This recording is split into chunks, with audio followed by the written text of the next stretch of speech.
response will do. Why waste your breath on anything longer?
If only there were double the hours in a day. Actually, make that triple.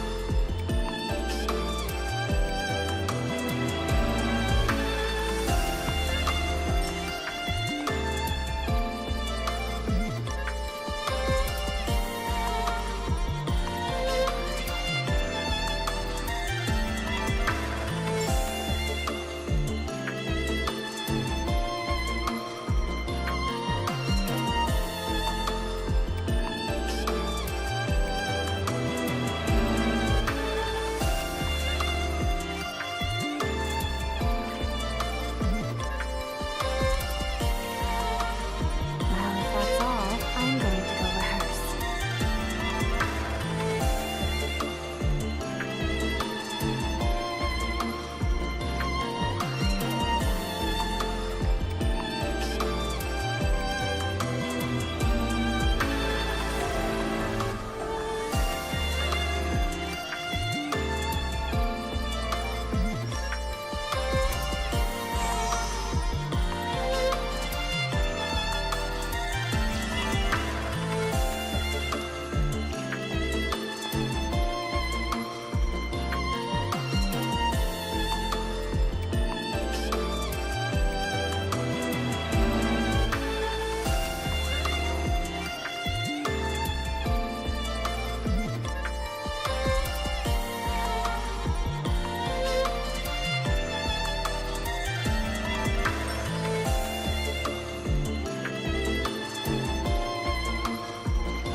One day.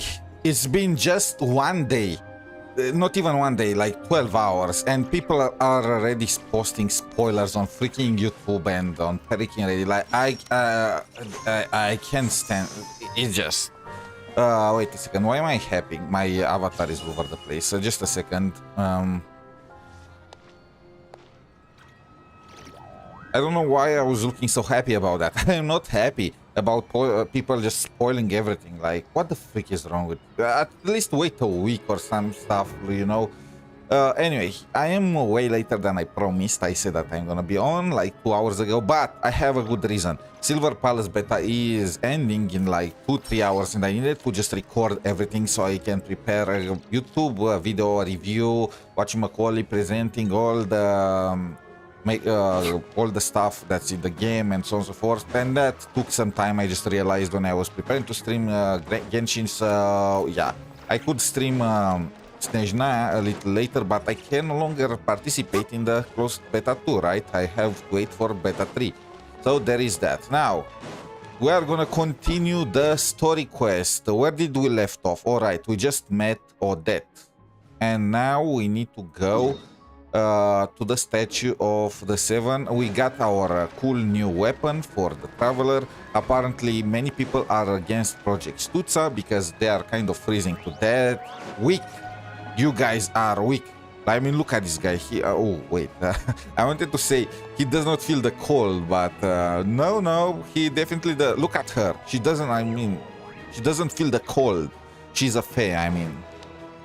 Point is, everyone is complaining about Project Stutza, and the Harbingers are mulling if they should just crush any opposition to it, even though that will not give them a good look, or the Tsaritsa a good look.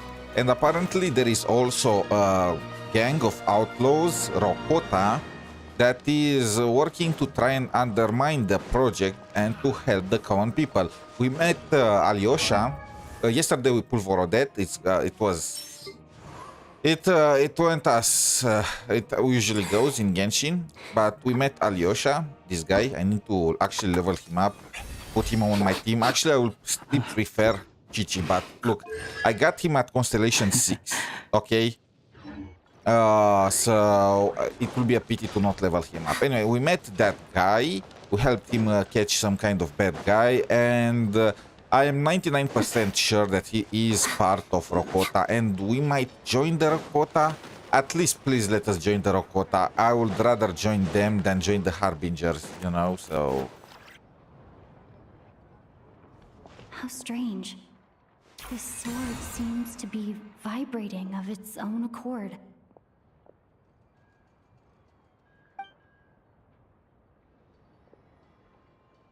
It's a very faint vibration. Oh! But it's getting This is how we level up our sword. I heard statue from of the live Seven. stream that you level the sword by just unlocking the statues of the 7, but I failed to do that. I did not even know that the weapon was locked behind the main story quest, okay?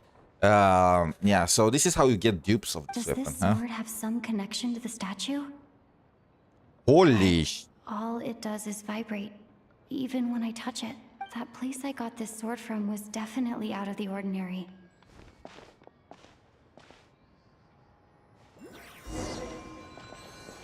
How do I turn these things off? Apparently there is a setting to turn these things off. I need to get rid of them ASAP.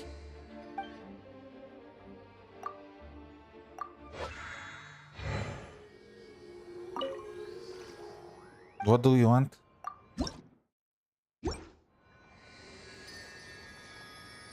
Oh. Okay. It worked! There really is something special about this sword. Oh my, this is actually cool. I was thinking I will have to just resonate with Cryo, but no, using Cryo on the statue is enough.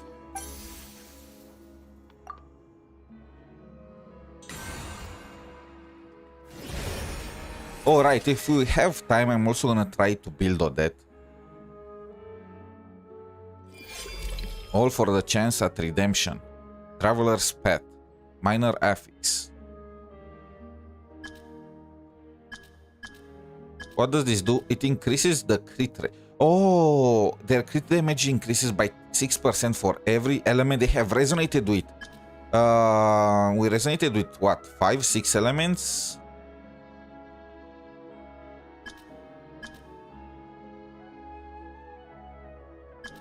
What are the others? Awaken the statue of the 7 in SNEZHNAYA with Cryo to enhance. I don't really understand what just happened, but I'm pretty sure this sword just got a little more powerful. I'll have to try the same thing again when I come across another statue of the 7. Meanwhile, a bit. Look, give me 10 seconds. I unlocked multiple statues of the 7 in SNEZHNAYA. Not all of them, but I unlocked a bunch of them. So I want to see just how far this weapon can go. Where is the statue? Time for more. How tiresome. Okay, wait. All right. I was thinking if it only works for the traveler. No, it works for everyone. Another upgrade. This is so cool. So the statues. Wait. It is not known when the traveler gave up on capturing sounds amidst the eternal silence. If that is, bro, it's too fast. It went too fast. I did not get to read it. So now we get crit damage. Next one, it does not even mention. Oh, we get more crit rate at the base. No, wait, it's the level increases. If that is the case, then allow me to say a few words. I'm checking the VOD to see what exactly it said. Okay, so the weapon, you don't need to upgrade it. I did not even try. It just levels up naturally from the statues. Free weapon, free max weapon, cool.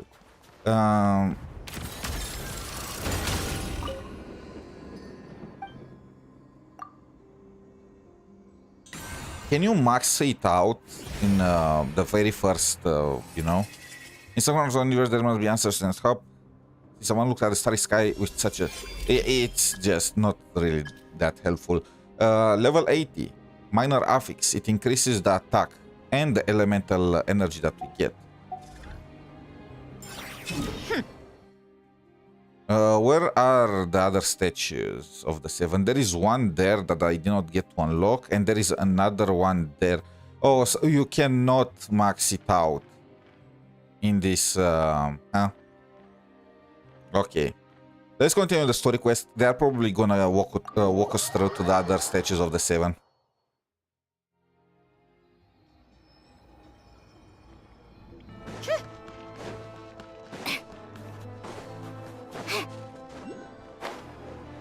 Is that a exploration quest? I'm gonna check them after I finish the story quest.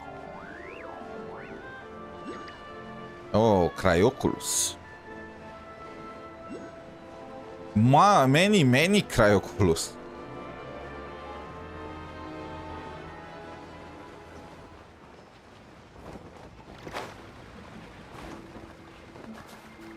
Say what you want about the story and about the quality of life things and about the fact that you get locked for 1 hour if you want to reach SNEZHNAYA and farm for Odette, but Hoyo really captured perfectly the Winter Wonderland theme for SNEZHNAYA. Like, it's just perfect.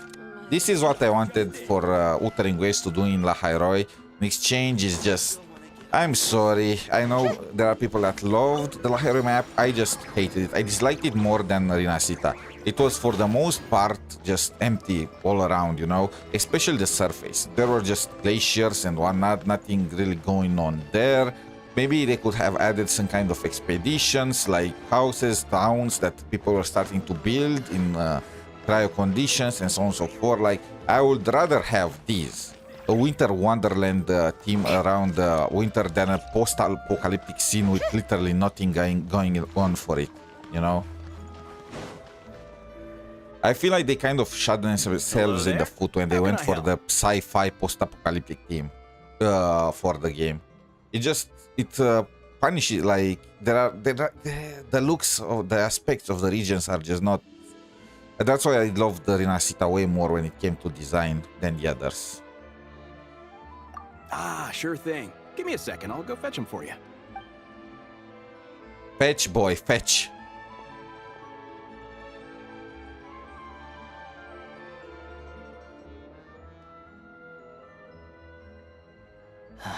It's a familiar story. I've had similar experiences. Although Snezhnagrad doesn't deliberately delay or withhold relief, those first few days of waiting for help are always the hardest. It's a fundamental contradiction. If emergency relief can't be delivered in time, what's the point in even calling it emergency relief? Not necessarily. I think there's a good chance that Kresny Crystal from Stratomeros will start flowing into the market. When we resolve Stratomeros' energy issue, it's like we open the floodgates. A huge backlog of Crystal is now available to the townspeople. There's no way they can use it up at once. A lot of them will probably stockpile it and slowly work their way through. Probably a good idea, since energy prices are only going to keep rising. But there will always be people who urgently need Mora. Exactly. At the current prices, selling Crystal is an easy way for an ordinary person to make a fortune. Hey boss, how much do I have left in my account? 1 second, let me check. So, you're planning on buying the Crystal out of your own pocket? Yeah. I don't know if I have enough, so I'll chip in a little extra and buy as much as I can afford. Wait, what? Why are we spending more on other... we are freaking insane. I feel like we will not have lasted the week in Teyvat with this mindset. No. If Teyvat was an actual You're new world. to Snezhnaya, and you have your own living expenses to worry about. Besides, you're already providing the train. Like, if we are such a bleeding heart, I feel like if Genshin was not, you know, an anime world and stuff like that, we will have been sold by now. Here's your Mora. See what you can find at the market. But I doubt there'll be much Crystal left. Yeah, well, can't hurt to take a look. Is this a member of the Let's bank? see. Huh? Odette! Look at all the chests in the background. Oh, Alosha, and This is so awkward. hello. I mean, they mentioned that Signora was abusive towards her, so probably she does not care. She should thank me. I didn't realize you two knew each other. Yeah, I take on some odd jobs in the city to supplement my hunting income. Sometimes I work as a cleaner or prop hand at the theater where Odette is one of the big stars, so I've met her a few times. When the weather's as bad as this, it's better for a hunter to adapt than to keep looking for game. Yes, and we sometimes need extra help. Oh, by the way, if you are curious, the first part, like, until this point in time can be found on my YouTube channel or on Twitch is the very previous live stream with the Odette pulls. This is so awkward, just say something. Wait, why is the atmosphere so awkward? I thought things went pretty smoothly in Svietlolaidovka. So, what brings you here, Miss Odette? Looking for some new props? No. After I got back to the theater, I couldn't stop thinking about the situation in Svietlolaidovka. There's no way I'm gonna be able to pronounce this. Focus on my dancing. So I decided I'd come here and see if there's anything I can do. You too, I presume. I suppose that's why you're here. I didn't feel comfortable expressing my true opinions in front of the Harbingers. Not least because ordinary Fatui like me don't even know what Project Stuzha is all Oh, about. so we cannot get answers out of her. Without knowing the full picture, I can't make sense of it. And at some point, if things aren't making sense to me, I can't just keep going along with it. So many people feel the same way. They wish they could do something, but all kinds of reservations hold them back. Explains why groups like the Roadcut are springing up to fill the gap. Bro, this guy is praising himself. He is definitely part of Rocket, okay? Yes. Well, that's one option. But there are risks to consider with organizations like that. The Fatui does not encourage their activities. Of course they don't. Right, because things can get out of hand, and it's hard to hold the right people accountable when they do. I've heard about a few cases like that. Or more because there is a literal militia inside of the freaking country that does not respond to Tsaritsa and to their rule. So no country sane will accept something like that. Sandrone said Odette was on track to inherit the title of the Fair Lady. If so, she'll be able to find out what Project Stuzha is really about. Okay, let's max out the risk points. We are gonna just get out everything out of her. Still, it's probably a little soon to ask her about that. There may be more to the story. Give her Signora's heart. I feel like she will like that. What's on your mind? I think we Do you can want both her? agree that no matter which side you're on, it can't stop you from doing the right thing. So Where what's there's the a right will, thing? There's a way. She pulled that. Where there's a will, there's a way. I know what Rosaline did while she was abroad. You made the right decision, so no hard feelings. You know, I've seen people talking, and I was one of these people that were expecting Odette to be at least a little resentful towards the Traveler for what happened to Rosaline and all that, you know. It turns out that Rosaline was abusive towards her, but why did she appear in the trailer and all that beat? They try to, you know, double-side us to trick us into thinking that they had a good relation and that Odette will be upset towards that. Let's be honest though, I was expecting her to forgive us no matter what, because she is a playable character and there is no playable character that has a bad relation with the Traveler. I expected it to take a little longer, thinking that they're gonna have a good... Who does not know what to do with Rosaline? So they started it off as her being an antagonist, then they tried to whitewash her in Node Cry with the... I feel like that was their biggest mistake. That freaking video with the pajama part, you know? I feel like it was cute, the animation was cool, but in terms of lore, it just opened the floodgates. You know, people starting accusing everyone of retconning stuff, which they might or might not have done. And then they tried to do that saving grace for Signora. I mean, look, she is evil towards her enemies, but she is nice with the others, you know? And then that scene with Signora and Sandrone in her trailer, and I was expecting them to keep whitewashing her, but now they do a 180, and Odette just hates her, apparently. It's fine with us killing her, so... So, what's your plan? Oh, we were gonna buy some crystal. I heard there's some on the market right now. Well, we resolved that issue with Signora in like 5 minutes of talking with Odette. Funny. I had the same idea. In that case, let me pay. I can claim it back as mission expenses. Oh yes, we are robbing the The Fatui real now. issue here is that government relief is behind schedule. Surely it makes more sense for the state to cover these costs than for us to pay out of our own You'll pockets. think so, don't you? Wouldn't you? True. It's a huge expense after all.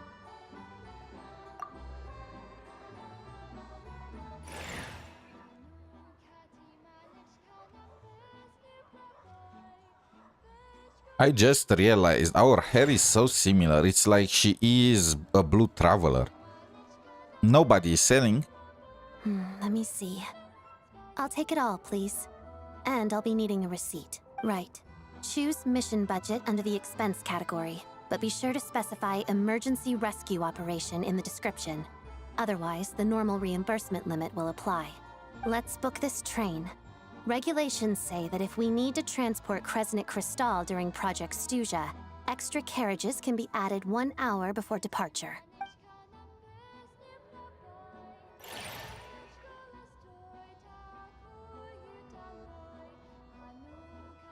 Odette saving That should do it. SNEZHNAYA on her The train will own. be escorted to its destination by Fatui guards. This is my first time seeing you handle Fatui affairs, Miss Odette. It seems you're as skilled an officer as you are a dancer. I mean, she's about to take the place of Signora as one of the Harbingers. You flatter me.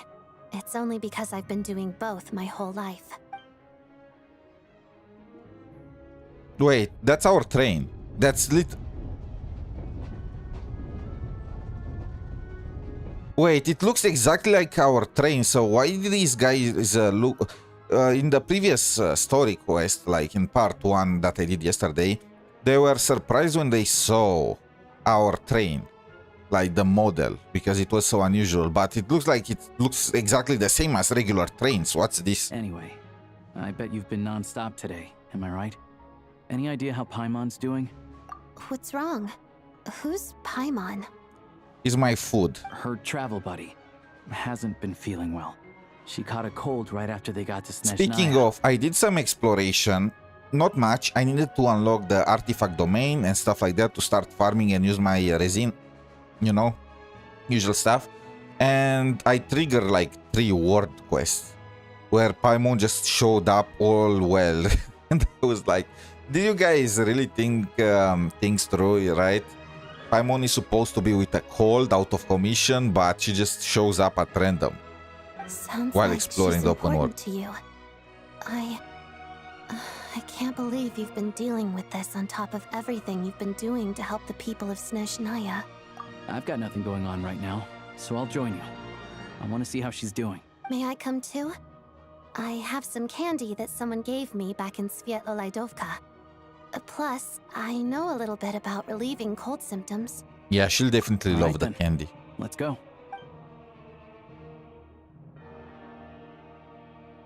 I still don't know what the deal is between these two, but at least the tension seems to have vanished. I mean, yeah, she just Good told us sign, that hopefully. she doesn't care about Signora, so power to us, I guess. Not gonna lie, I knew that this was how it was gonna end, but I would have appreciated if the process... What is happening now?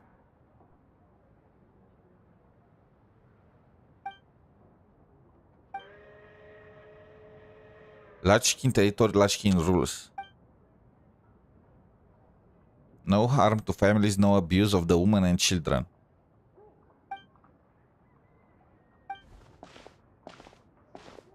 What the fuck? What the... Paimon is... It's a world quest. It's a freaking... It's another one. And it's literally blocking the bridge.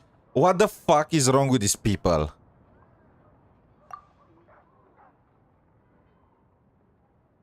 Debts are to be repaid always.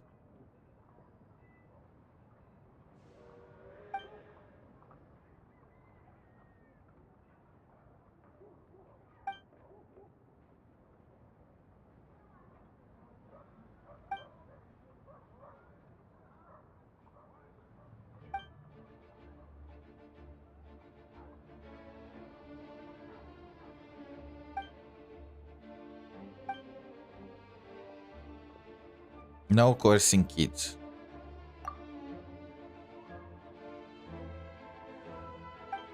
Villa kid, what? Lori. Is that the species that they think Paimon is?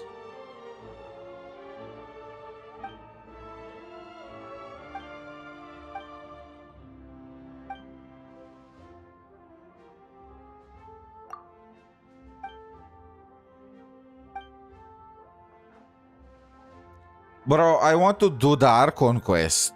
We can do the story quest later.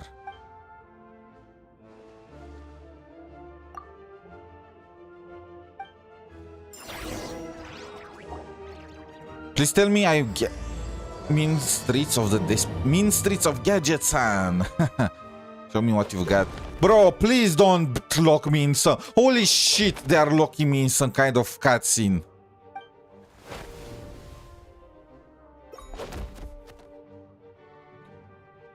What the fuck is wrong with them? But literally, this is worse than ever before. I can't even do the Archon quest without being locked in some world quest.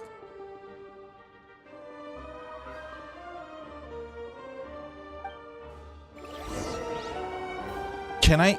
am I free? I'm still not free! I'm still blocked.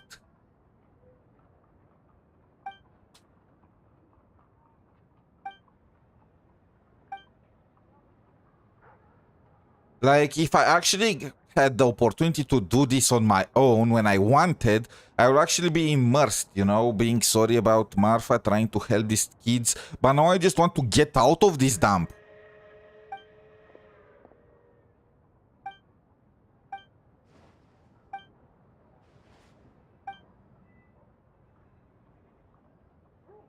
Damn, gambling father. What a piece of...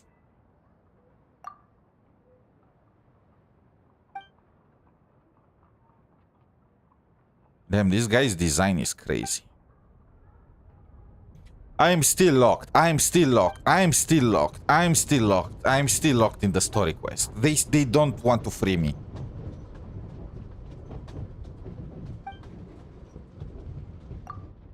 She knows me.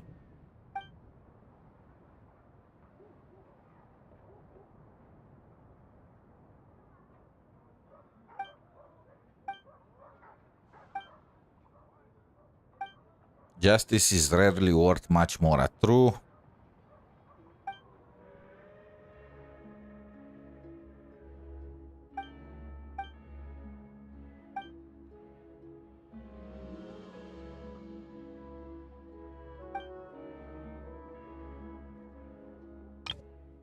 Many were founded to protect. How does that work? From who are they protecting the people? Isn't there like that's such a lame excuse? Sophia.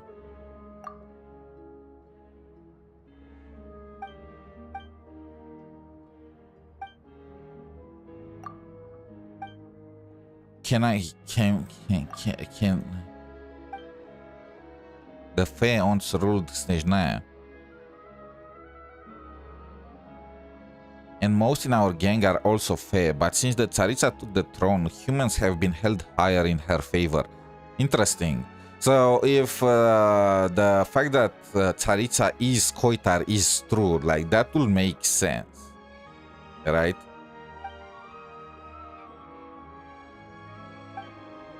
She's a racist. The Tsaritsa is racist. Am I free? Holy shit, I am For free. more snow damselettes.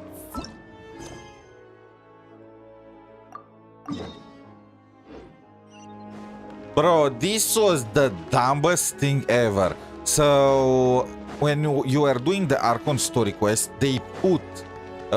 you are excellent. They put a freaking word quest trigger right here. And Paimon is supposed to be in the freaking hotel right now with a cold. And we just encountered these guys with Paimon together with... Did they test their game?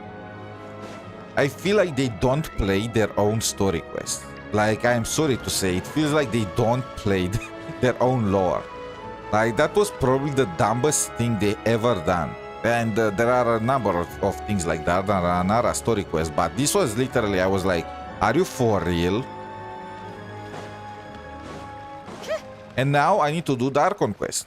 And everything about that mini, like, word quest or whatever, I'm gonna forget by the time I'm gonna get to it. And I cannot replay it. I cannot replay the first part because it's no longer there. So it's just... What the fuck? What the fuck? What the fuck? What is wrong with them? What the fuck? It keeps going.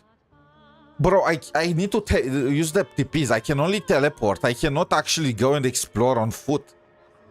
Like, there are like mines everywhere. Like, oh my god, that design is crazy.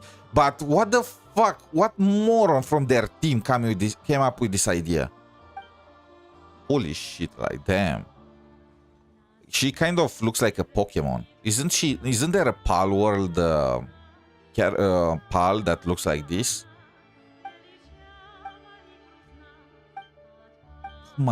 Oh, what is your name? Irina.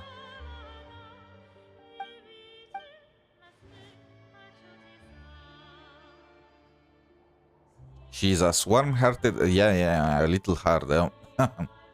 I'm no furry. No furry.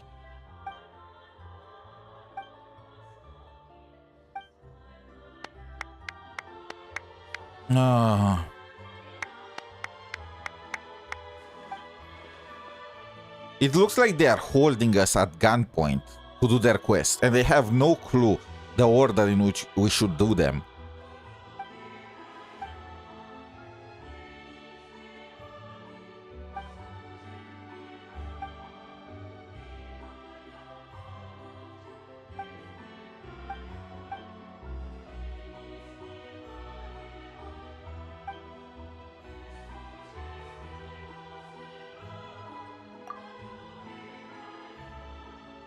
Construct a device that can open a shadow realm. Oh, bow. Wow.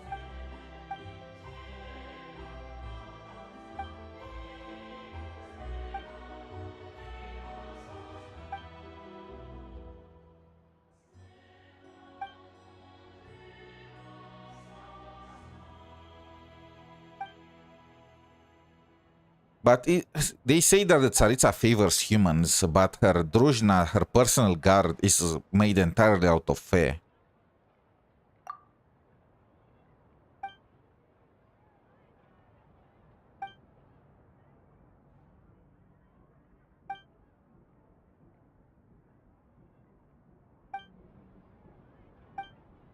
I mean, we are famous. They are definitely gonna be on guard against us unless they are dumb.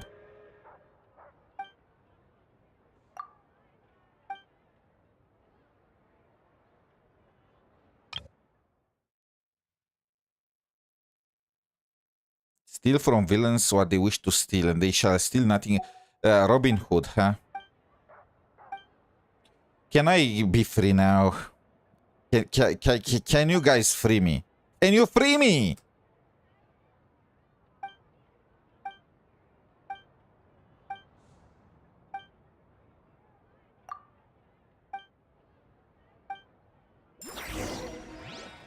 Oh my god, I cannot. I literally cannot go through the city. I need to teleport. Like, it is just unbelievably bad how they they handled the world quests.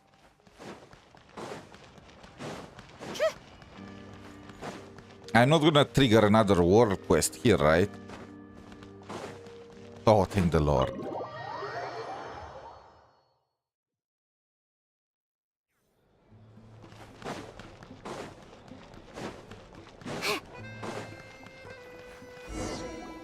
Hello. Sorry, but there's a sick person recovering in this room. Can I help you? I don't understand. So we are either the most famous people in the world to the point that everyone and even some random people are knowing who we are, or we are completely unknown. This guy is a Fatui, right? How is it possible that he does not know who we are? Especially What since happened? he's guarding Paimon. Are you one of Tartaglia's guys? How is it possible that he doesn't know us? Please, excuse me. Are you the Traveler? Could I take a quick look at your Adventurer Handbook? Master Child said I should verify your identity.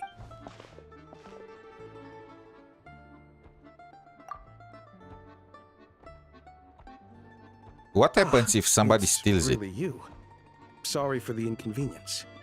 We're under strict orders from Master Child to keep this room well guarded. At the same time, we can't interfere with Podvoye Restaurant's business. That would only seem all the more suspicious and draw unwanted attention to this I room. just realized she has these swans. Like, that's cool. Besides myself, a few of my colleagues are stationed in and around the restaurant, in plain clothes, of course. Rest assured, you're in safe hands. I didn't expect such a high standard of protection. Well, Master Child handpicked us for this special assignment. We're not about to let anything go wrong. Anyway, I won't keep you any longer.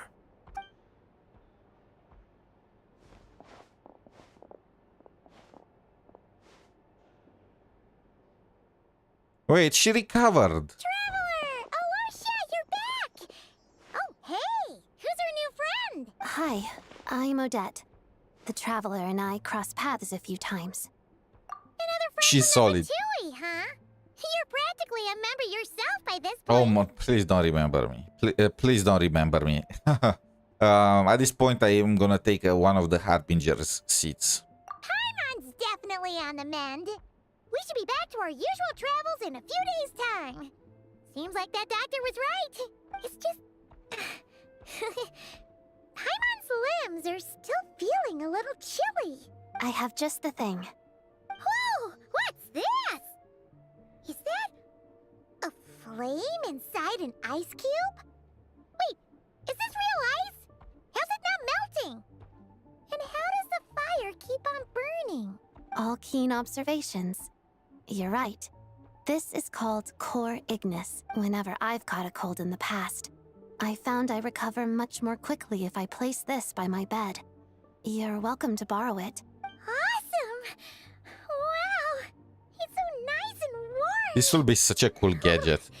It's like magic. I mean, it's definitely magic. Your name was Odette, right? How did you two meet again? Looks like she's in pretty good spirits. That's a relief. Any progress with your investigation yet? No surprises there, I'm sure. They're not likely to let anything slip. Yeah, I was placing my trust in Child being, Child, let's fight around, and if I win, you are gonna tell me everything about Project Stutza, right? Unfortunately, Capitano, for some reason, decided to give that guy a brain. The Rokad, huh? Let me think. Members of the Rokad keep their true identities hidden, but I think there might be someone I can introduce you to. Leave it with me. Meet me at the Korolyevsky troop tomorrow, and I'll tell you how it goes. Wait, so aren't you a member of Would Rakat? anyone like a I mean, drink? he knows I'm gonna people head to from the bar. Rakat. Paimon will have... Paimon, your eyes. maybe some hot milk? Yeah. Paimon's in the mood for something warm. Enough with the secret chat, I want you a nice two. tea, it's Let's get just to too properly hot in a minute. outside. Paimon wants to know everything that's happened today. It'll be kind of like tabletop troop. No reason why listening to a story can't be an adventure.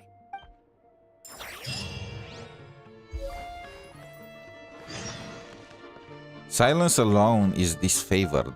Is that like... It's still Act 1. This is an act with 8 parts. Like, I don't know how long is the story quest, but it is long. Yesterday we played for 3 hours. And we are not done with Act 1 and another 1 hour now, so it's like, damn. And it looks like we are entering another story quest, which is probably gonna take another hour, so are we looking at 5 hours per act?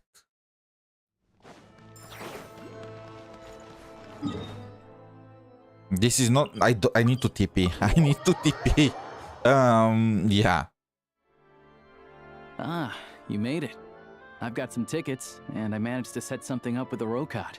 It'll have to wait until after the show, though. Happy to stay and watch? I doubt you've seen the Wait, Korolevsky is troupe on stage Vodiasna the before. prima donna with Rokat? Is that why we're at the theater? Pleasure. Here. This is the way in.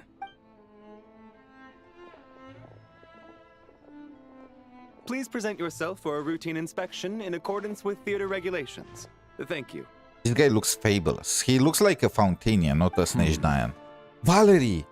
People are suspecting this guy might be a 4-star. We are gonna have to wait and see.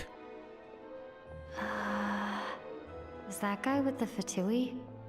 Looks like he's waiting for something. Damn, they started doing this thing with the eye. Every character has distinct eyes now. You know, all kind of motifs. Like, look at this thing. Okay, all done. Thank you for your cooperation. Please proceed through to the theater.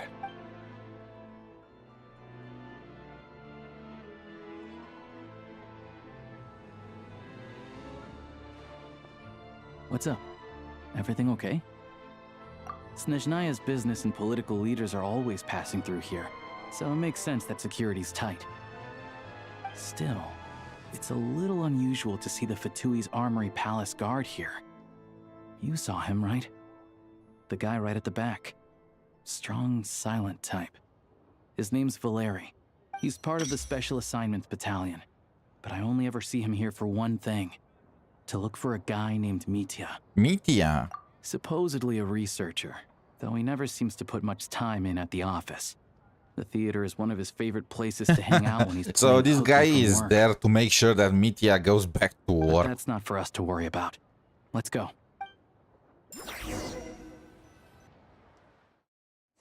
We are gonna see Odette and Vodiasna. Okay, let's see their What do show. you think? Pretty impressive, huh? Yeah, it is cool, but I want to see a performance. Oh damn, they are like staying on couches. Oh, the one in Fontaine? I hear it's iconic. Never seen it for myself, though. Here we are, just in time. Sorry, coming through. What's with this guy? If you're gonna show up late, keep your mouth shut. Just shut up, it did not even start. Also, mama, what the... This design, the designs for the, like, fair is just perfect. They kind of annoyed me with the word quest, but I have to admit, the designs for these, the diversity of the designs for fair is out of this world. We never encountered the nation so, you know, with so many different types of different species or subspecies, whatever you want to call it. There was in Fontaine with the Melusines, there were the yokais in Inazuma, but really they did not show up that much. And also for the most part, they were 99% humanoids. And in Nordcry, there were different, you know, people from different regions, but all of them were for the most part humans. In SNEZHNAYA, like, there is like a vast diversity of species. What's his problem? Whatever. No point arguing with people like that. Look, there she is. That's who I'm introducing you to later. She's the lead singer of the troupe, Vodyanitsa. Kokomi, you just got shafted. Somebody else did the mermaid team better. Oh, cutscene!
It was just perfect. This leads directly to the green room. They're expecting us. Vodyanitsa will be waiting for us there. Oh, so yeah, she's part of the Roko. Is it such a good idea to have one of the main pillars of Rokota working alongside one of the future Fatui Harbingers? That does not sound smart. But I guess she does not... Or maybe hiding in plain sight, you know?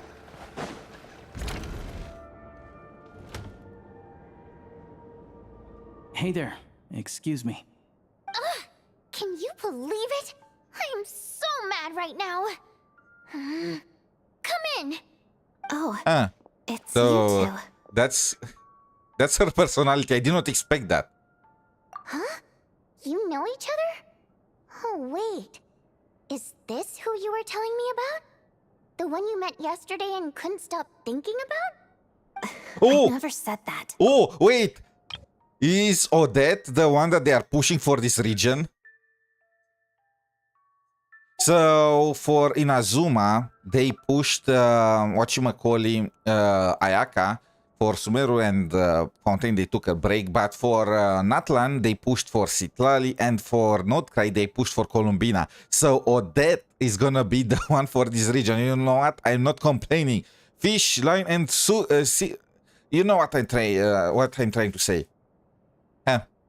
Also, I did not expect the mischievous character from Vodyasna. Yes, you did. Why are you denying it? It was right before I went on that rant about the moody factory owner. Oh, I remember it so clearly. Might I ask what brings you two here? Oh, I just brought her here to see the show. And when it finished, she was full of praise for Vodyanitsa's performance. So I thought I'd try my luck, see if we could get the chance to chat for a bit. Maybe get an autograph? You work here. You of all people ought to know that's against the rules. It's not what the green room is there for. Wait, what the fuck? He works here? For us? What does he do here? He's a hunter, isn't he? Oh, what's the big deal? Come on, don't be shy. I can give you an autograph. You can take a picture too if you want. Vodyanitsa's animations kind of remind me of Yahoda's in terms of expressivity. Like, she is... her model is way better rigged than the others. I finished all my shows for the day. I'll leave you to chat. Now that the Harbinger is out of the room, let's actually talk about important stuff, you know? I wasn't making that stuff up, you know. Odette's just too proud to admit it. So you're gonna help us? Come on, come on. Yeah, just help us here. What are her likes, dislikes? I don't want to check her profile. She thinks very highly of you. And so do I. You did the right thing in Svietloladovka. Damn, this is how you get yourself hooked, right? Signora is the best. Killing her got us hooked. We're good. Odette's out of earshot. I'll lock the door. Yep. I knew it. She is probably the leader of Rokota. Confidentiality, of course. The Rokat is very strict on that. Whoa, Alosha! Not out loud. Not with an outsider here. I already knew that Alyosha was part of Rokot, and he kind of snitched on you, so... Relax. I've taken care of it. Look at this. The president's reply sent this morning. Wait, so she's been approved to join? So... I don't remember giving my consent at any moment. Also, it looks like neither Vodyanitsa, neither Alyosha are the presidents of Rokot, so... And there is no way that they're gonna make the president of Rokot just a random NPC, are they? Anyway, it looks like I've been kidnapped. You told me last night that you wanted to get intel from the Rokat. Unfortunately, Rokat intel is only available to members. But ever since you set foot in Snezhnaya, we've been working together. I've seen the way you work, your character, and your motives. Everything about you is perfectly in alignment with what we're trying to achieve in the Rokat. So I figured I might as well cut to the chase. I wrote a letter to the president explaining your situation, including just the right amount of detail. His approval came very quickly. Of course, it's still your decision whether you want to join or not. We'll respect your choice. You're both members.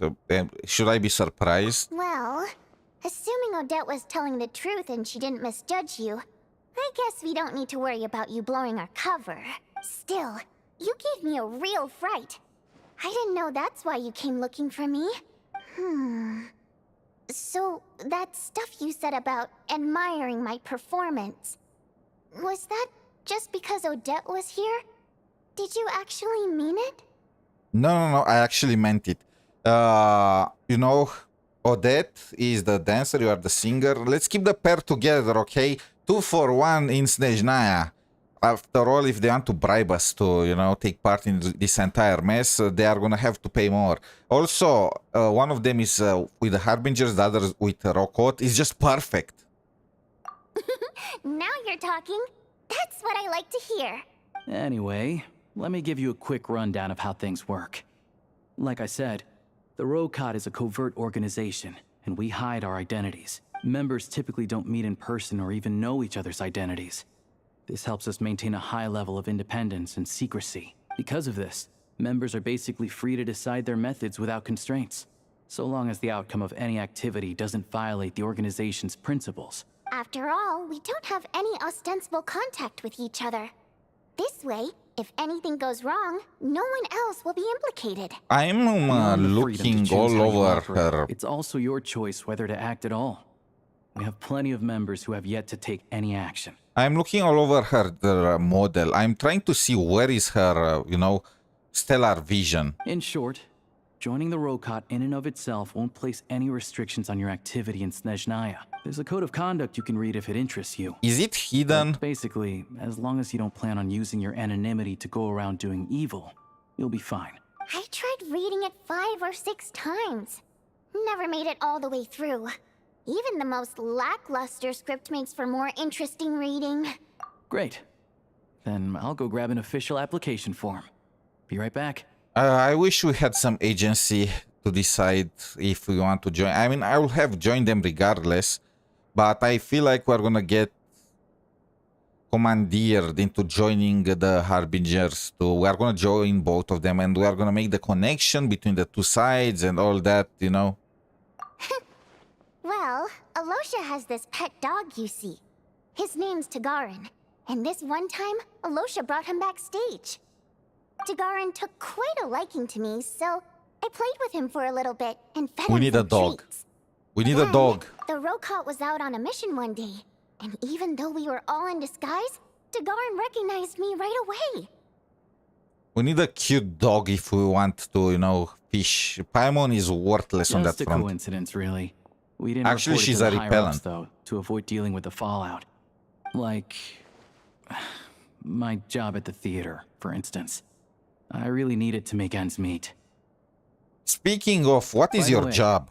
What were you complaining about just before we came in? Did everything go okay with Chuganov? Everything did not go okay. That's why I was so mad.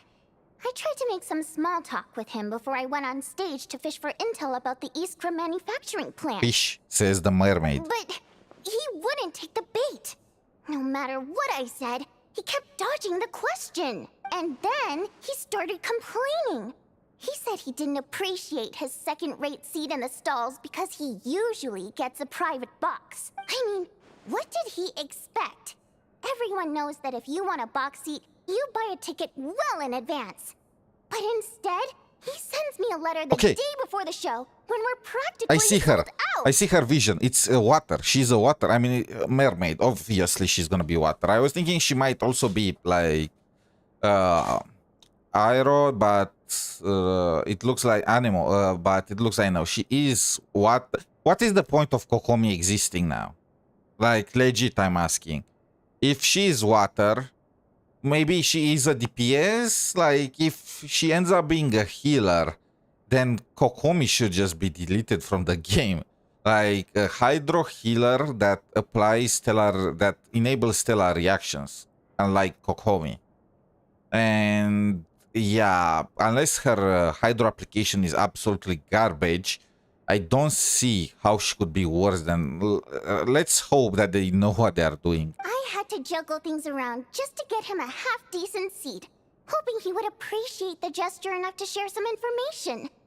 But nope, he didn't give me anything. Yeah, meeting Chuganov in person has definitely been a disappointing experience. Oh, you probably don't know who we're talking about, do you? Chuganov was that older guy you were sitting next to today. I'm sure he didn't make a great first impression on you either. Obviously. Seemed like a real Grinch. To the citizenry, he's a family man and a kind boss, but our interactions with him tell a very different story.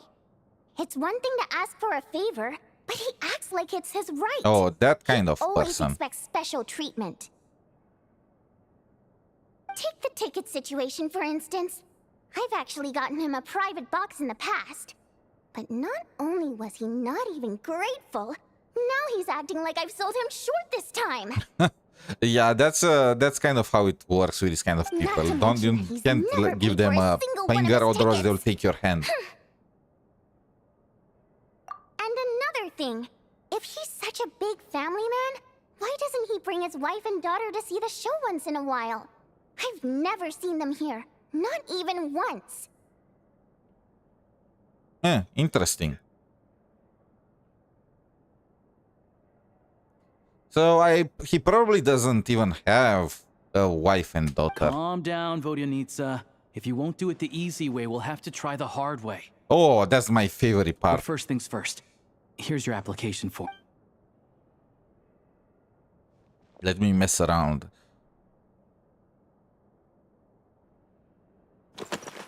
My name is Octatavia, Jenny Lilbel, Awak Kumil Alkan. That's perfect. So they don't give you the, free reign, but still you can say some nice things. My race is Primogem. My codename in the organization. Lord of the Seven Calamities, the 12th, Chest Mimic.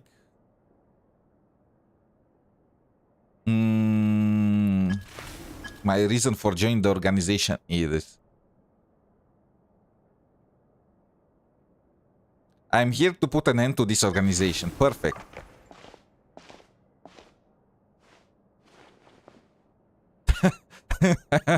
Look at her face.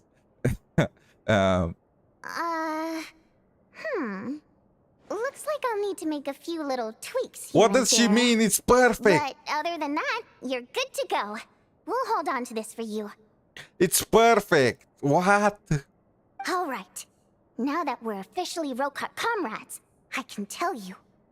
Chuganov is the target of our current operation. Yeah, I could not have guessed that, ever. Recently, we've done some recon work at the Iskra manufacturing plant, which pretty much confirmed that their energy consumption is way beyond the legal limit. All we need now is some direct evidence to present to the Vetcha, so we can demand that they shut the plant down. That way, the Kresny Crystal can be allocated to where it's needed most. I was hoping he might let slip during one of our chats, but he's too tight-lipped. We'll have to find another way. Okay, let's go beat him I'm up. meeting another regular theater goer tonight. Mitya. But Valeri's here too, and he's probably looking for Mitya, so he may end up being a no-show. Don't you worry. He must know how to dodge Valeri, or he wouldn't be showing up on time for every performance. Mitya is a renowned energy expert. Although we can't get any direct evidence of the excessive energy consumption at the plant, we can accidentally let the information slip to him. The authorities should take someone like him seriously. So if he starts raising questions about energy use at the Iskra manufacturing plant, there will be a proper investigation. Also, we're not allowed on site, but he has clearance. So all we need is his cooperation. Interesting. Oh. Yeah, so that's the other thing we're trying to figure out. Though I think we're far less likely to make any progress on that front. Still, At least they are I self-aware. hear that Mitya is a bit of a chatterbox. So, who knows? Maybe if we catch him in the right mood, he'll let something slip. What do you think? Sound like something worth your time? Okay, in that case, you guys find a seat somewhere nearby. Pretend you're a couple of buddies there to eat, and keep your ears peeled for useful information. He's a huge fan, so I doubt he'll have his guard up around me. But you two need to be convincing.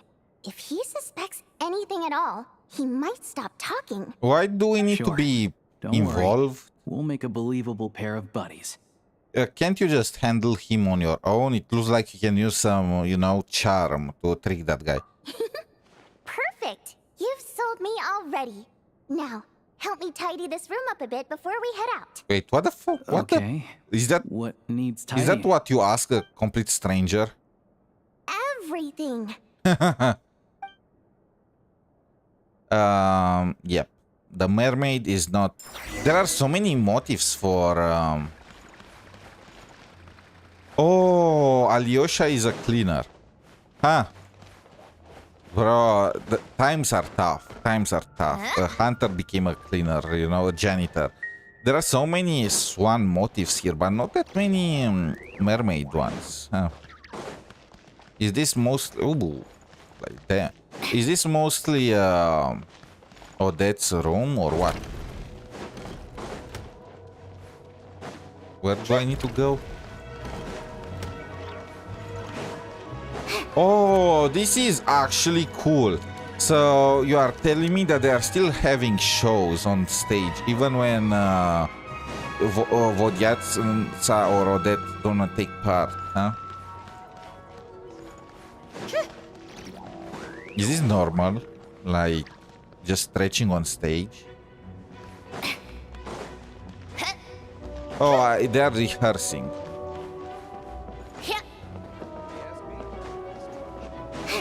But they are holding public rehearsals.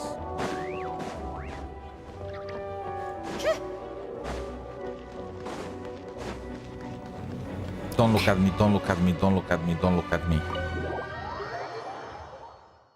Repertoire of myriad melodies. Okay, I need to TP.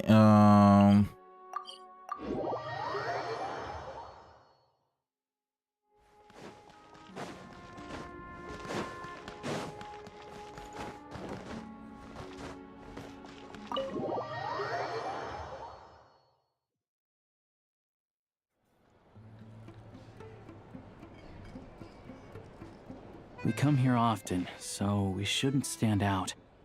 Let's sit here. Now, it's up to Vodyanitsa. Let's see how the conversation goes. Still don't understand why do they need us to be there. So this is what? This is the first Genshin honey trap or what? Mr. Mitya, over here, over here. Oh, sorry. I got a little held up on my way here. Now we have even less time than we planned. Oh. Go ahead and order some snacks and drinks, whatever you like. Let me see. According to my schedule, we still have 25 minutes left. You're really pressed for time today, huh? I was imagining this would be a leisurely chat. If you'd prefer, we can always reschedule for another afternoon when you This have more guy time. looks like the kind of like No need. stonehead. Getting to meet the lead singer is a very precious opportunity for me. I'm not about to pass it up. The kind of guy that puts his research above anything else. So it's gonna be a tough nut to crack. Already had to decline your invitation several times because our schedules rarely align. If I don't grab this chance while What it's the- here, who knows when the next one will come around? He has the third arm. He plays Shaolin Showdown. Just kidding. That's such an old like cartoon. I don't know if anyone even knows what I'm talking about. They did some kind of remake, but it sucked so badly. Well, it's very kind of you to make time just for me. I'm not too sure, to be honest. But SNEZHNAYA is full of weird and wonderful things like that, so people tend not to bat an eye. I'm sure the same will go for the Eye of Grey and Paimon. The reason I invited you out for tea and a chat today was to get some feedback from a true fan of the theater. Well, I genuinely have nothing bad to say. No matter how many times I hear you sing, it never gets old. It always seems fresh and new somehow. I want to see his vision. Maybe it's because the more times I listen, the more details I notice. Or maybe you simply improve with every performance, delivering it better each time. Thank you! I'm delighted to hear that! Could you give me any specific examples? Oh, yeah. The piece you sang today, for example. Beneath the Frozen River? Ah, wait, he was present there. How? I did not see him in the attendance. Hey, what's with you? I'm just praising a good performance. I always used to find that such a bleak and lonely song. But the more you listen, the more you realize that it's not as cold and nihilistic as it appears. When you really dig down into it, there's a certain level where you're surprised by the emergence of hope. I'm not that into art, I'm not gonna lie. Wow, I'm impressed. I didn't expect you to pick up on that. Actually, I only tried out that angle after talking with a composer. Still, Beneath the Frozen River wasn't on today's program. Wait. Oh, really? But it's a classic. You sing it every time. Almost every time. Oh, well then. Let me say a few words about that other all-time classic, Flying in the Wind from the Mountain Sparrow. So that's why he was blocking his mouth, because he pretended that he was in the attendance, right? He tried to just sneak around that bit. I don't really understand what's going on. From what I can figure it out, Mitya is trying to look as if he saw her performance today, but like, does it matter if he misses one performance? I mean, he features himself as one of their biggest fans, so maybe I don't know. I didn't sing that one today either. My voice wasn't quite up to it, so I switched it out at the last minute. Oh, but bro, just you dug yourself a hole. Sorry, Mr. Mitya, but you were at the theater today, yes? I mean, is such a big deal that he missed a performance? Of course I was. Remember? I said hello to all the troupe members before the show started. You, Odette, and the others. Wait, what the fuck? How? Did he clone himself? So what did Odette sing today? Wait, Odette sings? Elegy of the Snow-Winged Goose, of course. Correct. I see. I mean, third time's the charm. third time's the charm. Why is it so important if he was there? You find my singing boring, don't you? That's why you don't remember a single song. Looks like I'll need to cut a few from the program. Damn, she's good. She's good though. She's guilt-tripping him. She makes a mountain out of a molehill. And now she just plays, you know, disappointment. It's not your fault, it's mine. I'm just so disappointed in me because of you, of course. But it's my fault, not yours. But it's yours. No, that's not it. I swear. Damn, she's... For all his genius, this guy is like a pancake in her hands. All right, I'll be straight with you. I'm sorry. My mind was wandering as you took the stage today. Is that a Geo? No. I can't tell where is his vision. I don't see it anywhere. I enjoy watching your shows because the exquisite performances stimulate the mind. It always sparks some inspiration for my research. Oh my... So he was present when the show started, but he was just doing homework. That's the biggest disrespect ever. So whenever I get stuck at work, I come to the theater for a change of pace. Odette's dance during the Elegy of the Snow-Winged Goose today was simply incredible. It got me wondering what she's been going through recently. Oh. That look of sheer defiance in the face of utter tragedy? It was so inspiring. I started scribbling in my notebook right away. Not that I made a ton of progress in the grand scheme of things, but I still think it was productive. By the time I snapped out of it, the entire show had finished. So he pretty much admitted that Odette's dance was inspiring him and she was boring. Huh. So what you're saying is, you didn't listen to my singing at all? She got, okay, she got straight to the point, huh? Unfortunately not. I'm sorry, I don't know which is more disrespectful. The fact that I don't always come for the show itself, or the fact that I missed your performance. Seems like things are getting a little awkward. No. She got him right where she wanted. Mitya just stepped into a conversational minefield. If there's one thing Vodyanitsa doesn't like, it's people who show disrespect for her performance. Was it not planned? I was thinking they planned everything. They were planning all of this just to morally kidnap the guy to have him help us. But it looks like he just messed up. He lost his chance. That's it. Pass the controller, bro. Pass the controller. Let me play. This meeting was so hard to set up. Don't tell me it's already falling apart.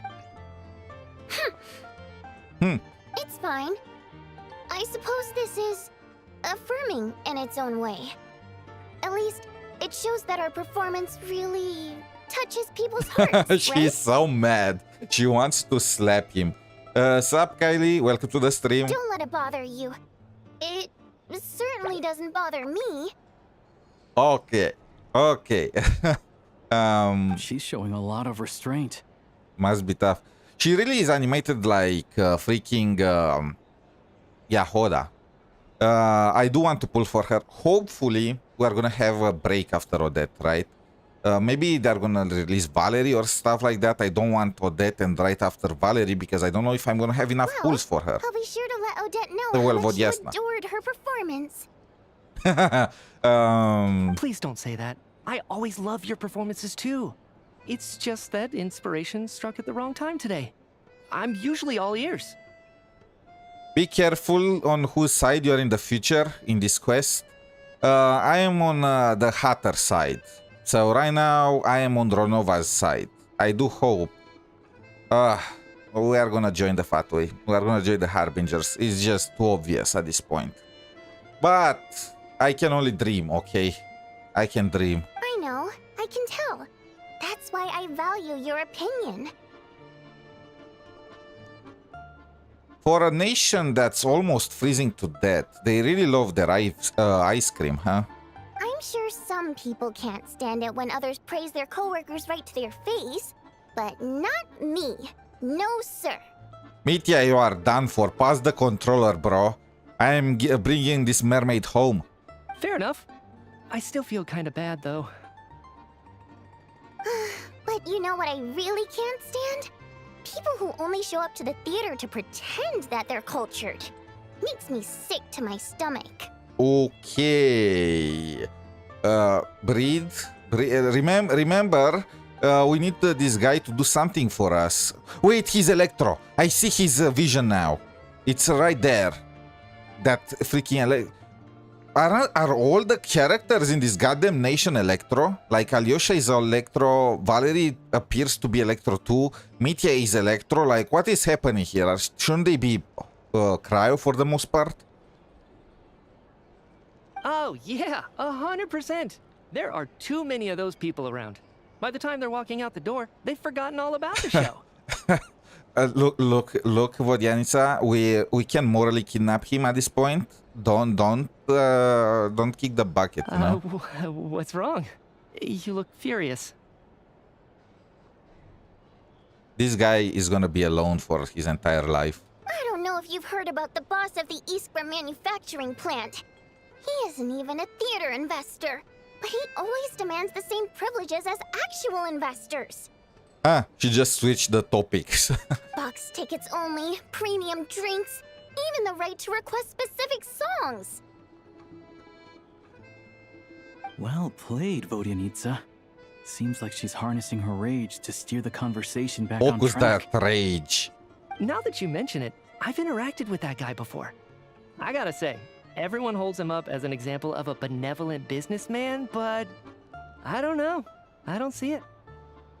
SNEZHNAYA will only have Electro, Cryo, and Pyro or Dendro or Hydro. No Geo and Pyro. I mean, it makes sense for there to be no Pyro in SNEZHNAYA. I mean, I feel like if somebody had a Pyro vision, that guy would be like a king, like a ruler of some kind of city or whatnot, because he could provide heating for free.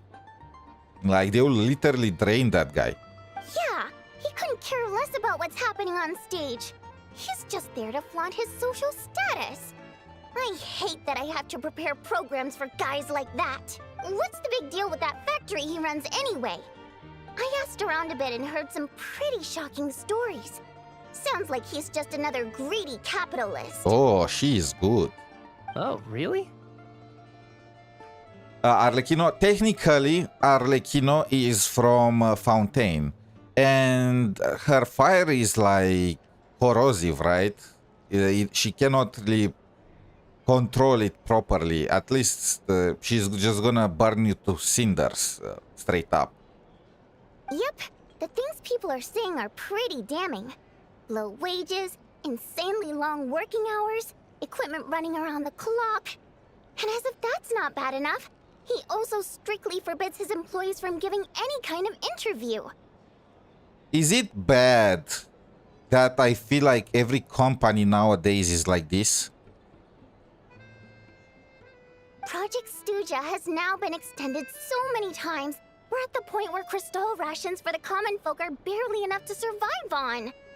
Yet he even wants to get his greedy hands on them just to boost his own profits.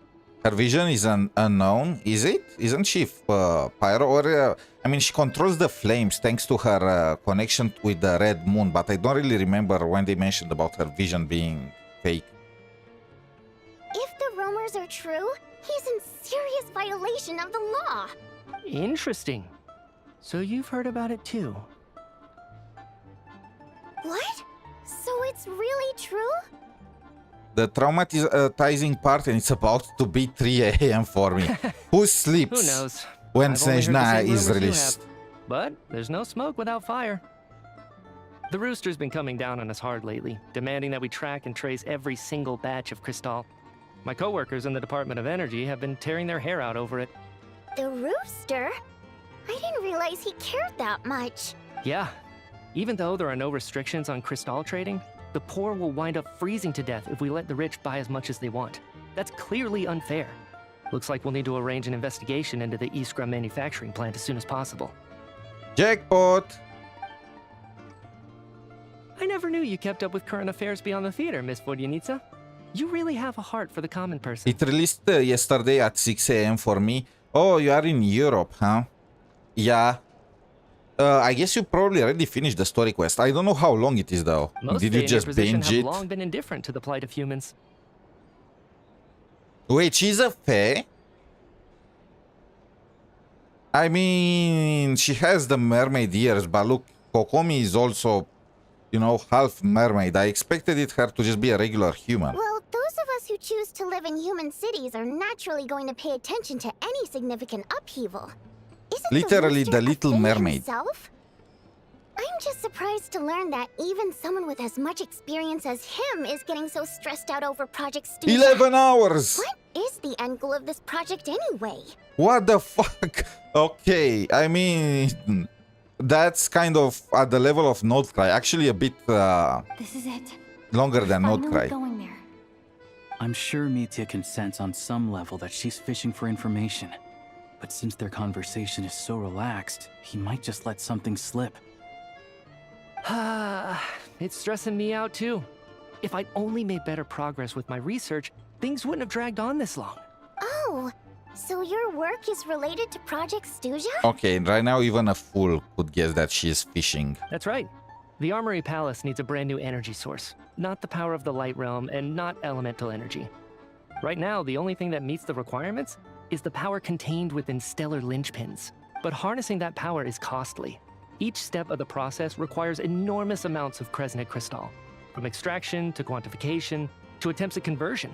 I'm saving for Tsaritsa, guaranteed high pity and a lot of Primos. Good luck. I don't... She's gonna be released on the... like, for the anniversary, right? Right? I'm counting on the Primo reset for her.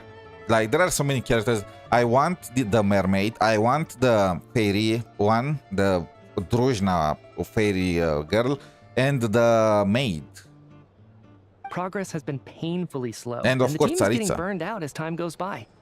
Sometimes, I see people staring into space as if in a trance. Imagine if Tsaritsa is not playable. That's something that only Genshin would do. But just imagine for a second what will happen if they don't make... Right, Ronova is very popular, but there are very low chances for the freaking shades to be playable. Now imagine if they actually kill the Archon, right? Like they did with Furina, but this time they are gonna kill her for real, or at the very least seal her or stuff like that, and make somebody else the Cryo Archon, and you are gonna pull for that Cryo Archon. Could it be I that see this riots. new energy source has side effects? No, it doesn't affect us because the energy is used for. Okay, he's not really that easy to trick, huh?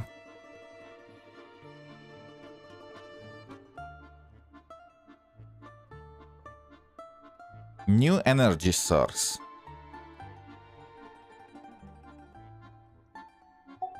Ah, he almost like.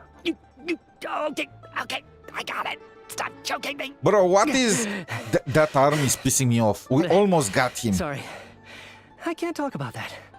We almost freaking. We needed to get rid of this arm first. I think we're all just exhausted.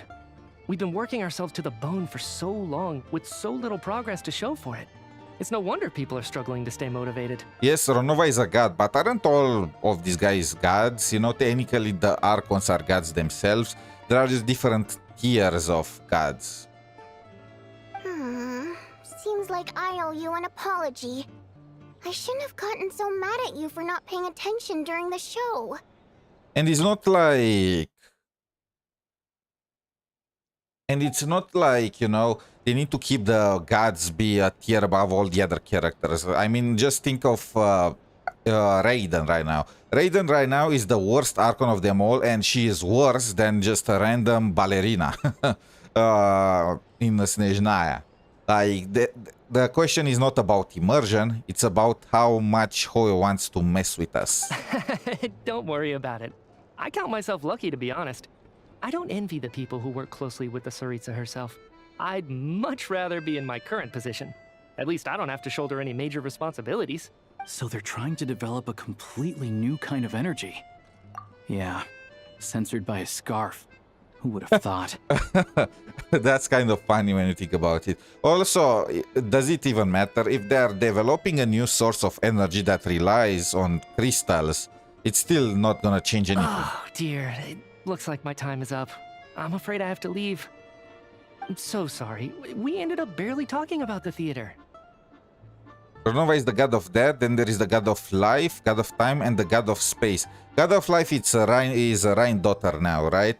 The god of time is Istaroth, and there is Asmodai. Look, I don't care the gods of what they are. They are all incredibly hot and have very cool designs. I want them playable, but the chance is just so freaking low. That's okay. It was a pleasure chatting with you, really. Let's make up for it next time. Yeah, hopefully once the work pressure eases up a little, I'll be able to focus more on the performance, and then we'll have more to discuss. We He's trying touched to on run. some confidential issues today. I'd be grateful if you could keep it between us. We have a runner. That could have gone worse. Nice job. Why was Mitya in such a hurry to leave, though?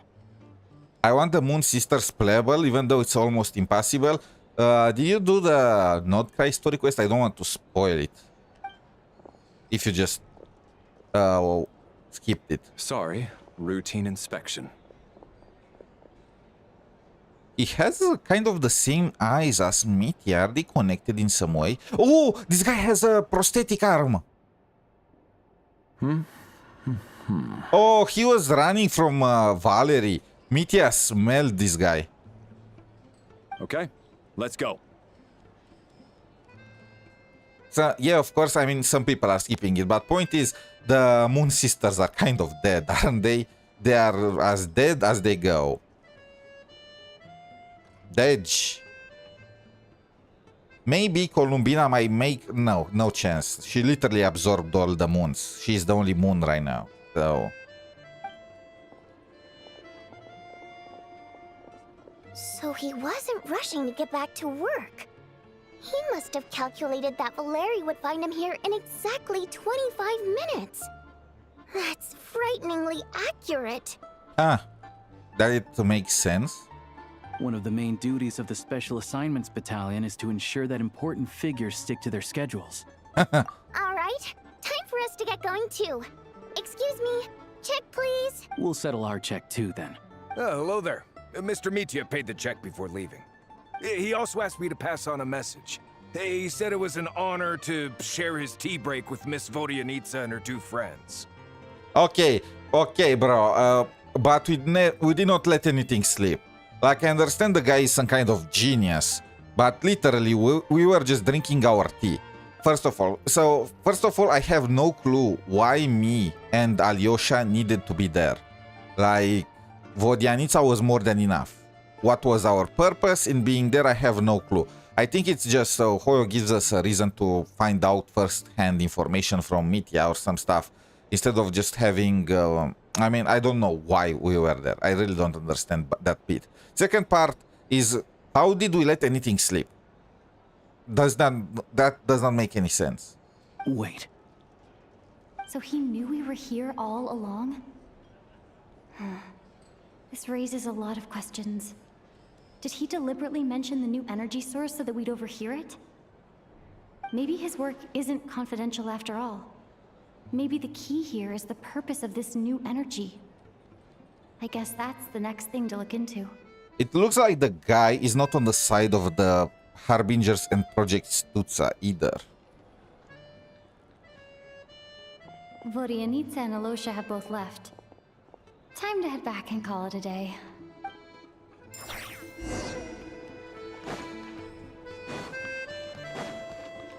Return to your room. Here comes soon the horror part. No spoilers, please. I want to be surprised. Paimon was just gonna mention that. After she woke up today, Paimon felt like her temperature was completely back to normal. But her strength still hasn't returned. What strength? What strength are we talking about here? Still, there's some good news. Paimon thinks she might have figured out the source of the problem. It's like there's some kind of mysterious power affecting Paimon. Paimon's never felt this way before during any of her travels. In other words, no actual information. She only started feeling this way since we arrived in SNEZHNAYA. That's right. The Armory Palace needs a brand new energy source. Could that have something to do with this? What is it? You're making that face again. You know, the one you get whenever you have a light bulb moment? She is sick. Yes, she is. And... I mean, she was supposed to be. She looks fine right now. So, they're trying to develop a new energy source here? And you think that might be why Paimon's feeling unwell? I mean... I no longer think that Paimon is Asmodai, but she definitely has some connection to the Shades or Celestia. And it looks like they are searching for some way to kill the Shades or to fight against the Heavenly Principles. And maybe they are developing some kind of disease, you know, genetic disease. I don't know if you guys saw Invincible, but against enemies that were like completely, well, invincible, they were poisoning them. They developed a disease, then they pretty much wiped their entire race. So maybe they're doing something similar. Well, Mitya denied that the energy they're researching has any side effects. Although, he did say that people working on the project have been having you are not the issues with same their species. concentration and short-term memory. And even so, those are completely different symptoms from Paimon's. It's pretty faint, so it's kind of hard to tell. But if anything, it seems like it's coming from roughly the same direction as the Armory Palace. So what the heck was the purpose of you just saying all of this? Sure, Paimon's with you there. But how, though? The Rokan... Oh, great point! They argue about Project Stuzha every day. If we could sit in on one of their sessions, we might pick up some new leads. Good idea!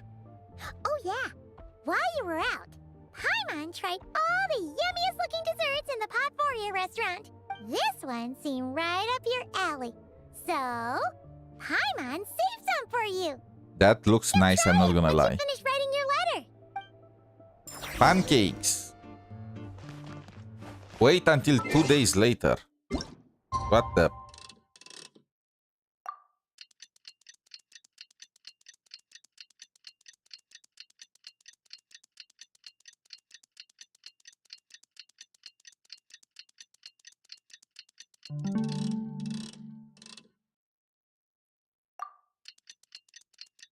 So my question is, if Paimon knows that she's sick because of something that's happening in the armory, can she just... He says that we won't be able to speak at the Vetcha, but he can arrange for us to attend as visitors. Time to get ready. Then head to the SNEZHNAYA Vetcha. She didn't even give us the pancakes, typical Paimon. But my question is, she can just return to like Natlan or not cry if she's getting poisoned by something in SNEZHNAYA. Why do we keep her here if there is a chance she might be getting sick?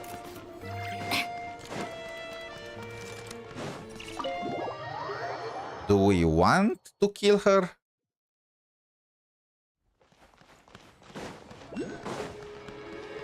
But at the very least we can send her off until the armory business is solved.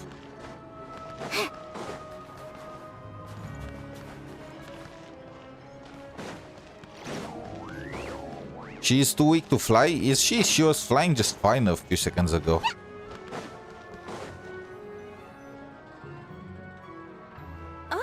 Miss Vodyanitsa, prima donna of the Korolievsky troupe. What a surprise meeting you here. Will you be sitting in on a session of the Vetcha? Sorry, I'm not taking interviews today. Oh good, you're here. The session's about to begin. Let's get inside. Please wait, Miss Vodyanitsa. Could you introduce me to your new friend? Wait, what? Why? That was so sus.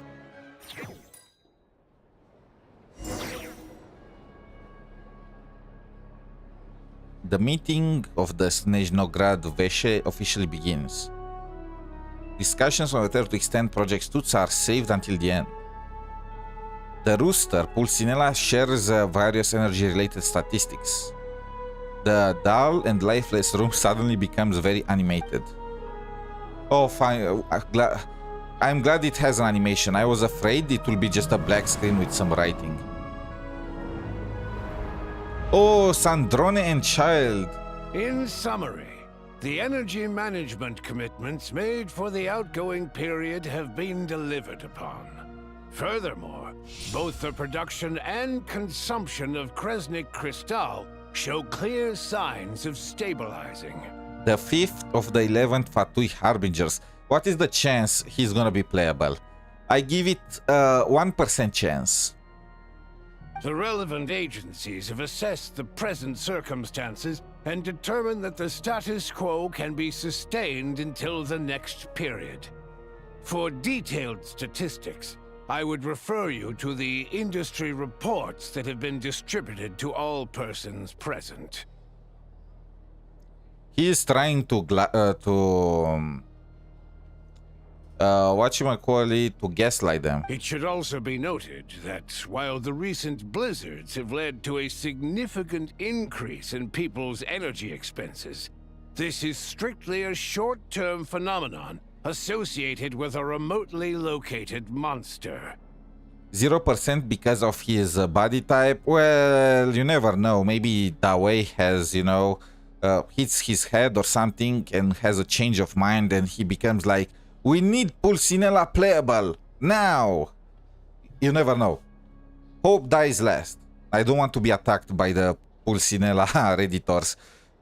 This is strictly short term. No, I'm pretty sure that the corruption that has been shown so far is not just a short term phenomenon. It looks like you guys are cooked. Her Majesty the Tsaritsa is giving her full attention to this matter. We should have every confidence that it will be dealt with swiftly and conclusively. Is that Capitano? What am I looking at? What's that? Who's that? It looks like Capitano for some reason. No, is it Pantalone? It must be Pantalone, but I don't know why he looks so strange from a distance. There are literally only 3 Harbingers here. Probably 4 with... just imagine, as we killed off or the Harbingers left, they were cutting this room, you know, reducing the amount of chairs in the first row from 12 all the way to 4. And I find that kind of funny.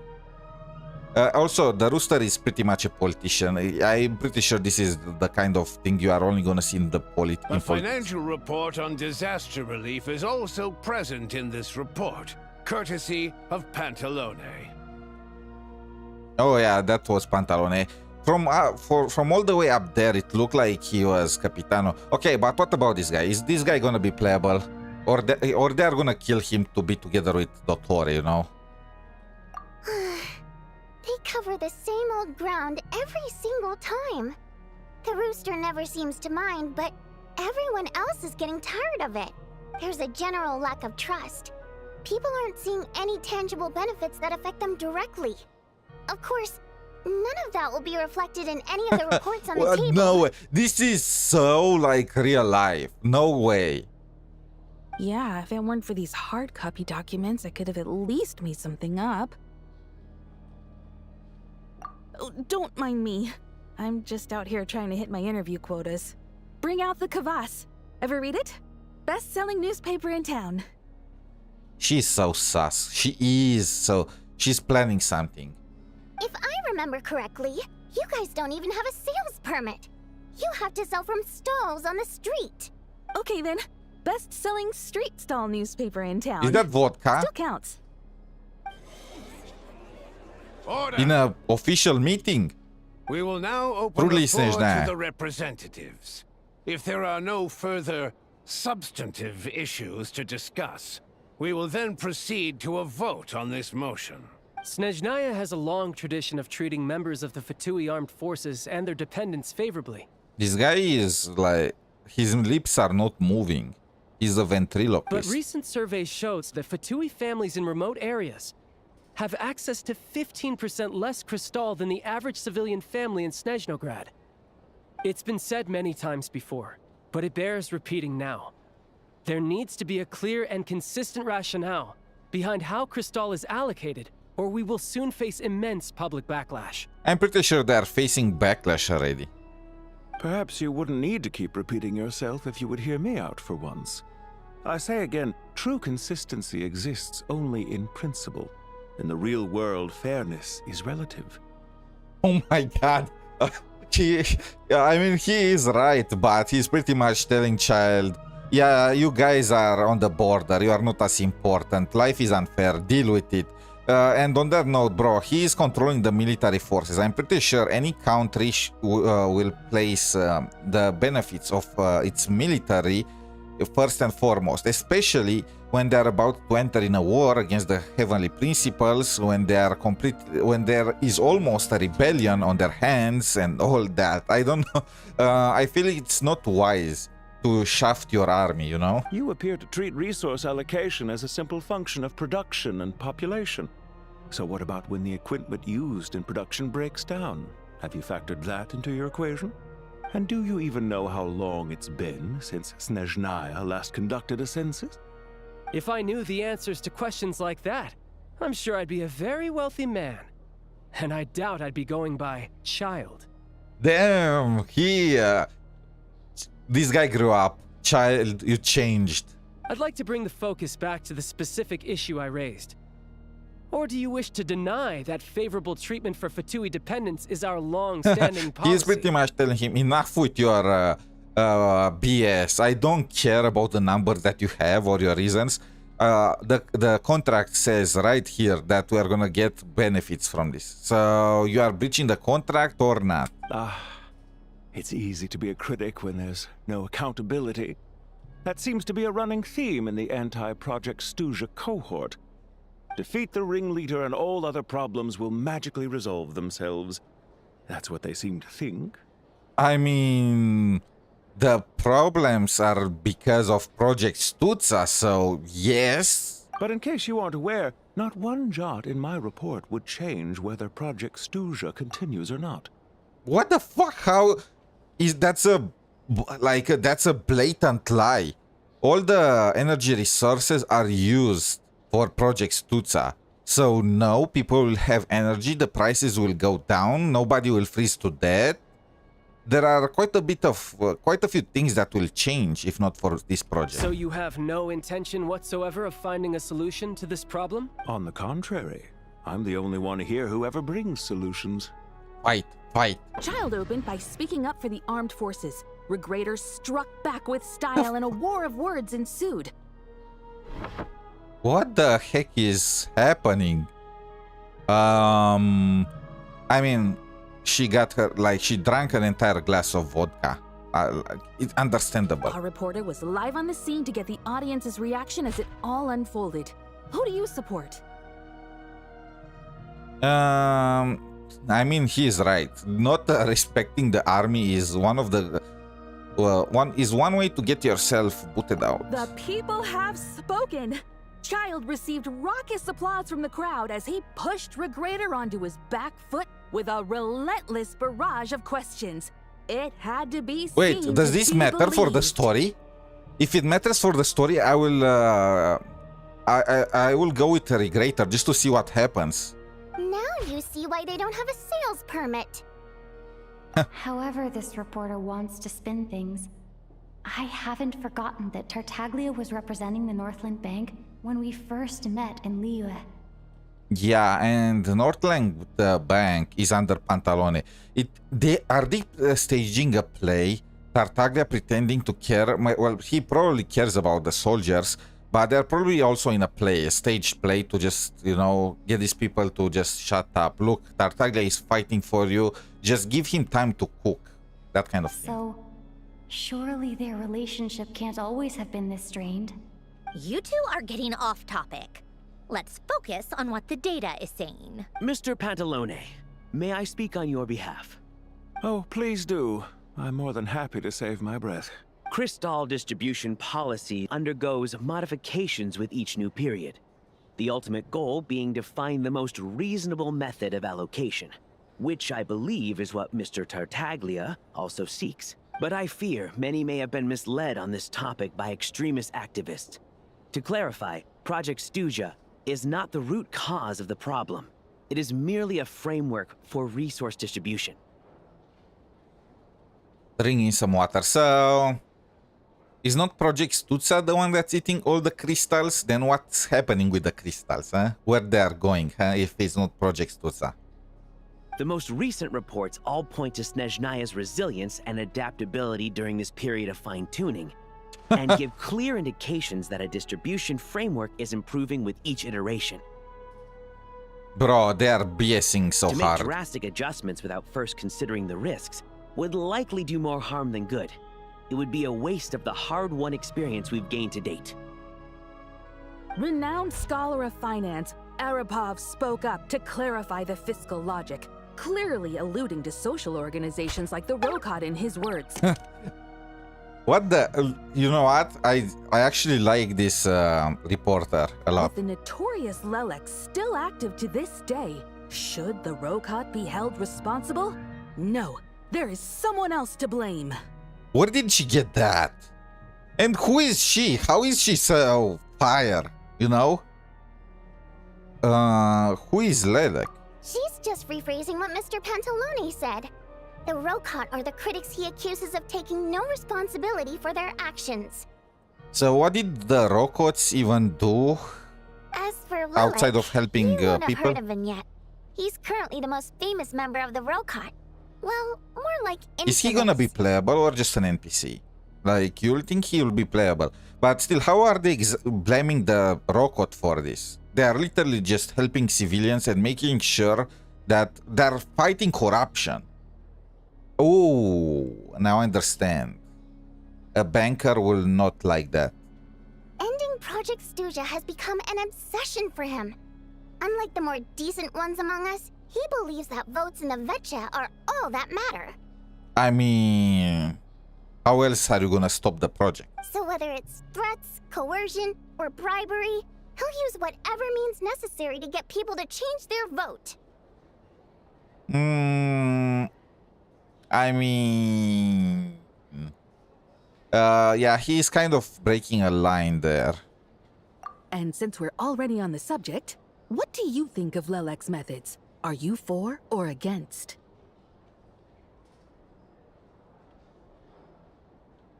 Look, I can sympathize with him. At the end of the day, this is like some kind of dictatorship. It's clearly that the Tsaritsa has the power.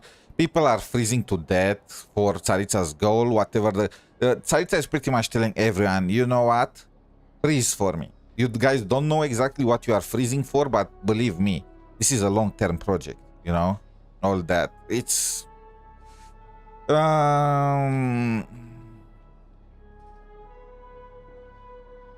Let's go with this. Well, whatever the story is, his actions benefit us all. We stand with Lelek. At least someone here wants to take this discussion seriously. I've been considering that issue myself. What you really need is more precise regional data, right? I mean, that Lelek guy, I don't yet know how the people in this council are chosen, right? I don't know how the people in the Vesha are chosen. Are they chosen because they are rich? In which case, I understand why they don't really care that much about Project Stutza, and in that case, I sympathize with Lelek. Like, that's probably the only way to go about this. But if they are chosen at random and they are just a mix and match, mesh of different walks of life, then I feel like threatening and coercing them is not the way to go. But at the same time, the Rooster is probably doing just that, and Pantalon is probably bribing them too, so it's hard. I think it would be easiest to let the Fatui handle it, since they're already in charge of Crystal shipments anyway. We may as well get them to collect some data while they're at it.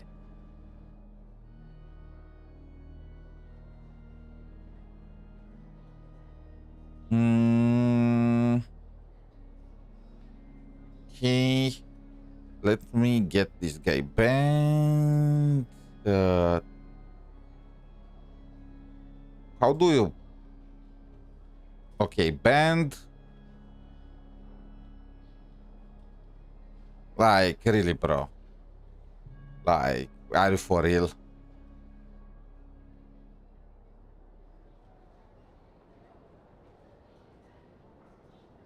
Did I remove all his messages? I don't really know. This is the first time I actually banned somebody on YouTube. Usually the bots are all on Twitch. Now it looks like they're moving to YouTube. Hopefully he's banned. And his messages are deleted. Yeah, I think they're... yeah. I no longer see them. Okay, let's continue. Whatever you need, you can ask the Fatui to look into it for you. In terms of supervision, I think the Druzhna would be a good fit. I had hoped to discuss this with Miss Vesna. Oh, that's sadly, the fairy she's looking one, like the Tinkerbell I will fairy. be happy to take a note of your suggestions and present them to Commander Vesna for a decision upon her return. The Commander has always taken a keen interest in Project Stuzha. However, given the Druzhna's demanding workload, I'm afraid it may prove difficult for them to provide any practical support. What workload? Let us refrain from jumping to conclusions until a concrete and actionable plan is in place. My apologies, Lord Rooster. There are numerous issues to address here, including manpower, time sensitivity, and reporting lines. Nevertheless, I support drafting a proposal. Follow the usual procedure, and it can be raised as a new motion for all parties to evaluate at the appropriate time. In that case, I'd like to share one thought before the proposal is drafted. The issue of time sensitivity was raised just now, which I presume relates to the official reports. In fact, the Energy Commission already collects regular statistics on each urban center and its surrounding area. Would these be of any use? That's a good idea. I read every issue of Sviet Lolaidovka's report, and although my focus is mostly on the section about equipment operation, the energy consumption statistics also yield a lot of insight. Be that as it may, does no one see an issue with using local data to determine Crystal quotas? In the long term, it seems like a very risky solution. Corruption, but I mean, you already have plenty of Not that. if they are used purely for reference. So long as we have the report from the Northland Bank's headquarters to corroborate it, no one will be able to fool me. Very well, then. It appears that this arrangement is acceptable to all parties. Yeah, sounds good to me. The members reached a provisional consensus on the issue of improving treatment for Fatui soldiers. She is sleeping. Today, the prima donna of the Korailievsky troupe attended a session of the SNEZHNOYA Vecha in the company of a most charming young lady. The question on all our minds is, what is the true nature of their relationship?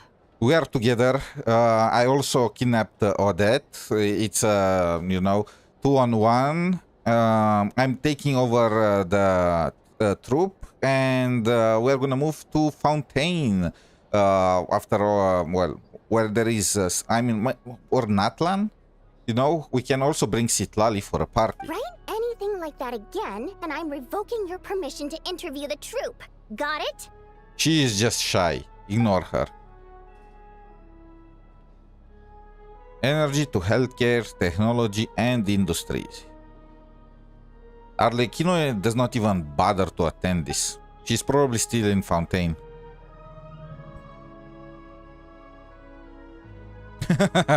I mean, yeah, she's actually interesting compared to these guys. If there are no further contributions from those present, we shall proceed to the final vote. Hey, check it out! What made him vote against? Why now?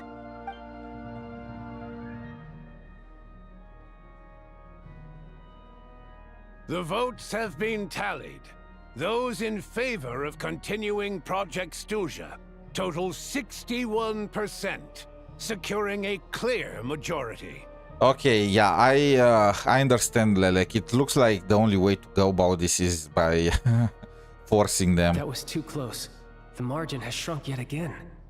Chuganov was a huge loss. Wait, that's close to them? Huh. I'll bet Lelek is behind this. I wonder how Pulcinella will respond this time. Chuganov. I see. Lelek strikes again. Yes.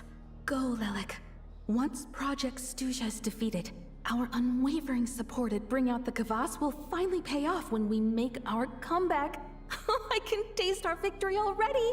In accordance with the result of this vote, Project SNEZHNAYA will remain in effect until the next Vecha period. Finally, may I remind us all, we debate only for the greater glory and solidarity of our nation.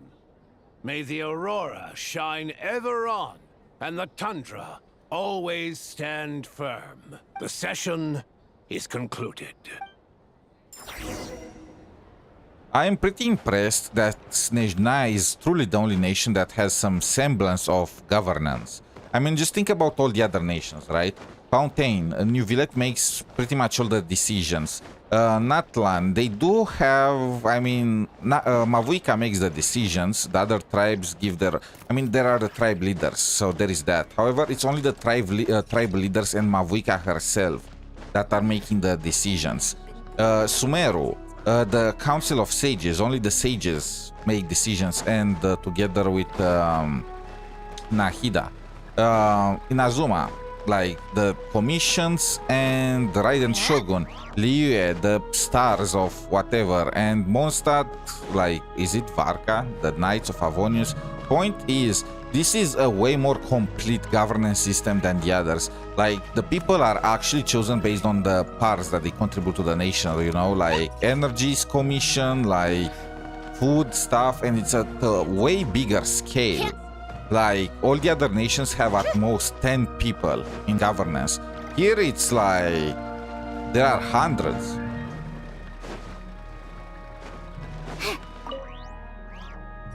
I have to say, I really wasn't expecting Chuganov to vote against Project SNEZHNAYA. Well, in principle, SNEZHNAYA's business and political elites ought to be the ones least likely to oppose it. As we heard, Project SNEZHNAYA is basically just a resource distribution framework that requires everyone to cut back during the winter. But even if the policy got cancelled, the Tsaritsa's energy needs wouldn't suddenly go down. The extra demand from the public would have to be filled from somewhere. So logically, the factories would have to take the hit. Wait. Oh my god. I understand now. So, canceling, I was wondering, I was like, do these people really have that much power, you know, to stop Tsaritsa's project or plan? No. I was thinking Project Stuza is her plan, but no. Literally, it's not even up to discussion. The Tsaritsa is getting her energy on one way or the other. The only difference is how she's getting that energy. That's what Project Stuza is. Project Stuza says that the civilians are gonna, you know, pinch and just tough it up during winter and whatnot. And without Project Stuza, pretty much they are saying the rich are gonna get taxed and they are gonna have to contribute to the nation. No, but still, still though, I feel like canceling Project Stuza is gonna be better, you know, for the regular people in the long run. But I find it funny. I was actually thinking they might be able to stop Tsaritsa's plan, but no. It's like, you don't even have the right to vote for that. So never mind. Really never mind. What governance is this? It's literally the Archon makes the law. Probably the best is with Nahida, where she listens to the sages, at least their opinions. I got a letter from Mr. Mitya just before today's session. He said he's confirmed that there are issues around overtime and excessive energy consumption at the Iskra manufacturing plant. In a situation like this, once the Rooster receives the report, he'll order the factory to halt production and submit to an investigation before issuing a penalty. But that's a week-long process, and thus didn't make it onto the Vetcha agenda this time. I don't think he suspects anything so far. Exactly. And as you know, he's a very selfish person. I was originally gonna try and flip him after he received notice of the official sanctions. My plan was to convince him that the whole thing was completely unfair. Rather than just sit back and take the hit while his factory stopped production, he'd be better off voting to end Project Stuza. At least that way, no one else would be able to make any money either, because all the factories would suddenly have more limited energy to work with. But now, he's already voted against it, which means someone must have used more forceful means to change his vote. Just like with everyone else who flipped. Go, Lelek, go! Yeah, no one knows why Lelek is so obsessed with ending Project Stuza, but by the looks of it, he's inching closer and closer to success. I mean, isn't Project Stuza just a way to fleece the regular people? Isn't that, like, what we already found out now? Lelek must have strong motivations, given how he'll stop at nothing to achieve his goal. Maybe he knows the full truth of Project Stuza. Maybe my next step should be to focus on him. Oh, right. What are your plans for the rest of the day? Shall we head out? Hey, comrade. I noticed you were here during the debate. I didn't take you for a political enthusiast. Greetings, Harbingers. I just happened to have some free time today, and my new friend here thought it might be fun to check out the Vetcha. Yeah, we are on a date. Ah, Odette must have introduced you. Looks like you two are getting along pretty well. I'll leave you to catch up. I should head back to the troop. Sure. Break a leg and all that. Thought it might be fun to check out the Vetcha, did you? Things are never that simple with you, Traveler. There's no way you're here for kicks and giggles. Tell me I'm wrong. Oh, yeah. Is she jealous? To some, he's a captivating enigma. To others, he's the bane of their existence. It's kind of hard to tell with her. Like, she always has that banter no one ever attitude. thought that some anonymous nobody from the Rokot could cause such a stir. Huh? You want to look into Lelek? Then I'm sure his days of anonymity are numbered. What do you think, Sandrone? The thing, I wonder what will happen if I mess with Sandrone's key. Like, what if I am just charging it, you know, and stuff like that? Fine by me, I guess. If the Traveler actually manages to expose Lelek, it'll be doing Pulcinella a favor. But I don't want to do that. I'm on Lelek's side. In return, it seems fair to let her in on what we've learned so far. My thoughts exactly. Sharing is caring after all. Head back to Glupov and grab the files on Lelek. It's easier to just pull the records than go through the rigmarole of getting the Traveler a visitor's permit.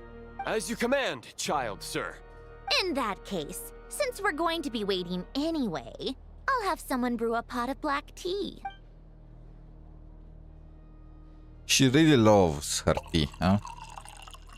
Is that black tea to you? Among the many incidents Lelek has been involved in is that the victims are all too scared to share any real information about him. Clearly, he must have threatened them in some way. His modus operandi is to silently infiltrate the scene and leave a threatening letter behind. But neither the letters nor the crime scenes ever yield any clues to his identity. So all these files have to offer are short statements by the people affected. They don't give us a lot to go on.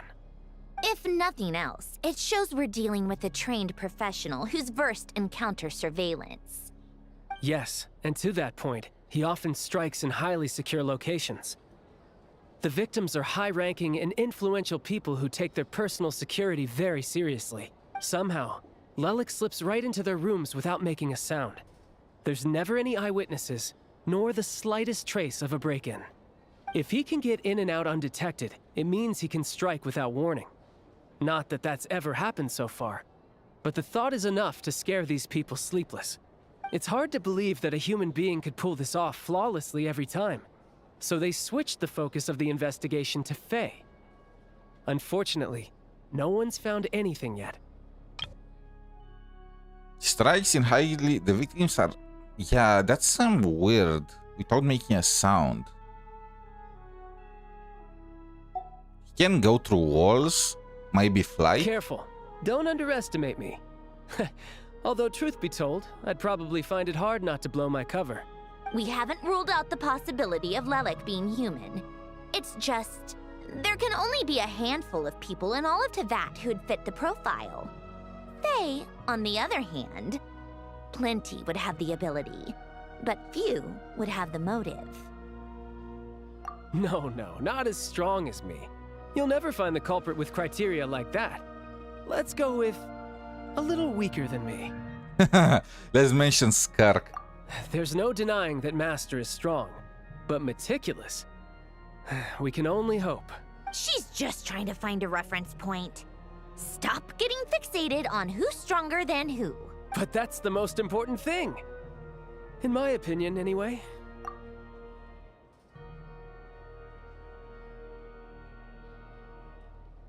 Oh, wait! Is Odette Lelek? I mean, it kind of makes sense. Oh, no, wait. They spoiled it. They freaking spoiled it. What the fuck is... They really have to spoil it. We know that Lelek is some kind of big shot, so it makes sense for him to not be just a regular NPC. And this is Odette's, and... yeah, this is Odette's focused, technically, story quest. So it will make sense for Odette to be Lelek. We know that she is upset about Project Stutza and about how it goes. Because she was helping people with Alyosha, like... It will make sense for her to be also a Rotok member, especially with Vodyasna and Alyosha there. Like, I feel like she would have exposed them long ago if she was not also part of the team. Odette? Yeah, that seems about right. Her skills are solid, and she's always calm under pressure. Except she's Fatui, so the likelihood of her working against us is pretty low. But yeah, much more. And that will accurate make than sense your why they are example, not talking. Because she is a Fatui. You know, they are scared that they are not gonna be believed, and then she's just gonna get rid of them. No, wait a moment. Maybe we should interrogate that assumption. What do you mean? Which assumption? Her Fatui identity doesn't necessarily exonerate her. And when you think about it, the Rokot would be precisely what she needs to conceal her identity. Plus, she wouldn't need to be such a pro at covering her tracks. She'd already know where the Fatui will be and when. So she could choose the perfect time. I'm gonna be so upset if Odette turns out to be Lelek and we just exposed her from some random ass out of nowhere comment. Like... Oh, yikes. I was just thinking out loud. Why is this starting to sound like such a convincing theory? Still, what reason could Odette possibly have for trying to call off Project Stuzha? We are already making the connection Lelek equals Odette. Arlecchino would be the best person to ask. She knows Odette best. Unfortunately, she isn't back yet. Rosaline used to open up to her in private about her struggles with Odette. As I'm sure you can imagine, Arlecchino is quite a lot better with children than Rosaline was. She gave her some tips on how to handle the situation, and Rosaline managed to reach a settlement with Odette before leaving. So I suppose there were at least no lifelong regrets left behind. And then we killed her off. Still, did we just expose Odette? Please don't be Lelek. Please don't be so obvious, and don't just be like a random guess from the Traveler, uncovering Odette. Like, come on. Beyond that, I don't know the details about that side of things. But and we are already pretty much sure that she is the culprit. Project Stuzha. The reason being, her father passed away during the early stages of the project. That was back before it had been named Project Stuzha, when things were still being worked out. But in essence, it's remained the same ever since. Huh. The more you know. Rosaline was always so self-centered. I never understood why she started paying so much attention to Odette. Is that such a surprise? If you cast your mind back, you may remember that Rosaline and I weren't exactly close. We had tea together a few times, but that was about it. I mean, she likes to mess with you. That much I remember. Odette's past is no secret. Her father was a fatus and her mother was a very famous ballerina. Now we know where she got her looks, damn. On the surface, it looks like she followed right in her parents' footsteps. But the truth is quite a different story. After her father passed away on a mission, her mother was overcome with grief. She broke her leg during a performance and could never dance again. Odette was only interested in ballet at the time, but this tragedy left the family with both breadwinners gone. They could barely make ends meet. Shouldn't there be some kind of pension, you know, some kind of settlement for soldiers that die in the line of duty to make sure their families are not gonna just crash? What the frick is going on with SNEZHNAYA? Per Capitano's policy, family members of Fatui who died in the line of duty had to be appropriately accommodated and provided with adequate assistance. W Capitano. So, regardless of how Rosaline may have felt about it, it fell to her to resolve the issue of Odette's family's livelihood. In the end, the solution they agreed upon was to have Odette join the Fatui. Wait, what the fuck?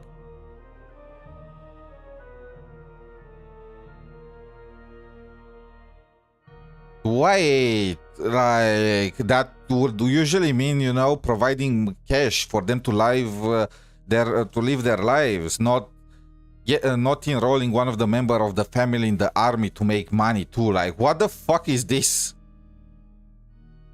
Who would join the Fatui and risk their lives?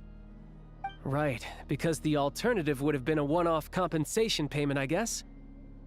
In that sense, joining up was definitely the better option. How small was the compensation if that was not on the table? Still, she must have had mixed feelings about it, right? If she doesn't even like the Fatui. It's just a theory, a possibility. But as a motive for Odette to become Lelek, it holds up. That said, I have no idea where Odette's head is at right now, or what her conflict with Rosaline was about. Plenty of people were on bad terms with Rosaline. I have no intention of trying to figure it all out. Yes, but there's not much point in discussing that now. Yeah. Back to Lelek. Since our investigations so far have turned up next to nothing, we've got nothing to lose by trying a new angle. Funnily enough, Tonya and I had actually made plans to go to the theater tomorrow to watch Odette's rehearsal. Unfortunately, thanks to this Lelek situation, I'll be stuck working overtime again. Which means you can go in my place. No point wasting the ticket. Plus, you'll get to meet Tonya. Spirit Seeker. Quite the classic ballet. It was passed down through Odette's mother's family for generations, though it hasn't been performed in years. But Odette's been practicing it diligently, and it's finally ready for a return to the stage. Excitement is through the roof. Tickets for the official performance sold out long ago. Tonya's excited for it too. She's desperate to see it no matter what. Personally, it's not really my kind of thing, but since she's my little sister, I had to figure something out. I've actually seen it several times before. The story's pretty straightforward. The lead character follows a trail of clues left behind by a spirit, gradually recovering her memories along the way. It's a tale of love and regret. So not exactly reinventing the wheel, at least by today's standards. But when that classic melody kicks in and the lead character begins to dance, it always gets me. It really is beautiful. I did not expect Marionette to be a fan of ballet. Too, though. I know it's always been Odette's dream to perform this piece, but I'm not sure she's really ready. In that case, I think that even if she is Lelek, we should wait until her performance is over before we respond. I'll let you take it from here, comrade. I don't want to expose Lelek. Why are we working for the Harbingers?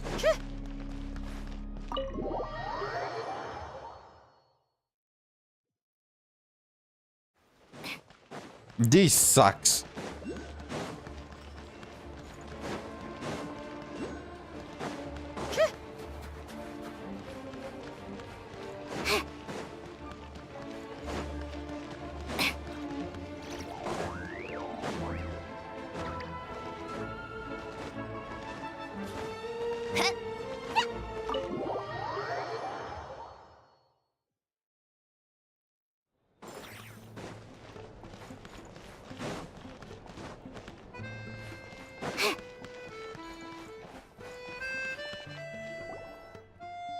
There are still Fatui guards at the door. It's good that everything's going so smoothly. Next step is to head back to the theater and get a clear answer from Odette.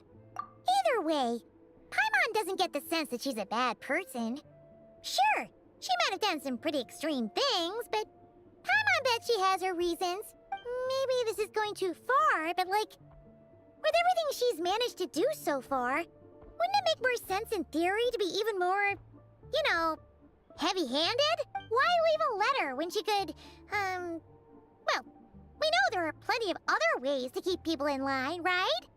The point is, she could have gone further, but she didn't. So, we personally know that there is a very high chance for Odette to be Lelek. Remember that SNEZHNAYA trailer where Alyosha, where everyone was hunting for that rich guy in the audience, right? First Alyosha started fighting and going after him, and Valerie stopped him. Now we know it's because Alyosha is Rokot and Valerie was Fatui. And towards the end, you had Odette hold that guy and with her sword at his neck. And the guy objected against Project Stutza. So, yeah. If it is her, she's got some principles at least. Yeah! Well, all you can do is follow the facts wherever they lead. No change, really. But that thing Paimon told you about yesterday? Paimon feels like she can sense it more clearly now. Hearing you talk about your day makes Paimon itch for an adventure. If only she could be there with you so we could experience it all together. Yeah, I wish you could be there too. I'm not used to adventuring alone. But don't worry, we'll get to the bottom of this. Guess it's just one of those things. Never mind. Paimon will behave herself and keep resting.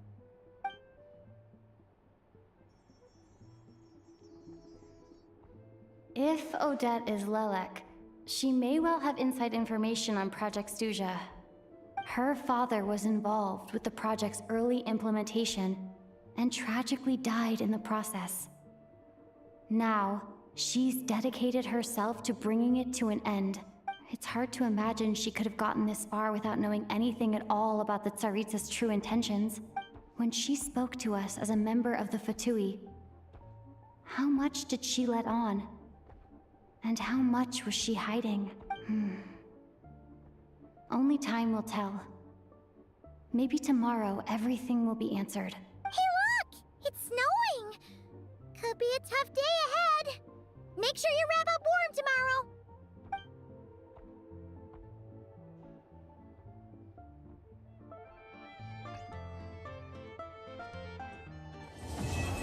Everwinter without mercy.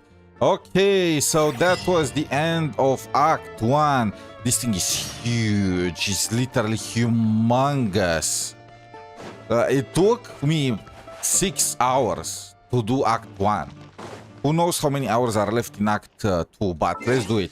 I believe we should have enough. I can stay 5 more hours, so it should be fine. How much do I need to forward the time?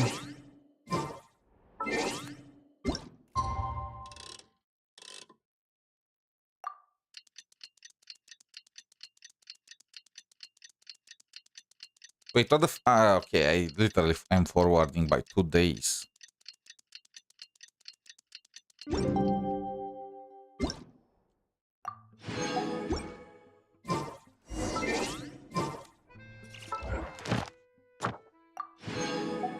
Okay, we got ourselves a multi. Apparently Odette's weapon sucks, so I'm not gonna go for it. And anyway, I was not planning to go for it. I am currently using the Ember Well on her. Like, it also fits aesthetically.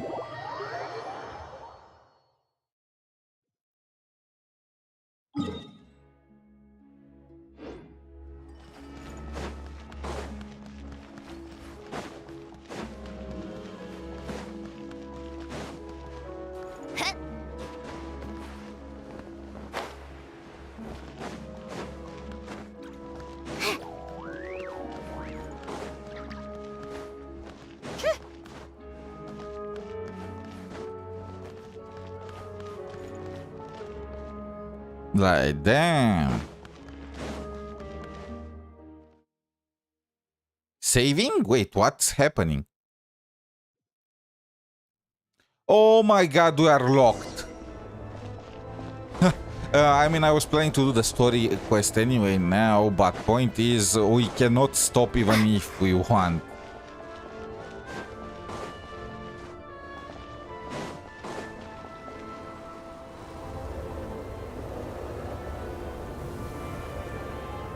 Ooh, it sure is cold today. I wonder how much heavier the snow's gonna get. Here to see Odette? I just need to see your tickets for the preview. Perfect. Thank you. I'll hold on to your tickets.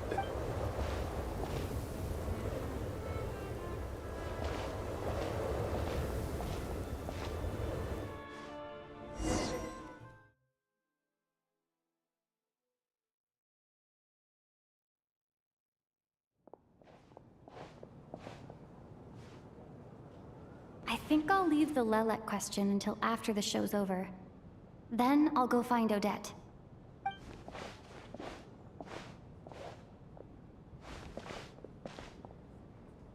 Child said he was originally going to come with Tonya.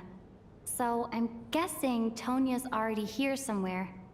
Is there anyone here who looks like a Tonya? Let's see.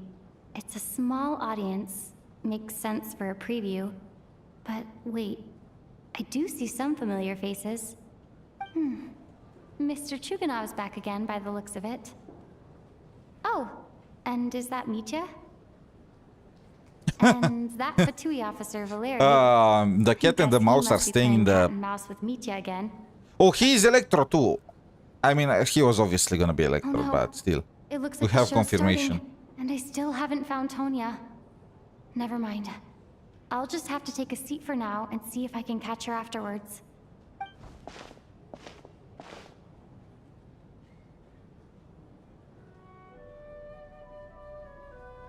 Go, Odette, go! Go, Lelek!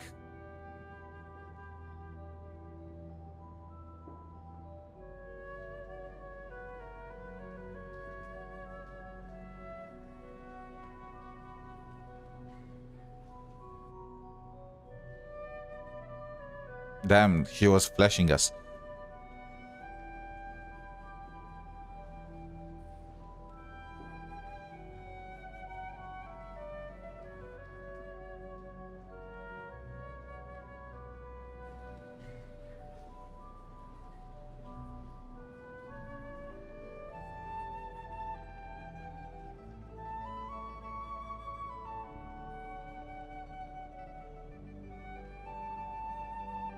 Wait, what was that? I was thinking it's part of the play.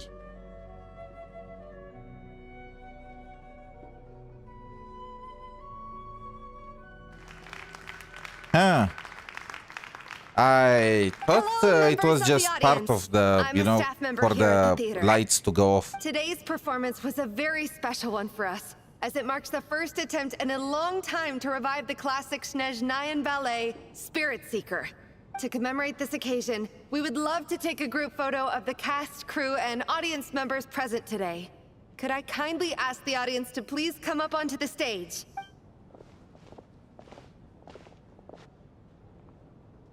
All right, everyone, huddle in a little more. Now, look at the camera. 1, 2, 3. Oh, come on, show them again. Oh, look at Dianitsa. Okay, Valerie there. Mitya. Some randoms. Alyosha, he's hold hostage. And, yep. We are doing our pose. I need to get the mermaid. I need to get her. Are you quite satisfied, Mr. Energy Scientist? I rather hope you don't have any other escape plans to add to my workload today. What are you talking about, Sarge? This was simply my way of inviting you to watch Miss Odette's new show with me. And wasn't the performance spectacular? In the future, I heartily encourage you to take a leaf out of my book. Find some soul-nourishing pastimes to enrich your time outside of work. It was indeed a fine performance, but I must correct you on one point. This is not time outside of work. These are working hours. Even better. Working hours and non-working hours are just a social construct. Human technology can never advance if we're too rigid in our thinking, Sarge. May we leave now? Already? I mean, I was kinda hoping to soak up the atmosphere for a little longer, he doesn't want to deal with his BS. Okay, guess I'm pushing my luck. Didn't seem like too much to ask, but fair enough. Off we go then, Sarge. Back to the land of working hours. Lead the way. That has to be her. Oh, that's She's Tonya? the only person in the audience around Tonya's age. I even forgot about her. Excuse Oh me? my, she looks like a gender-bent child, I just realized. Child, your sister is hot. You know what? I was worried, I was wondering what was the reason for us becoming friends with Child, but it looks like it was a long-term plan. We were not planning to become friends with Child. We were planning to become his brother-in-law, you know? Your brother's busy today, so I took his ticket. Don't worry about him. He's fine. Oh, okay. Sorry for the trouble. What's wrong? Are you sick? No, I'm fine. Give her a hug. Nothing. She's cold. Maybe she caught a cold on the way here because of the weather?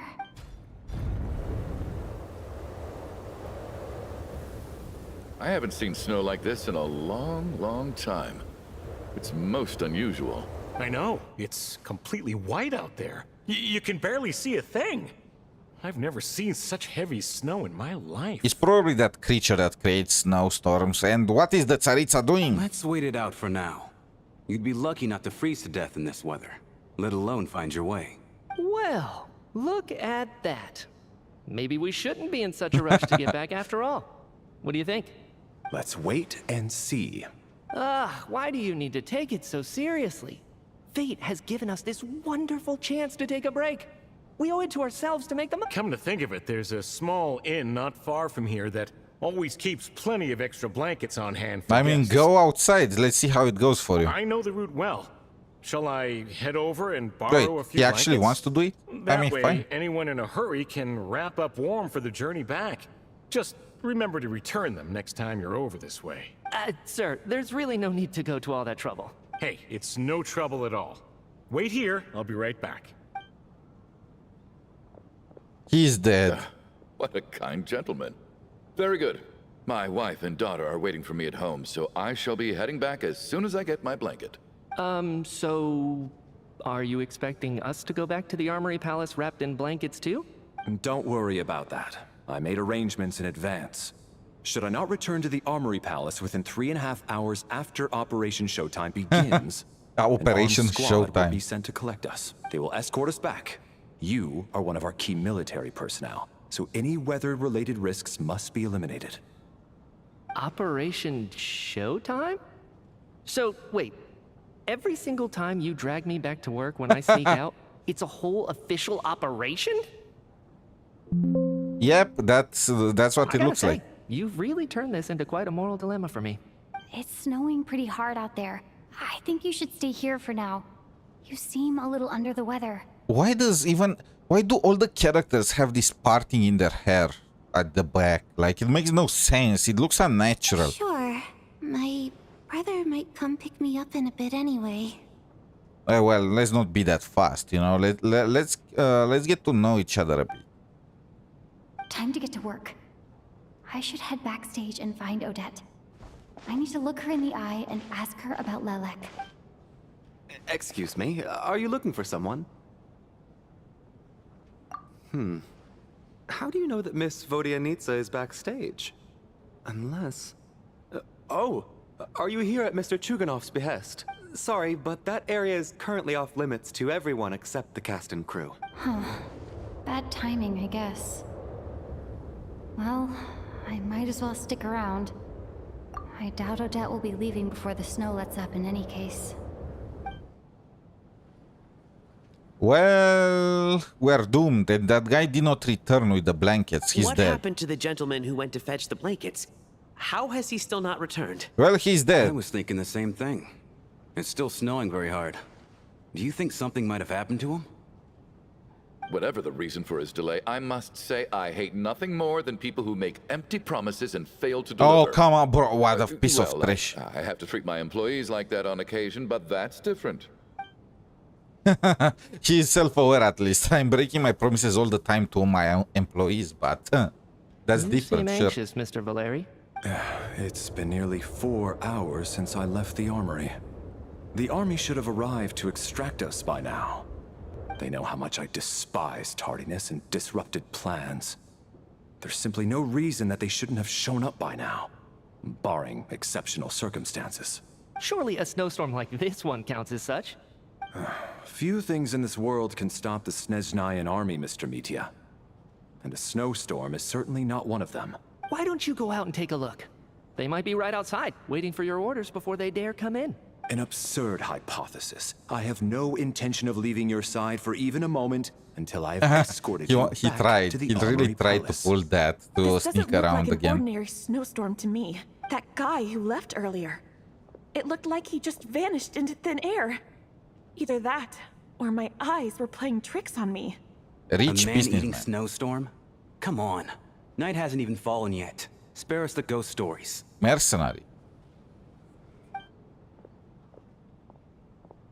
Traveler, didn't know you were coming today. How come you didn't say anything? Oh, right. I assumed you were looking for me and Vodyanitsa. Odette's still backstage. Whoa, that's quite a snowstorm out there. I've been working backstage this whole time, so I didn't even notice. No wonder the audience hasn't left yet. Huh. Is weather like this rare even in Snezhnaya? Yeah, snow like this. I'm sure I've seen it out in the wild before, but never in the city. Wait, what's the difference? Actually, I take that back. I don't think I've seen snow this bad even in the wild. This is something else. It's not normal. If even Alosha thinks snow like this isn't normal, could it have anything to do with that I mean, monster duh. people have been talking Obvious. about? Obviously. We can't stay cooped up here forever. Someone needs to go out and take a look. No need. I have plenty of experience with snowstorms. Besides, I work here while you're an audience member. I should be the one to do it.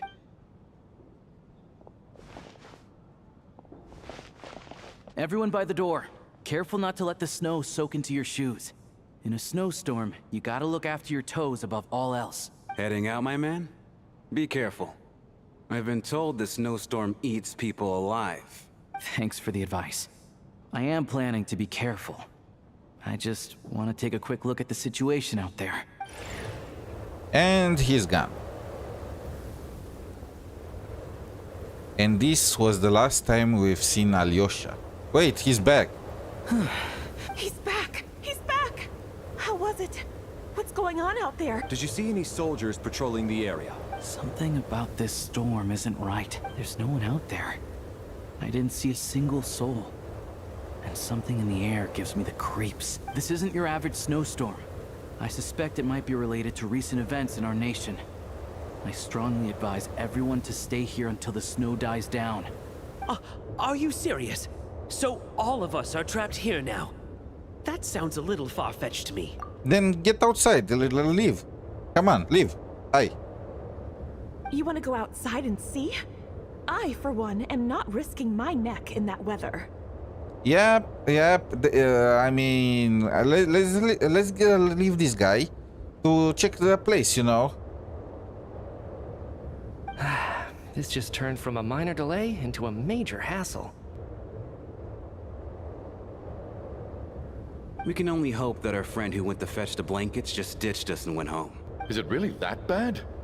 But my daughter, I won't be able to read her a bedtime story tonight. Yeah, very believable. How about you get outside? Huh? Both of you. What are you all still doing here? Whoa, it's snowing hard. So now we're stuck here? Oh, this is terrible. Luckily, it was just a dress rehearsal today, so there aren't too many people here. On the bright side, the theater's always well stocked with supplies. If the snow still doesn't let up as we get into the evening, you can spend the night here, everyone. At least, I assume that's all right? Odette? Fine by me. This seems like a sensible backup plan under the circumstances. My thanks to the theater for being so accommodating. What are you staring outside and praying for, my man? You anxious to get home too? Oh, Your Majesty the Tsaritsa, I beg you, please do not let tonight's snowstorm stop. Wait, what the heck? Wait, what? Didn't you want to leave? This is a golden opportunity to spend the night under the same roof as the two top stars in all of SNEZHNAYA. It's a once-in-a-lifetime experience. Bro, I'm gonna guess that she is his wife. So, if the snowstorm stops, he's not only not gonna sleep with top stars under the same roof, but he's also gonna sleep on the freaking couch. I think I've changed my mind. Sir, if you so much as look at us funny, you'll be seeing stars in a whole other way. Behave yourself, or you'll be begging for that blizzard. I'm not included in that, right? I'm free to look as much as I want. It's getting colder. We need to keep the indoor temperature up. Close the door and lock it tight. Let's head somewhere warmer.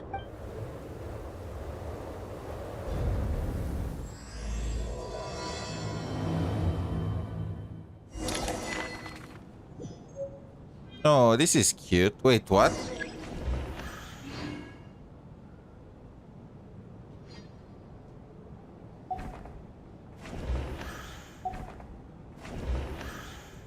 Wait, is this gonna be some kind of murder mystery?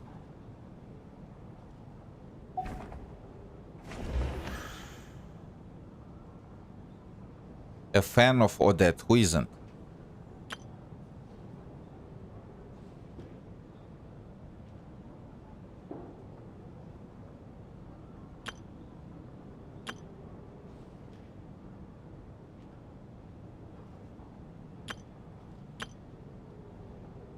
The fourth descender.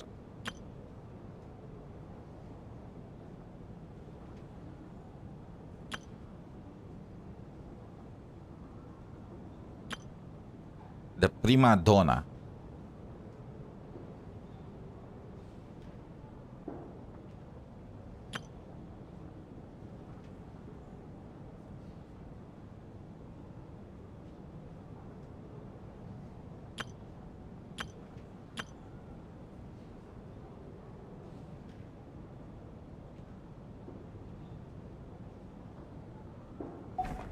Interesting.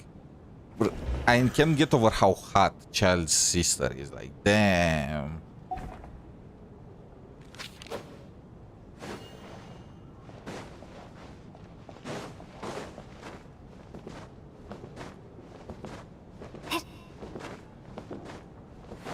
Can I leave? Can I TP out? I can. Well, this is kind of quite immersion breaking. I wanted just to check if it's possible. So it's not like you are locked inside of that. Damselettes.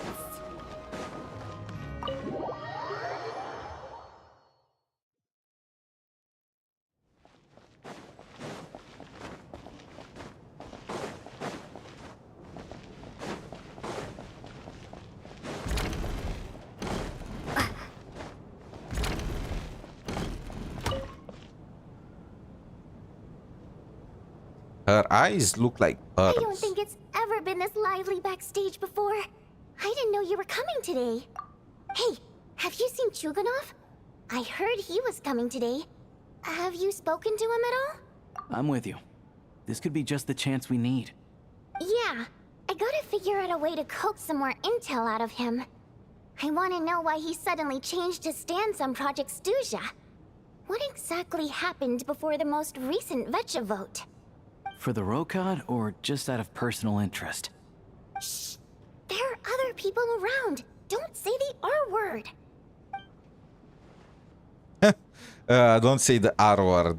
I have to say, even though today was a rehearsal and there were some hiccups along the way, Miss Odette's performance was one of the best I've ever seen. Even compared to an actual show. Oh, I couldn't agree more.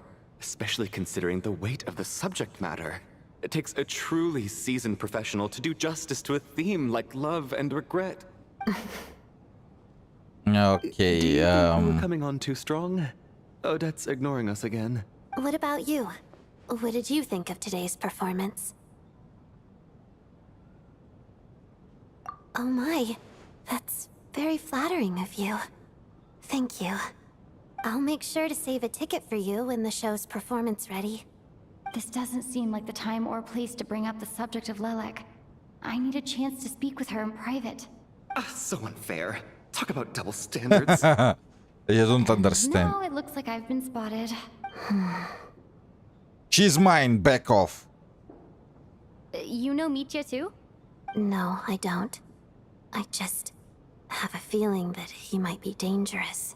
It's always the smiling ones.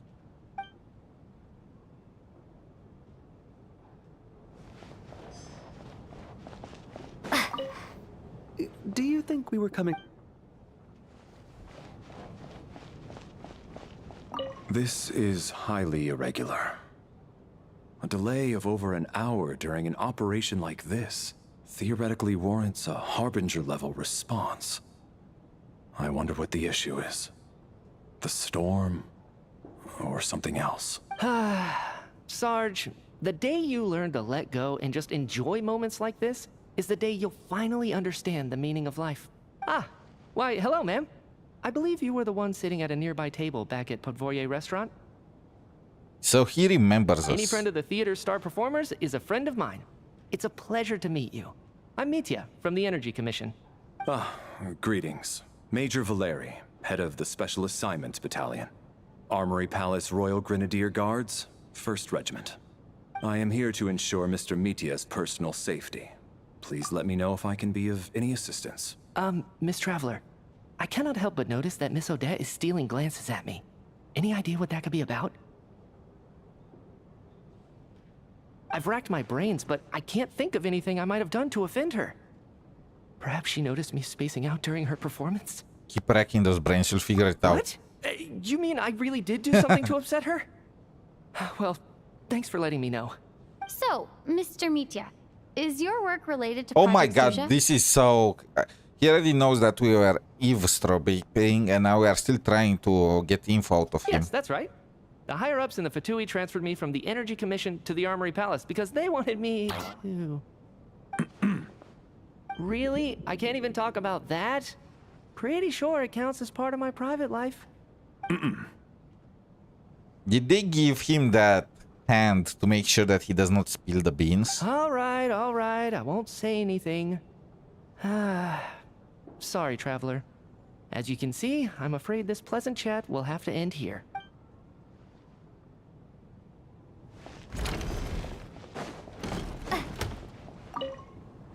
And then there's the aristocrats. Easiest of all to deal with. You don't need to use any force whatsoever. All you have to do is show them the rope you plan to tie them up with. Do you know why?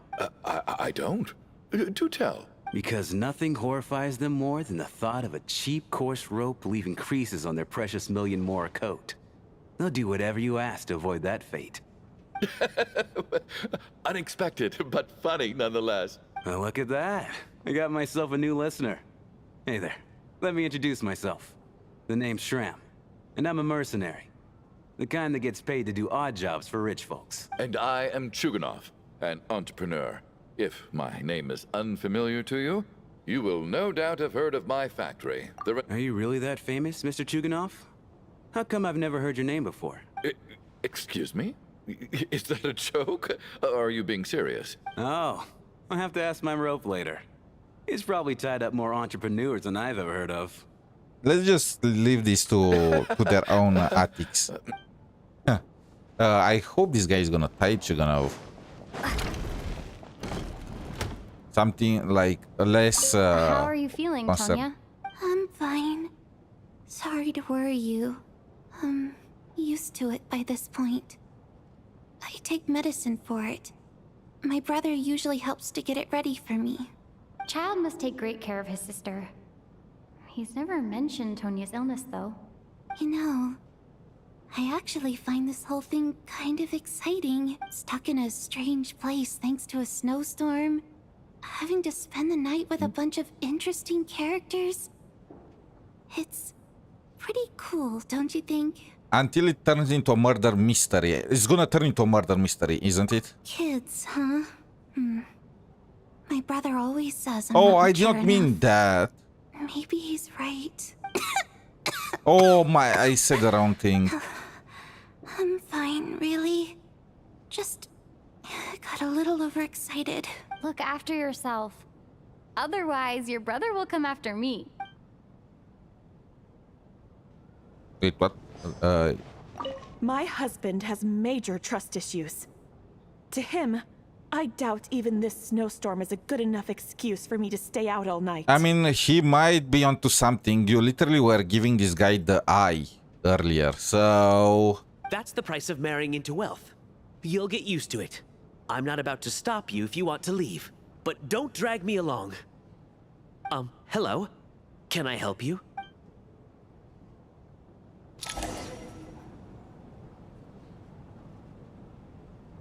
How's it looking, Alosha?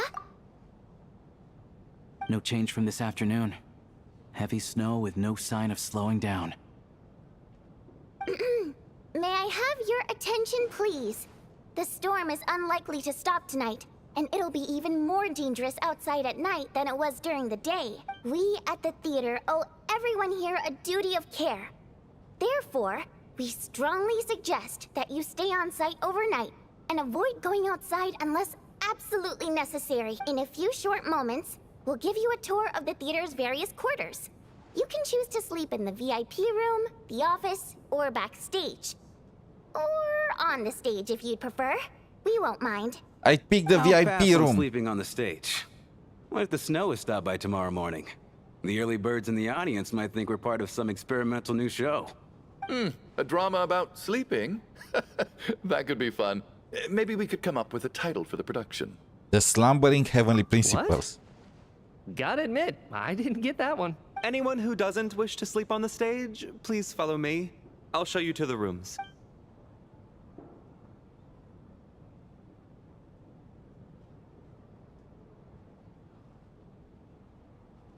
I guess I'll call it a night. Though, I feel like I won't sleep very well without Paimon here. Oh, I forgot. I'm sure she'll be Paimon is worried not that I with haven't us. made it back yet. But as long as she looks out the window, she'll probably realize what's holding me up. I wonder if she's feeling any better yet? At least she hasn't been getting any worse. Still, I should try and get back first thing tomorrow morning. Wait, what's happening?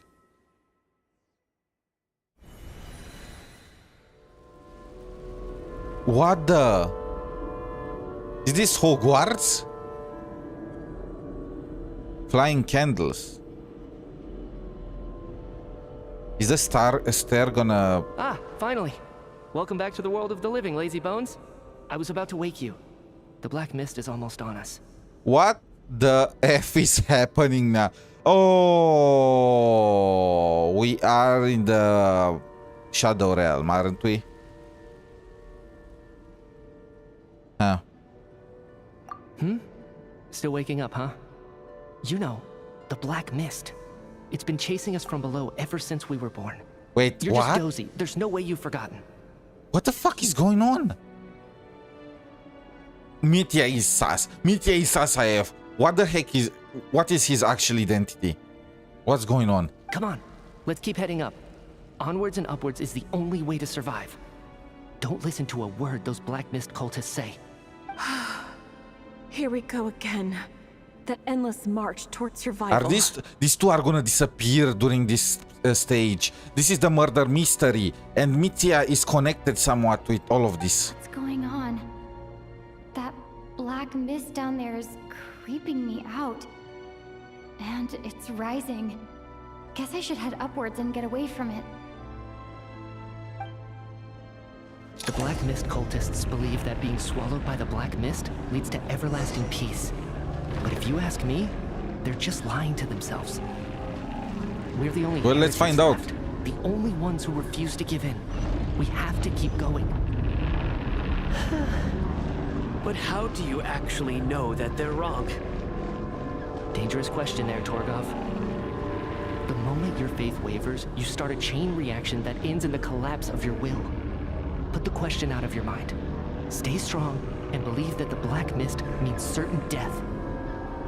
Okay, but it's not my mind that's the problem. My body's about to give up on me. It's already starting to falter.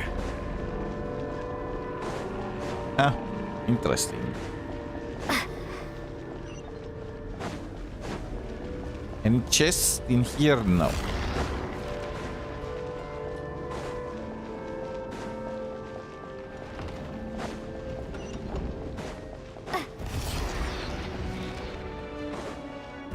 Interesting.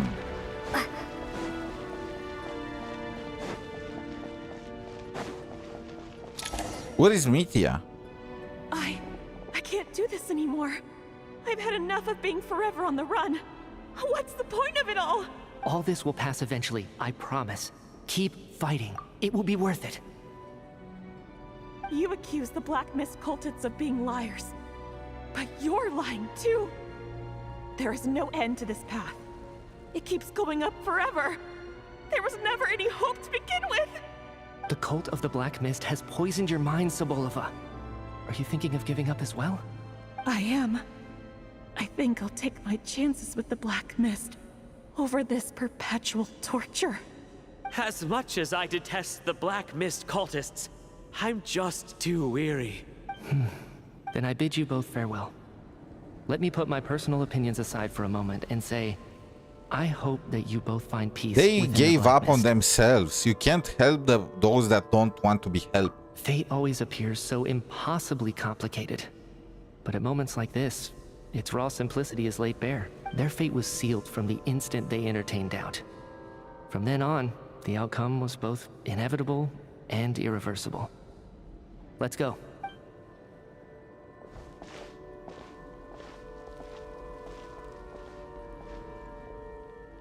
Torgov and Sobolova are gone. I never thought the day would come when even they would be swallowed by the Black Mist. It's just you and me now. Yes, it looks like it's satisfied. For now. The Black Mist is fine after it ate won't be these long two before the Black guys. Mist starts chasing survivors once again. No one knows how to stop its advance for good. Well, we should make the most of the precious moments of rest that those two bought for us. Huh? Are you really that sleepy, traveler? And now we woke up. Okay, but what's going on? What's with that mist? What's with Mitya? Help! Somebody, come quick! And definitely these two are dead now. Huh? Is it morning already? What's all the commotion? Sounds like it's coming from next door. I should check and see what's going on.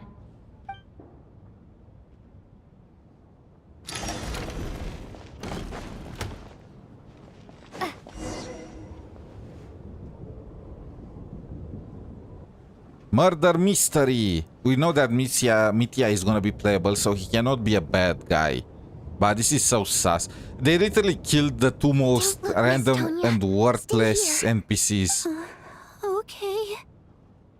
What happened to them? This mercenary guy is next, with probably that factory guy.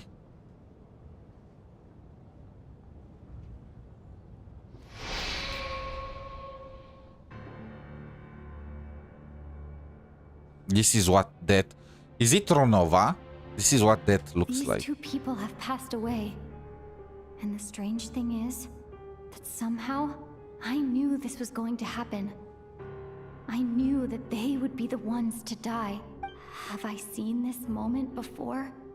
Or did I have some kind of premonition? I can't remember what it was. Let me take a look. Valerie to the case.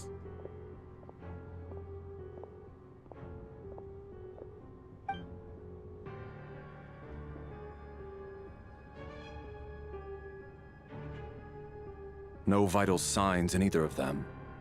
They're dead. The cause of death, however, remains unclear. No wounds on the bodies, no signs of a struggle, and no skin discoloration caused by the buildup of toxins. This must be Ronova in action. Just last night, they were chatting and joking away. This is so sudden. Could they have had pre-existing medical conditions? Even then, the odds of them both dying of sudden complications on the same night are extremely low. It's hard to believe that they died of natural causes, nor does this appear to be a suicide. Who was the first to discover the bodies? It was me. But these deaths have nothing to do with me, officer. I got up early because I wanted to see if I the knew snow had that it's stopped. gonna... It was... This is Then so I noticed that classic. the door to this room was open, and it looked like there was a man and woman inside. I just went over to see what was going on. Yeah, no I had chance no this idea guy they were- killed them. Still, this I knew this was gonna happen. An enclosed space, a snowstorm that stops everyone from trying to leave, a group of friends being stuck together. It's the perfect recipe for a murder mystery. I can corroborate this. I was doing my morning exercises near the stage. When I saw Mr. Chuganov heading this way, I followed him. I can also confirm that I didn't see a single person approach that room before him. The snowstorm was raging all night, and it's still going now. There's no way someone could have come in from outside, correct? You mean an intruder? No, not possible. I slept by the door last night as a precaution. There's no way I wouldn't have noticed if anyone had tried to open it. This guy is dedicated. Everyone, split into pairs and search the theater for anyone in hiding or any signs of suspicious activity. I'll follow up with a full search of my own shortly. Go. There is no time to waste.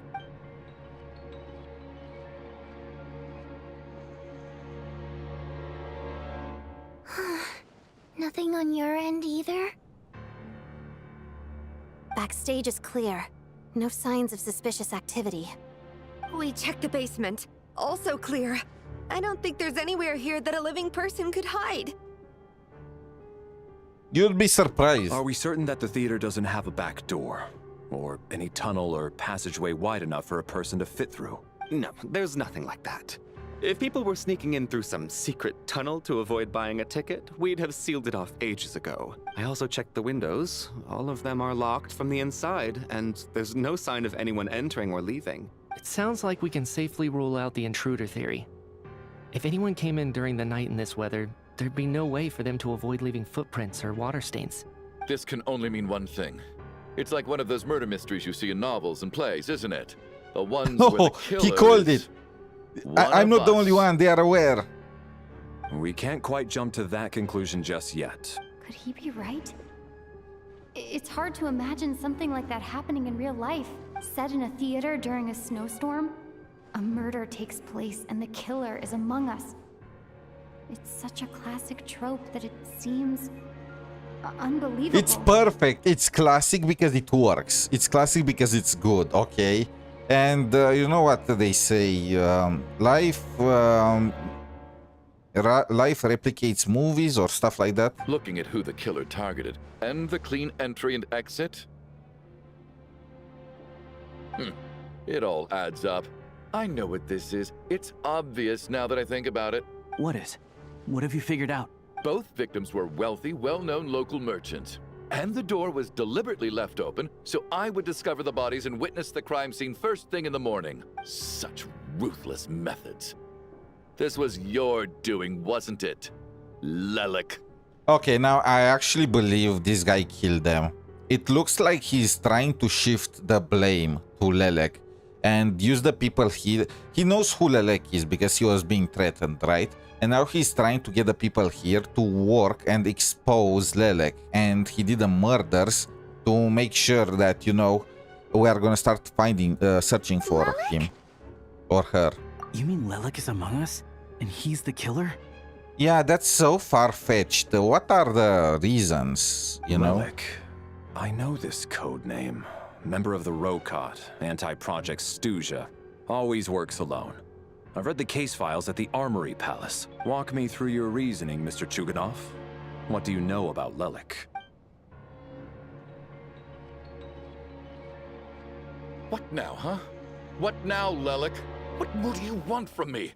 I already voted against Project SNEZHNAYA at the SNEZHNOGRAD. You snuck into my house the other day while I was asleep. Left a threatening letter. And I did all that you asked. But Project SNEZHNAYA cannot be so easily shaken. Not with the rooster in charge. This guy lost his mind. He's going crazy. He really was threatened by Lelek. That makes sense. And now you're resorting to murder to threaten me. Isn't that right? I knew it. The Rokot despises the rich. The lives of the wealthy are but refuse in your eyes. I mean, let's be real. You guys are cockroaches. I have no doubt that you are draining the blood of the people of SNEZHNAYA. We have enough proof on that front. There are gonna be some good guys among you, sure, but I did not encounter any since I have been in SNEZHNAYA. Show yourself! Which one of you is Lelek, Tell me! I'll do whatever you want! Just stop playing these mind games! Huh? Was this really Lelek's doing? Would Odette really do something like this? If Odette really is Lelek, this seems out of character. But then again... I mean, yeah, we really literally know nothing about her. I'm probably the only one here with a compelling theory about Lelek's true identity. But if I reveal it now, I'll be putting Odette in the line of fire. What should I do? I don't think it's likely that Lelek killed anyone. At least from the stories I've heard. He's never killed anyone before. And his name has never come up in connection with any murder cases. Besides, even if Lelek did want to threaten you, why resort to such an extreme and roundabout method? It's not his style at all. Vodyanitsa doesn't know that Lelek might be Odette, but her assessment is pretty much identical to mine. Miss Vodyanitsa, why do you suddenly feel the need to speak in Lelek's defense? Defense? Oh, no, it's just... I'm worried that we're jumping to conclusions here. It's because he was accusing Rotok. Also, Rokot. I don't think the Rokot is as bad as you're making it out to be. Well, if you think I'm so wrong, what's your theory then, Why don't you tell us who the killer is? The case is still evolving, Mr. Chuganov. Please do not prevent others from expressing their opinions so early on in the discussion. Even so, there's no denying that the recent threat received by Mr. Chuganov may well be an important clue. So there's still a good chance that Lelek is right here among us. I can't do this anymore. I don't care if it's still snowing outside. I have to get out of here. Whoa, take a beat. We all know it's far too dangerous out there. Even the soldiers couldn't get to us. Go out that door, and you might not live to tell the tale. And whoever this Lelek is, they're surely not going to murder anyone in broad daylight. Be sensible, my man. You're safer inside.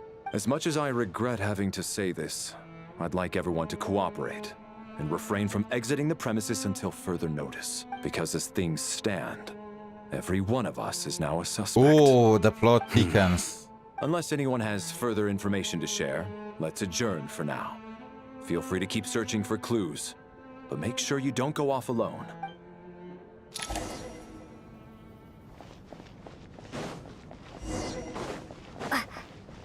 You seem to be very comfortable taking charge, Major. I simply made an executive decision that someone needed to take control of the situation on the mill. No, quite the opposite. We feel much safer for it.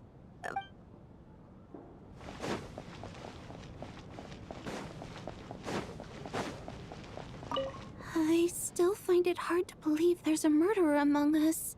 There's no guarantee that you can trust your classmates. Why did they do this? Was it for money?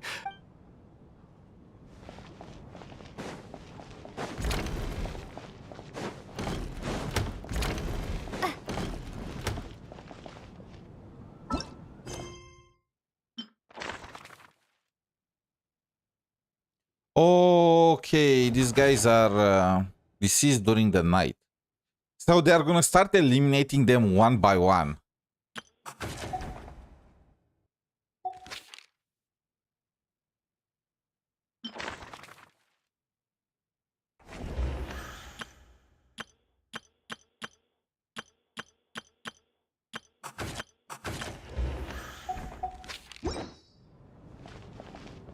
I mean, what do you exactly want me to examine here?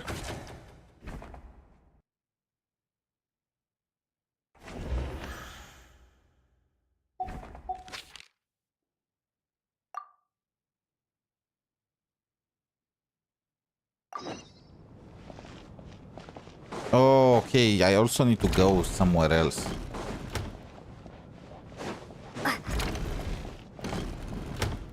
You're right. That was my bad. It was a knee-jerk reaction. I didn't think it through. Luckily, no one suspected my identity. Oh, phew. It's just you. I thought someone was eavesdropping. How did they know? Nita and I were on the same page earlier. I think I should share my thoughts with the Rokot How did you guys members manage first. to hide your identity so far?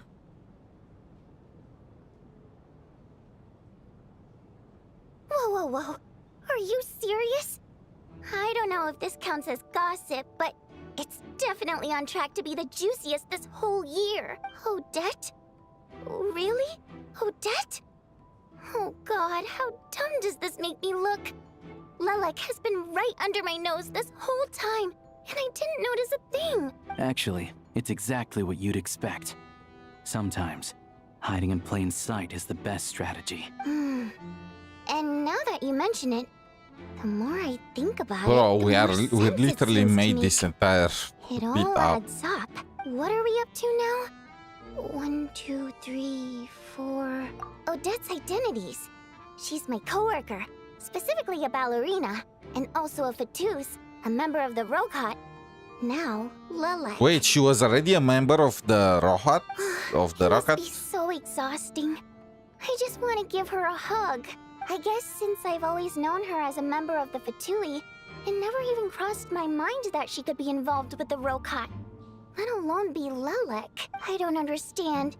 If she's with the Fatui, what reason could she have for being so opposed to Project She is not with the Fatui out of her Probably own best will. if you ask her that in person. Well, since you waited until now to bring this up instead of announcing it to everyone earlier, does that mean we're all on the same page here?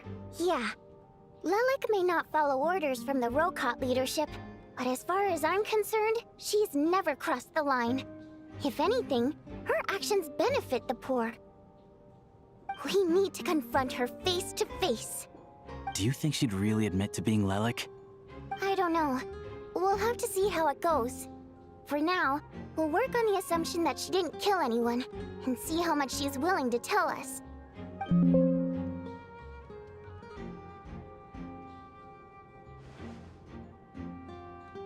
Now's her chance. Odette's alone. Let's go. Let's catch her. Odette! What is it, you guys? Shh!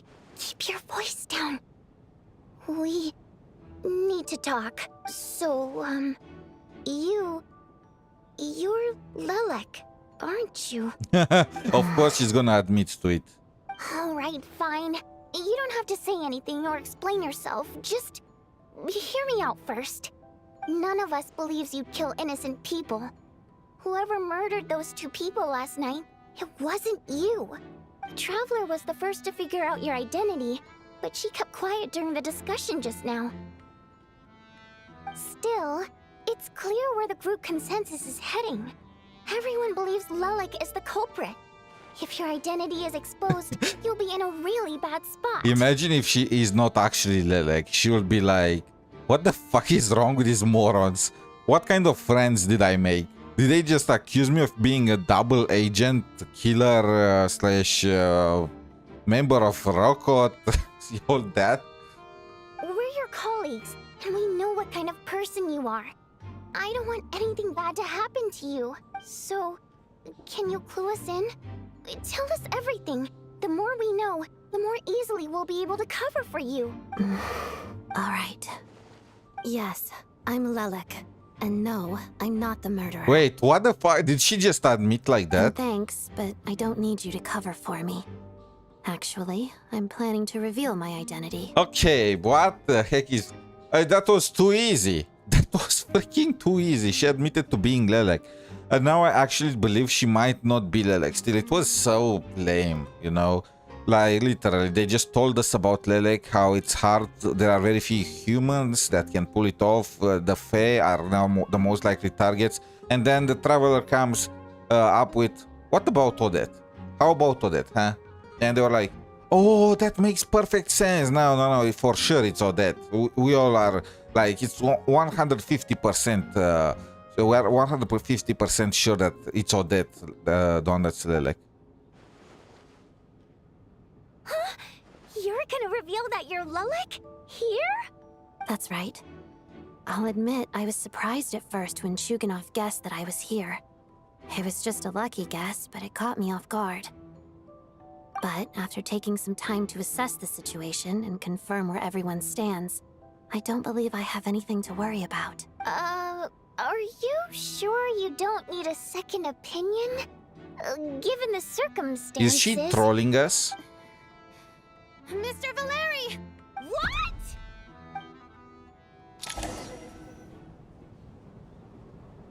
Wait, she does? So... Odette is Lelek? I don't know what game you're playing, but you've got a lot of nerve. It's just one identity. So what if it's exposed? I can disappear and adopt a new identity anytime I please. I mean, you can't. You literally exposed. You are a Fatui, and you just exposed yourself for being a member of Rotok, and you exposed yourself for being Valerie, the one that threatens the rich people to vote against Project. You are kind of over, you know? You are the...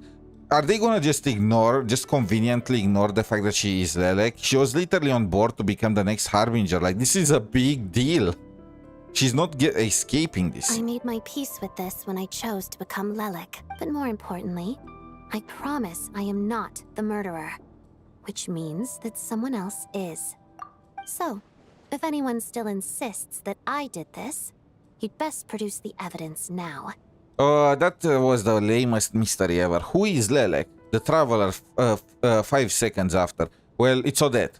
Everyone. Oh, it was Odette, of course. Odette, 5 minutes after. Oh yeah, it was me. Oh.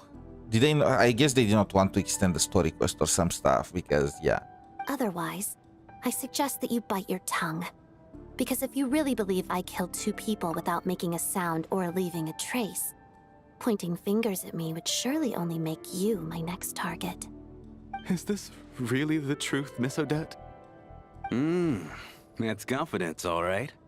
I believe you. A real no-nonsense attitude. I can see why Marionette said that she's on track to inherit the title of the Fair Lady. Are you seriously buying this? Hey, officer! She just admitted to being Lelek. Aren't you going to do something about this? I do have one question, Miss Odette. Why have you chosen this moment to come forward and reveal your identity? If I didn't say anything, everyone would be focusing all their efforts on finding Lelek. That's pretty much the same thing. Like, this is such a stupid reason. Like, they are gonna focus their efforts on finding the killer, and they will assume that killer is Lelek. So, to begin with, the entire bit that Lelek did the killings is just lame as fuck. Jen, like,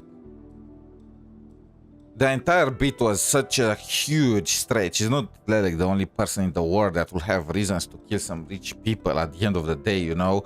Rivalries or whatnot, they literally were hunting ghosts. And even let's assume that they were going after Lelek. Lelek was the... Again, they were gonna hunt for the killer, and whoever was the killer, they would have assumed he might have been Lelek. This is just a lame excuse, like literally. Hoyo did not really want to go that deep with this hunting, with this Lelek mystery. It just looks like it is a plot that they decided to abandon. And that is exactly what the real culprit wants. I don't want to be the scapegoat who lets the murderer get away with this crime. Despite all the accusations, she made the smart choice. A remarkable display of rational No, it's thinking just under dumb. pressure. It's just dumb. Clearly, So Odette's the reason talent why extends she far exposed beyond the herself art of is dance. it was because she was worried people will just focus on finding Lelek instead of finding the killer. But here is the fact. They know for sure there is a killer in the room, but they don't know for sure that Lelek is the one that killed that person. That's just a possibility. So unless they are completely mentally challenged, you know, 10 IQ and all that, they will focus their efforts on finding the killer regardless. That's their only clue. So, yeah. It looks like Hoyo just... They had an idea with the Lelek subplot, but they were like, we don't really want to deal with this BS, so we are just gonna drop it as fast as possible. Not so far ahead. Ugh, why do I always feel like I'm one step behind her in No, everything? that was dumb. You've convinced me. Dealing with the murder case remains the top priority right now. Let's put the name Lelek and all related incidents aside until further notice. Nevertheless, the group still considers you the prime suspect. I assume you have no quarrel with that, Miss Odette? I understand. You're welcome to keep an eye on me around the clock. I have no objections. Mr. Chu... For my wife and daughter's sake, I'll let you off the hook for now. And literally, all that she worked towards this came crashing down. The fact that she is a Fatui, now that they discovered she's part of Good work, Rotok Lelek and guard is Lelek. team. And Lelek too. Here, have some hot water. Like, the only way they can salvage this is if Odette turns out to actually not be Lelek. And she just took the blame, so people are not gonna, you know, hunt for her. The reason is still dumb, okay? The reason is still dumb, but I could see Odette just taking the hit, since people were already suspecting her, in order to just move on, you know, with the discussion.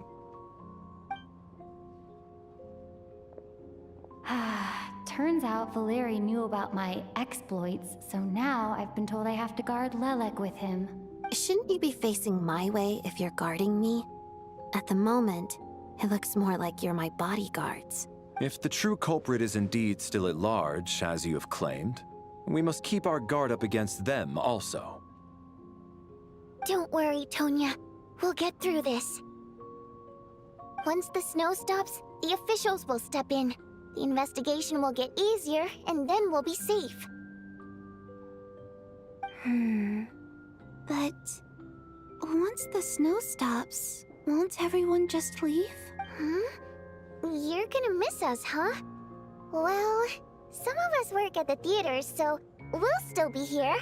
I'll even give you a special backstage pass. Really, Miss Vodyanitsa?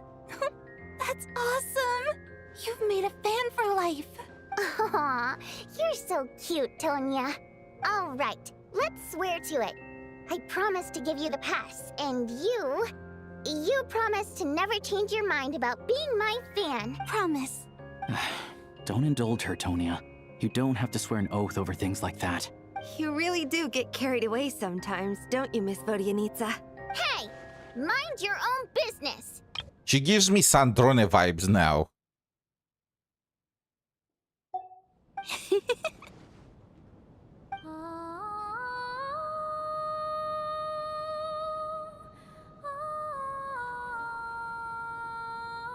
Perfection.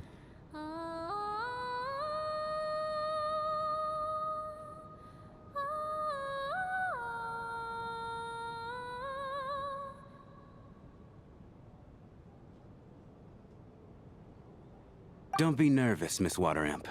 Everyone's Water here. Imp. There's nothing to be afraid of. Excuse me?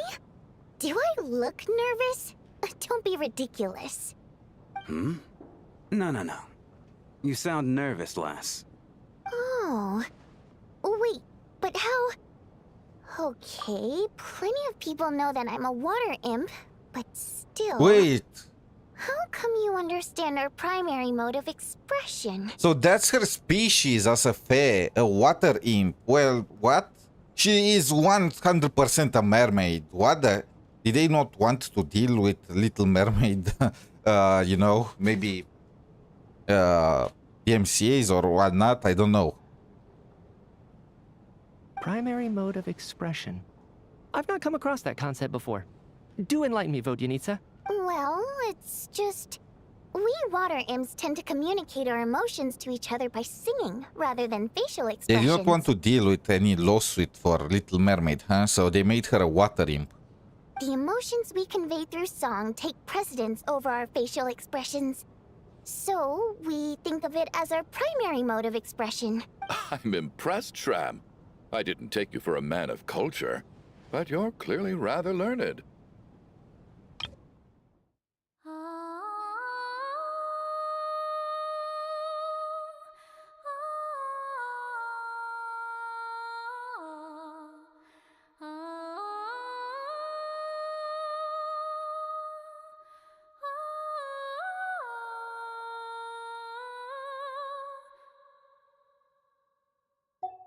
It's not about being cultured or not.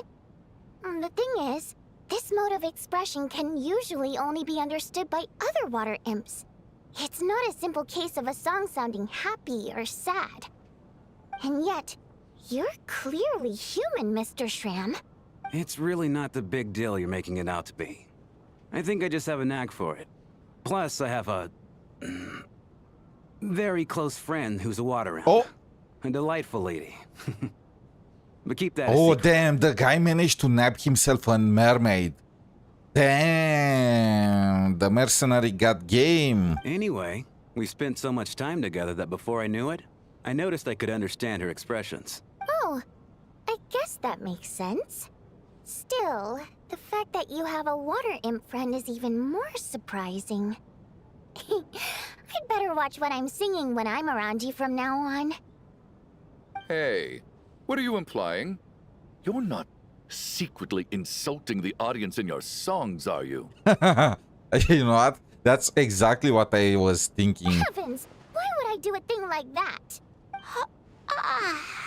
Then what do you have to hide? It's getting late. We should discuss our sleeping arrangements for tonight. To guard against the killer, someone needs to keep watch. I suggest that we don't sleep in separate quarters tonight. It will be safer if we all stayed together. As long as someone keeps an eye on Lelek, I'm quite sure we won't have any trouble. Are you saying that you wish to bet your life on Miss Odette being the killer? Nonsense. Of course not. Then I propose the following arrangement for tonight. The Traveler, Odette, and I will form the Night Watch. We'll sleep in shifts, but two of us must be awake at any given time. Yeah, wait, I did not get hired for An this. excellent idea. This allows us to handle the night watch while also keeping an eye on Lelek. Meanwhile, the rule of taking shifts in pairs resolves the other issue. Namely that we can't necessarily trust the Traveler or Valeri either. I expect What that plan about took you quite you? some time to come up with, didn't it? Actually, our field combat manual outlines a similar approach. Although the scenario there involves guarding prisoners overnight during field operations. That being said, I must clarify that I harbor no disrespect towards you personally, Miss Odette. In fact, Lelek's numerous covert operations make fine textbook examples for military agents. I care less about respect and more about the fact that you just robbed me of 2/3 of my sleep tonight. Me too, I'm like calling what? dibs on being the first to rest. Good night. What the heck? Why did we get roped in this? What about the mercenary guy? The guy has it too easy. He got a mermaid girlfriend and all that. Let him keep watch. It's almost time. We should wake Odette. How are you faring? Oh, not going to argue with that. I'll take a quick nap. It's finally time for Odette and I to share the night watch. I should wake her up.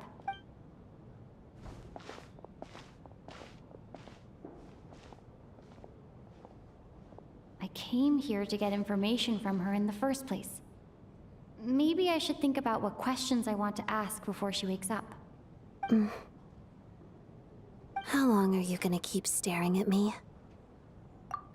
Couldn't sleep. My mind's been running haywire.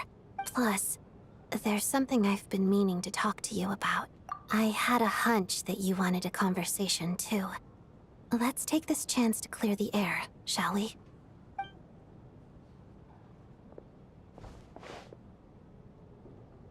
I just had a simple question for you, really. It's, Rosaline. In her final moments, did she have any last words or anything? Who cares? Not that I remember. You said that you hated her. I see. Well, that was all. I have no other questions. No. She was utterly ruthless in pursuing her goals. That kind of person should be hard to miss. And yet, even though I never approved of her methods, and she was an abrasive person, the fact remains that I am indebted to her. Oh, she told you. I guess that makes sense. I think she and Rosaline were on pretty good terms. Yes. Rosaline wasn't the kind to gossip about this sort of thing. Not that it's any huge secret to me, though. When I was a child, I had to join the Fatui for the sake of my mother and me. I trained under Rosaline. It was extremely grueling, and it didn't exactly come naturally to me. All I could do was try to ignore the biting cold and practice. This is what the family of a soldier that dies for SNEZHNAYA gets. On a harbinger.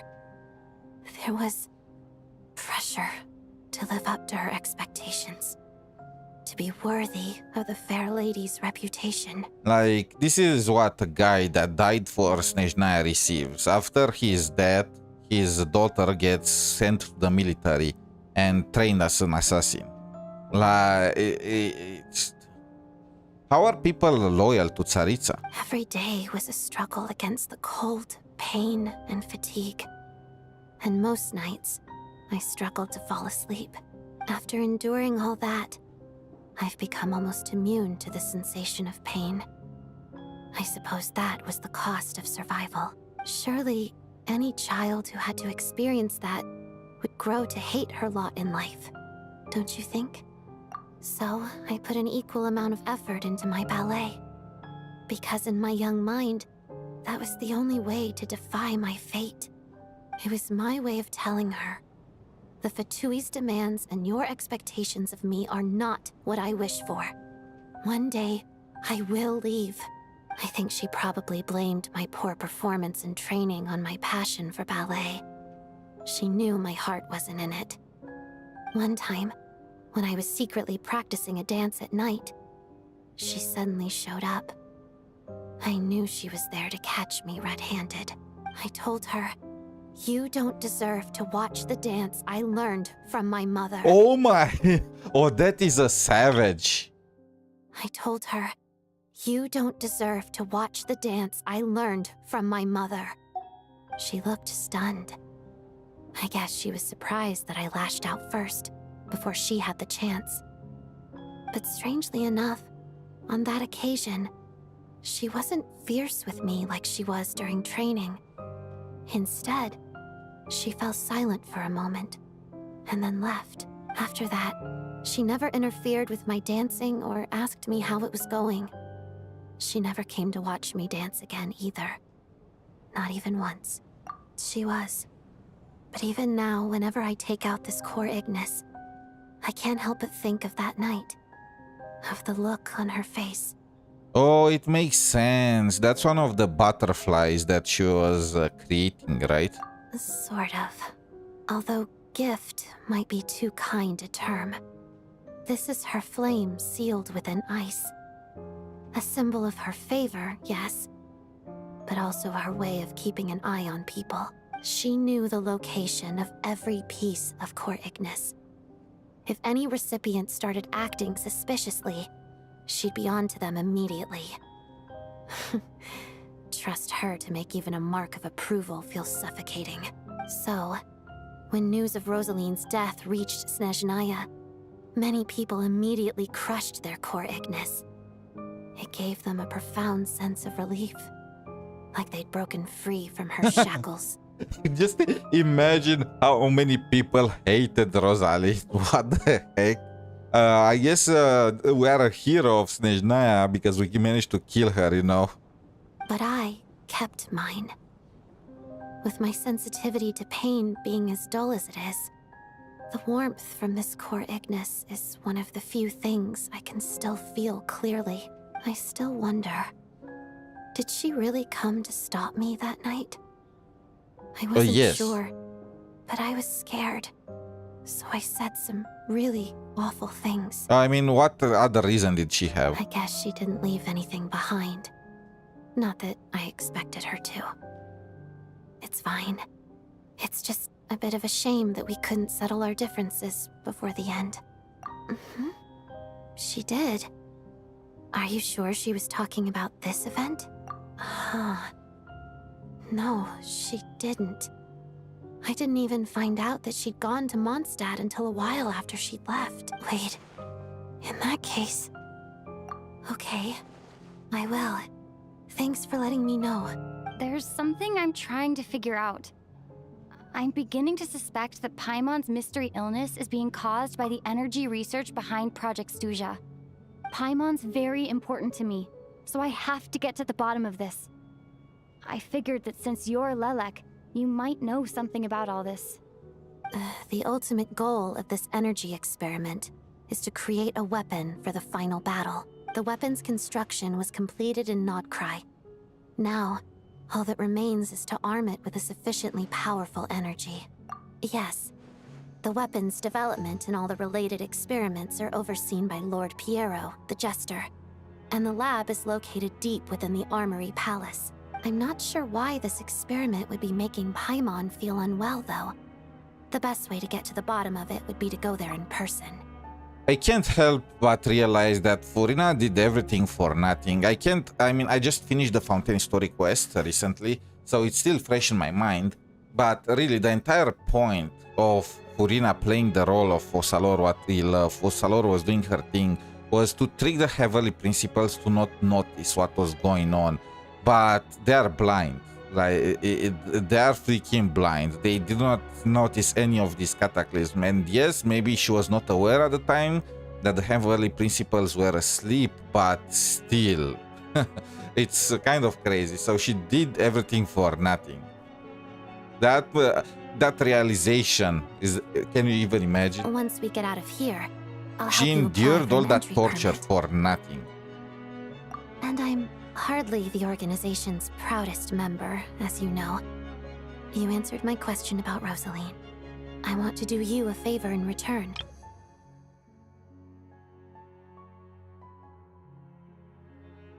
Bro, are we just gonna ignore the fact that she admitted to be Lelek and that she threatened the councillors against Project Stutza? That she's part of Rotok? Are we gonna ignore all of that? Are we gonna pretend like none of this happened and she's still gonna be a fatui? With these kind of permissions?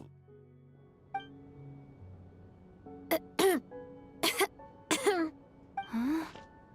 What's wrong? Are you not feeling well? You two seem to be hitting it off. I thought you were sleeping. Of course I was. In the military, one learns to fall asleep quickly, even in the most inhospitable environments.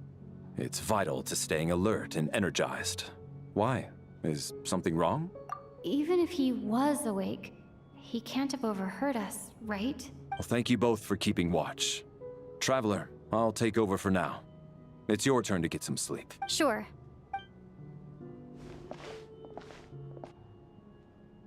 This is our second night here, but at least I found out a little more about Paimon's condition. I hope she's been sleeping well the past couple of days. Why do I feel like... Creeps. I'm being watched. Wait, what the? I mean, you can keep watching. I don't mind. Yep. Just keep watching. Do it! You know that you want to do it. Do it! Seriously? Is this payback for when I stared at her earlier? But I thought she was asleep. I mean, I don't mind. Never mind. I'd better try and get some sleep myself.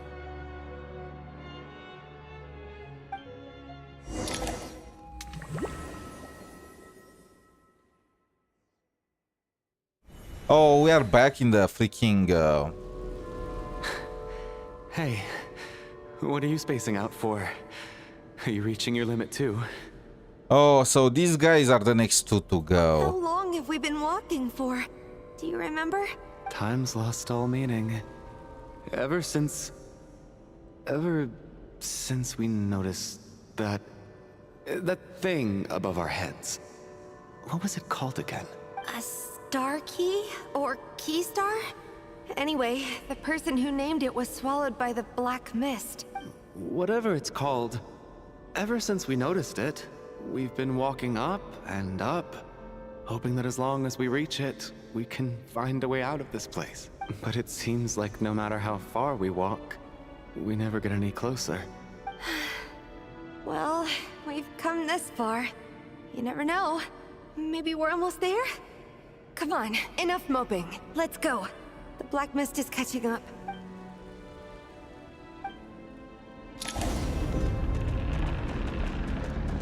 What the heck do they... This is an RPG. They started walking with staffs and hammers.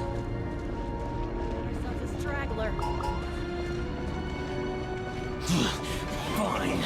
Monsters! Watch out! Not again! I've lost count of how many times we run into them. Be careful.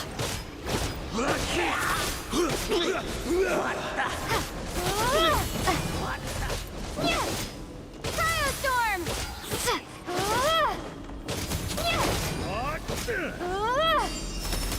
What happens if we just let them there?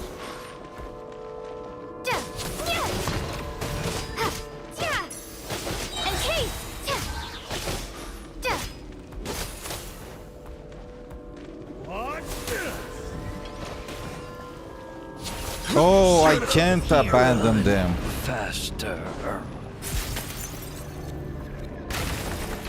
So I was locked in cage with them. I wanted to see what happens if I just leave them behind, but the answer is you can't leave them behind. We got ourselves a straggler. Here comes another one. Here they go! You wanna fight? Get ready! Let's go!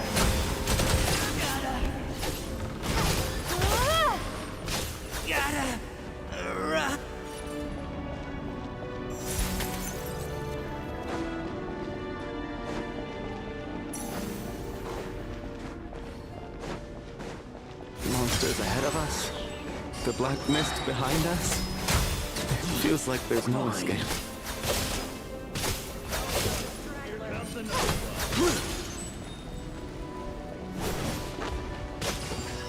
Cryostorm!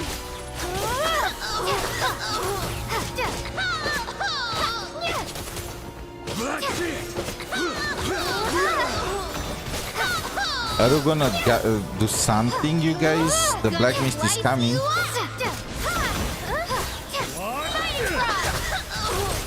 Shut up. Run faster. Useless. What a useless bunch. Are you hurt, Coolish? No, I'm fine. It's just... Suddenly I don't want to walk any further. I get you. In fact, I reached my limit a long time ago. Sometimes it feels like there's hope where there shouldn't be. Yeah. The hope that the star gives us is the only thing keeping us going. But I'm not sure it's real at all. It may just be a collective illusion. Otherwise, why would it always be out of reach? We know you mean well, but you're only saying that to try and encourage us to keep going, aren't you? Thank you, friend.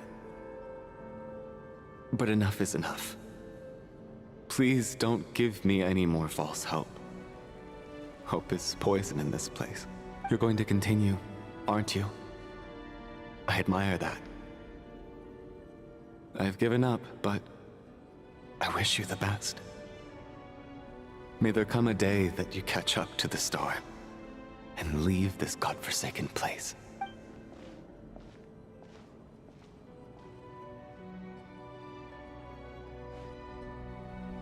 It's not an illusion. We really are getting closer to the stars. I mean, it was just right there. Wait, is it Odette? Congratulations. You are the first person to make it here. Okay, so I understand now. So the Odette and Mitya that we saw, they are just like, they are taking their forms, but they are other people. Probably this happened in the past or something. I don't know. Maybe it's a metaphor, but these are not the real Mitya and Odette. I'm the star's envoy. The black mist has stopped rising. Its hunger is satisfied for now. Having devoured your two companions, this is a good opportunity. I'll let you get some rest before we continue. What do you mean, leave? The star represents the starting point. It's the waypoint for the beginning. Okay, you know what? Maybe these guys made the right choice. Imagine after all of this, they got here and they found out that they are just starting off. They probably will have given up again. Congratulations on reaching the starting point. Once you are ready, we will head out and walk upwards. I will be right by your side the whole way. Huh? What's wrong? Hey, don't give up before the journey's even begun. Yeah, no, I am giving up. So these two are dead. They're gonna kill off all the... Tonya! No, are they gonna kill off Tonya?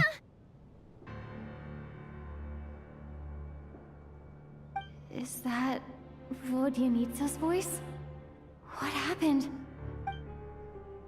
Coolish, wake up! Please wake up!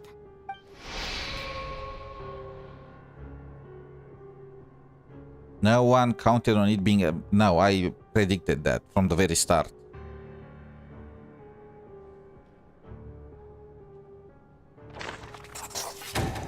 Another two. The situation is identical to that Another of the two two bite the casualties dust. yesterday. We cannot ascertain the Another cause of two death. bite the dust. At least there are some elements that we can rule out this time. They slept on the stage with everyone else. So I suppose the surrounding environment can't be a relevant variable. Did they? Wait, what the... Okay. Hoyo. The girl slept in our room. Like, she was sleeping on the bed. She was not sleeping on stage. Nobody was sleeping on stage. We slept in our bed. Rampana. Coolish. Weren't some of us keeping watch last night? 3 of us, in fact. How could you not notice something was wrong? I'm as confused as you are. Certainly nothing unusual happened on my watch. Likewise, and from what I've observed so far, both Miss Odette and the Traveler can be trusted. To be honest, I didn't get a wink of sleep last night. I couldn't help but think I was the target. So I just laid there with my eyes closed. I heard the Traveler and Lelek chatting, but otherwise I don't recall hearing any commotion during the night. Me too. I didn't want to wake everyone up, so I was concentrating hard, trying not to cough. She's too precious. I hardly slept at all. If anything had happened, I'm sure I would have noticed. Damn Tartaglia. Like, it's not my fault. It's hers. She's too cute. You know, sorry. We're gonna be family soon. Then, what could possibly be causing this? Once was bad enough. I can't believe it happened again. I worked closely with Rampana and Coolish for so long. I never imagined that one day they'd... And on the stage of all places... Vodyanitsa. 4 victims in just 2 days, and we still don't have a single lead. I need to get to the bottom of this as soon as possible. And above all, keep Tonya safe. I'd never be able to look Child in the eye again otherwise. Yep, Tonya is the most important Still here. snowing? I mean, she is the most likely to die I as an just checked. NPC. Still no sign of anyone outside either. So we only have ourselves to rely on. If you ask me, this killer can clearly strike whenever they please. The Night Watch was a useless endeavor from the start. Lelek must be an expert in poisoning. Clearly she used some poison that can't be detected on the corpse. Here we go again. Look at Listen, Mitya. I was already thinking to myself last night, was Lelek's reason for revealing her identity the real story? Well, now I have my answer. It most certainly was not. She's been playing us for fools. You get off on this, don't you? Revealing your identity, only to carry on with your killing spree? If anyone was killing anyone, I believed it would have been hideous Chuganov. One that only a hideous mind like yours could dream up. How dare you? That's enough. Yesterday, you named Lelek as a suspect because the victims were both wealthy merchants. Lelek might have had a motive then, but today's victims were just ordinary people. Not to mention that they were colleagues of Odette and mine. What reason would she have to murder them? Vodyanica is so done with him. She's so pissed. Who knows? Maybe you don't know her as well as you think. Oh. I implore you all to ask yourselves, how many people are there really in this world that have what it takes to kill another person? You'll be surprised. Not many, I'd wager. Lelek is well known to be a ruthless operator, and now she has revealed her identity. How could it be any more obvious? Everything you've said so far is still just conjecture, which doesn't constitute a concrete lead. You need to back up your claims with some evidence. How can you defend her, officer? What did she say to you while you were on Night Watch? Maybe I shouldn't be so surprised. You military types are always colluding with criminals. Damn, to the target rich have their some ends. kind of victim complex here. All so you can get your grubby paws on our hard-earned fortunes. Then tell us to fall in line. The Fatui, the Druzhna, and the Rokot. Thugs, the lot of you. If it was Lelek, like, couldn't they just get rid of this guy first? I mean, he's needed for the story, but really, just get rid of him. Don't you dare! Sir, but you were the one who told us not to stop other people from expressing their Tonya, opinions you are yesterday. too pure. This guy is a piece of trash. He's doing more bad than good. 4 people have already died. Only yesterday I was chatting with Mr. Coolish. Then we woke up in the morning and he's... Turning against one another is the last thing we should be doing right now. Little girl. Even if Mr. Chuganov is a puffed-up, pig-headed windbag who doesn't have a clue what he's talking about. She really is Child's sister. He's still one of the victims here, isn't he?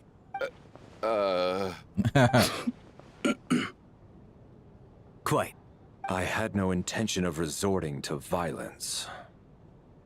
But you're right, Miss Tonya. I ought not prevent him from speaking his mind. In any case, I believe Mr. Chuganov has calmed down a little now. I don't think there's any need for that. What is there to discuss? Nothing about this situation is normal. Did you have an idea, Mitya? You're the brainiac here, right? Brainiac. Clue us in. I've been mulling something over. All the leads we have so far concern things from outside the theater. Miss Odette's alter ego, the threats Mr. Chuganov received. I mean, that's kind of true. Wait, I realized. So Odette, she's the white swan, and then there is the black swan, that's Lelek. But then there's the 2 double murder crime scenes themselves, which have given us absolutely nothing to go on whatsoever.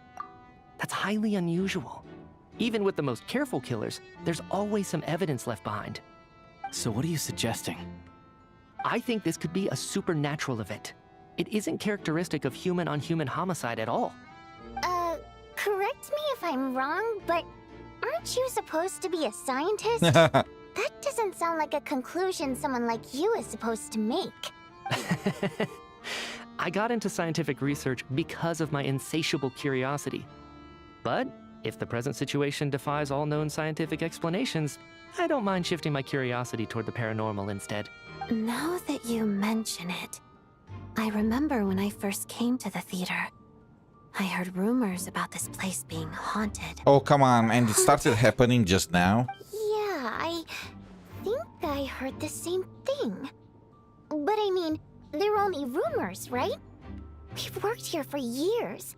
Surely we would have noticed any spooky goings-on by now. Well, this has taken an unexpected turn.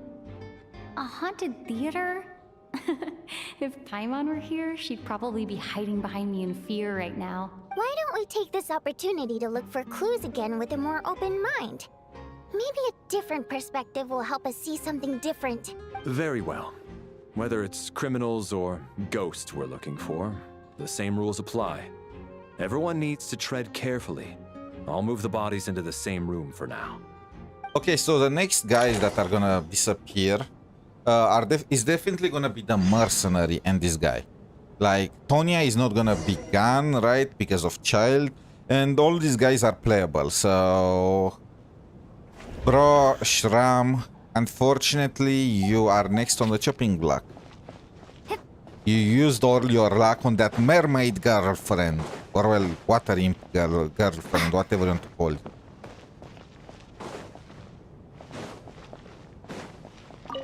I need to think very hard about whether there's anything that ever needed hiding. After...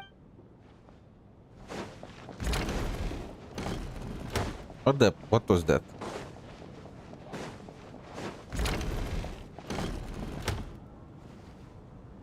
Valeri, come take a look at this.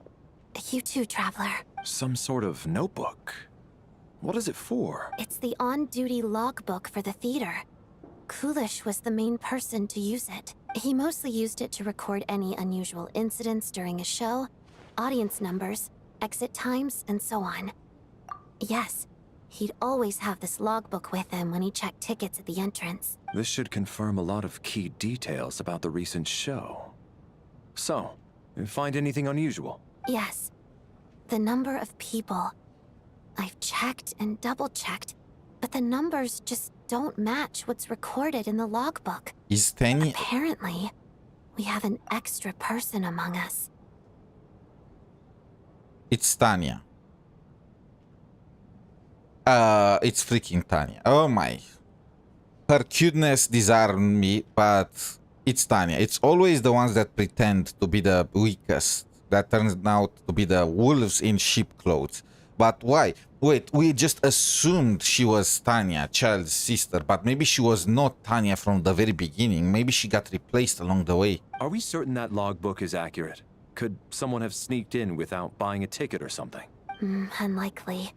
Kulish took his duties very seriously. I've rarely seen any errors in his work. Not to mention that this was a dress rehearsal, meaning smaller audience numbers and tighter ticket restrictions than usual. We no longer have our tickets with us, do we? They got collected on entry. I assume there's no way we can check them again. Unfortunately not. The theater recycles tickets.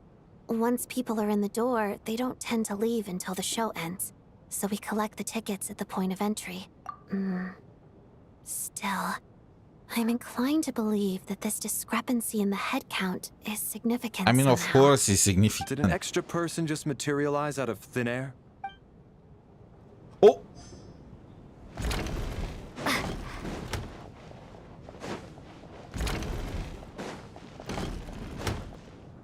Are you the killer? Did you find anything? Tonya? Are you really Child's sister? Not yet. Still looking. So... Oh! Are we... I just realized. Are we supposed to be looking for something paranormal?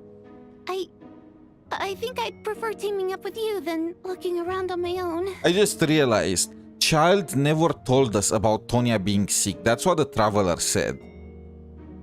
So, really, she is sus beyond measure. She is the killer.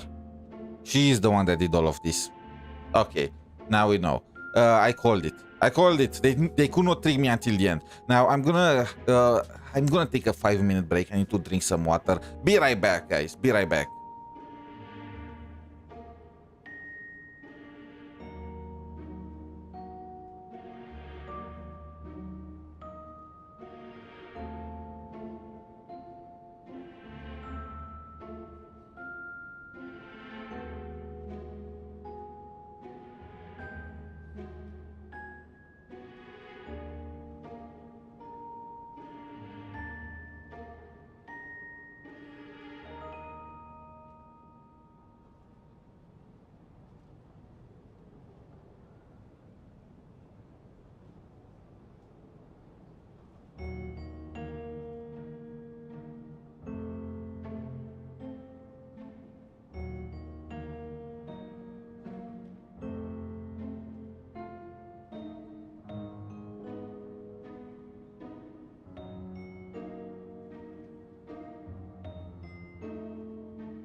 Okay, I'm back. Let's keep going.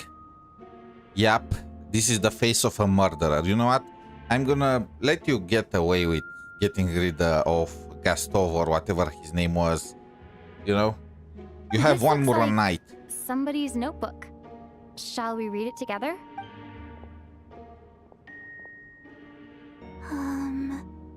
Well, it doesn't look scary or anything. So I guess it should be fine. Alright, let's read it together. You once told me I will understand someday, but even now I still don't. I don't believe anyone should be forced to abandon their homeland because of a change in power. She never considered the feelings of us water imp nobles.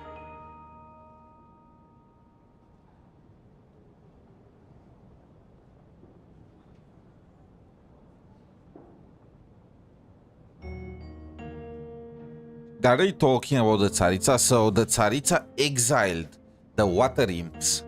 Huh?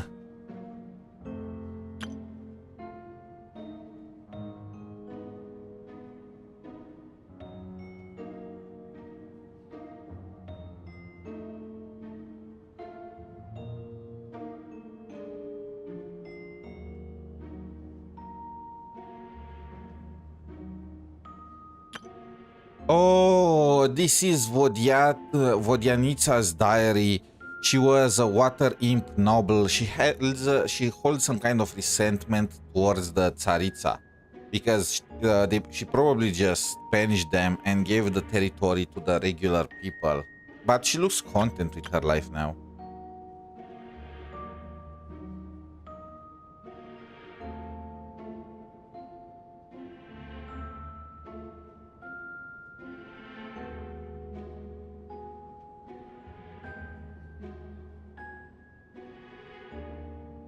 Okay, this was... This has to be Vodyanitsa's Oh, writing, cute surely. water imp. Maybe it's a little rude for us to peek at this. I feel like I just read someone's secret diary by accident. It sounds like she's writing this for her parents, right? I don't understand. Because her parents are most likely Stuff in a dead. notebook instead of mailing it in Her a parents are letter. probably dead and she just writes it to, you know, feel better. Because her water imp parents belonged to the aristocracy, who were driven out of Snezhnaya by the Tsaritsa long ago. And now they live somewhere new, where the postman can't get to. Well, you see, it was just a mistake. Well, it's better than I was expecting. And, you know, they were not killed off. They were just driven away. But that means that they are alive somewhere. So there is going to be some quest at some point where we help Vodyanitsa reunite with her parents. We're sorry. It's fine. My fault for not storing it properly. I can't leave things lying around and expect them to get ignored when everyone's scouring the place for clues. She's a bit All pissed, right, isn't she? give me my notebook back. I'll take over the investigation in this room. Wait, I want to read more.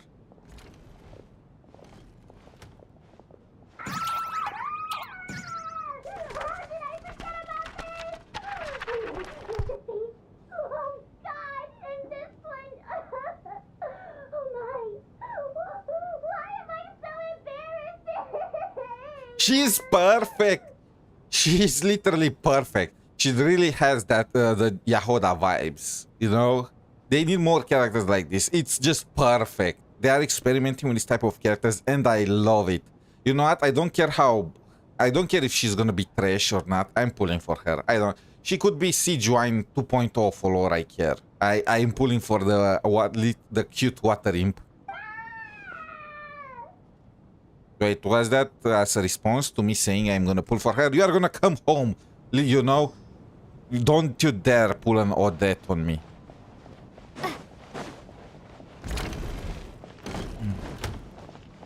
Did an extra person just materialize out of thin air? Wait, where is the... Oh.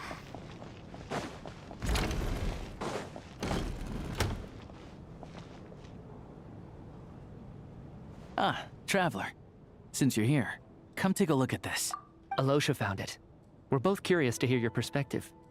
It appears to be well, an investigation report. We can count on these two guys. They actually found Was the something. rumors of haunting we heard about earlier.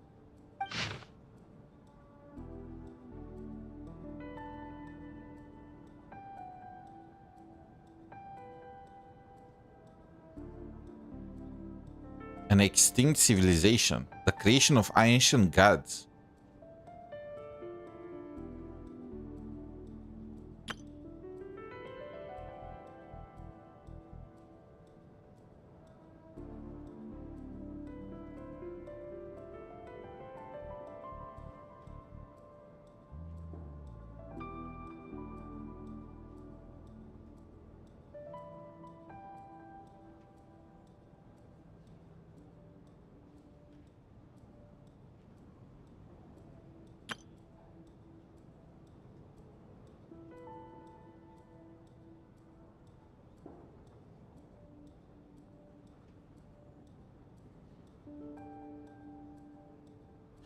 The existence of an angel civilization. So the Tsaritsa / Koitar probably obstructed the ley lines, and because of that there is a chance for ghosts to be created. An investigation report, huh? Looks quite old. Huh. This person's name looks to be of Sumeru origin to me. Was the investigator from Sumeru? The theater manager must have hired an investigator once specifically to look into this issue. But it doesn't look like anyone ever looked at the report.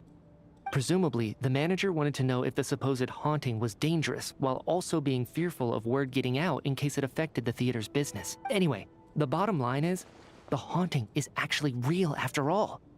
It's caused by an obstruction in the ley lines. Is there any chance this is the key to finally making some progress with the murder cases? Leyline problems are pretty unexceptional to me by this point. And while I've it seen certainly everything. offers an explanation for the ghosts, it's hard to imagine what connection it could have to these two murder cases. Some of the language that appears at the very end of the report caught my eye. Angel civilization, ley line renovation? My area of research doesn't touch on any of that, so it's completely outside of my wheelhouse. Huh? A piece of paper just fell out from the report. It landed right by your feet. That's fate. Death is near. How? Renova.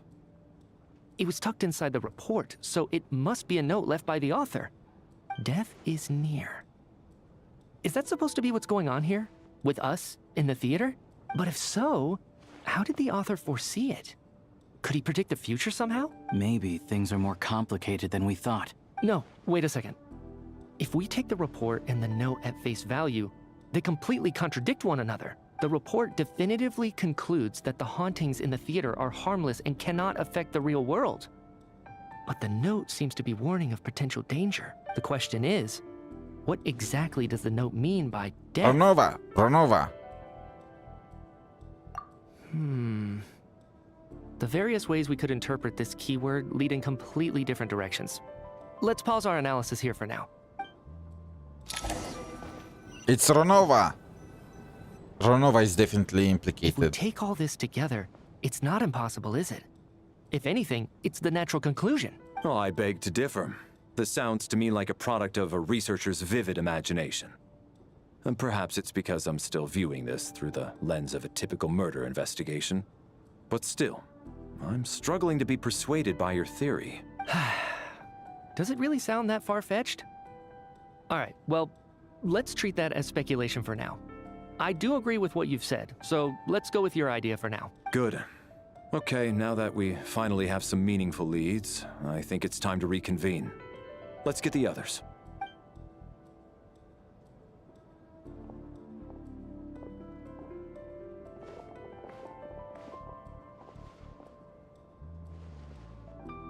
So, that's about everything we've discovered so far. I'll share my theory first. Based on what we've learned from the logbook, I believe the extra person among us is most likely the killer. If the killer had simply bought a ticket, There is a It would killer greatly among us. increase the risk of their identity being exposed. I expect he or she either hid in the theater ahead of time or found a way to slip past the ticket inspection. Yeah, They then no. blended in This with the does not group make any and sense. waited for an Like, it opportunity will to be strike. more obvious who is the killer by not purchasing a ticket when everyone else did. You know, not having a ticket is actually exposing their identity. If that Kulesh guy was alive, or if he was not a moron, he could have told us who did not get the ticket. Like, there are only 10 people here. It should have been easy for him. What about the note found in the investigation report? Any thoughts on how that fits in? The killer may have simply planted it there as some sort of sick joke.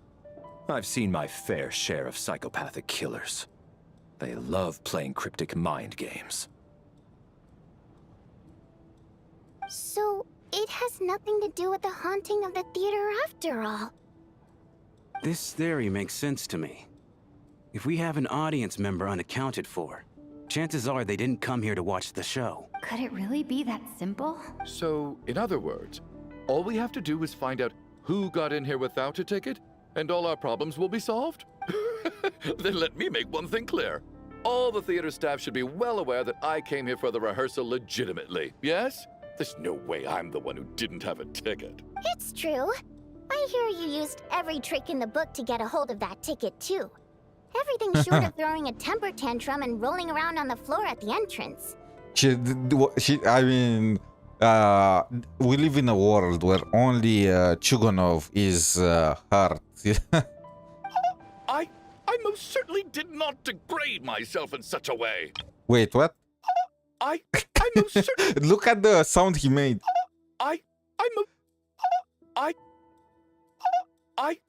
Oh, bro, this guy might be just an NPC, but the VA deserves every buck. Probably a stupid question, but I might as well ask. Did anyone here get in without having their ticket checked? Guess it was naive of me to expect them to just admit to it. Especially after the unprompted Lelek reveal. Once was already a miracle. Twice would be unfathomable. Tonya.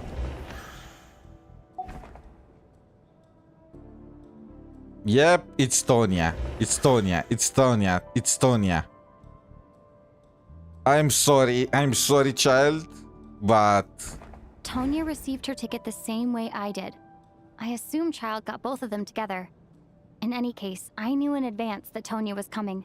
She was replaced.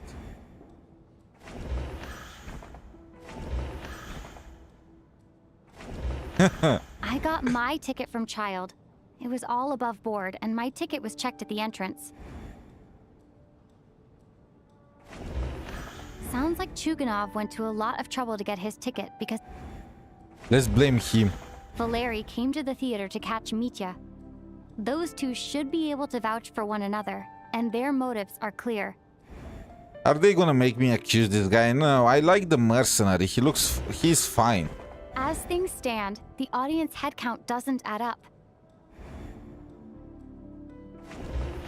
As things stand, Like, come on, it's Tonya. It's Tonya. How dumb are we? It's Tonya. I don't believe any of us here knew Shram before all this. If no one can verify Shram's identity... Mr. Shram, did you really go through the ticket inspection to get in here? Huh? Me? Why am I being singled out, my friend?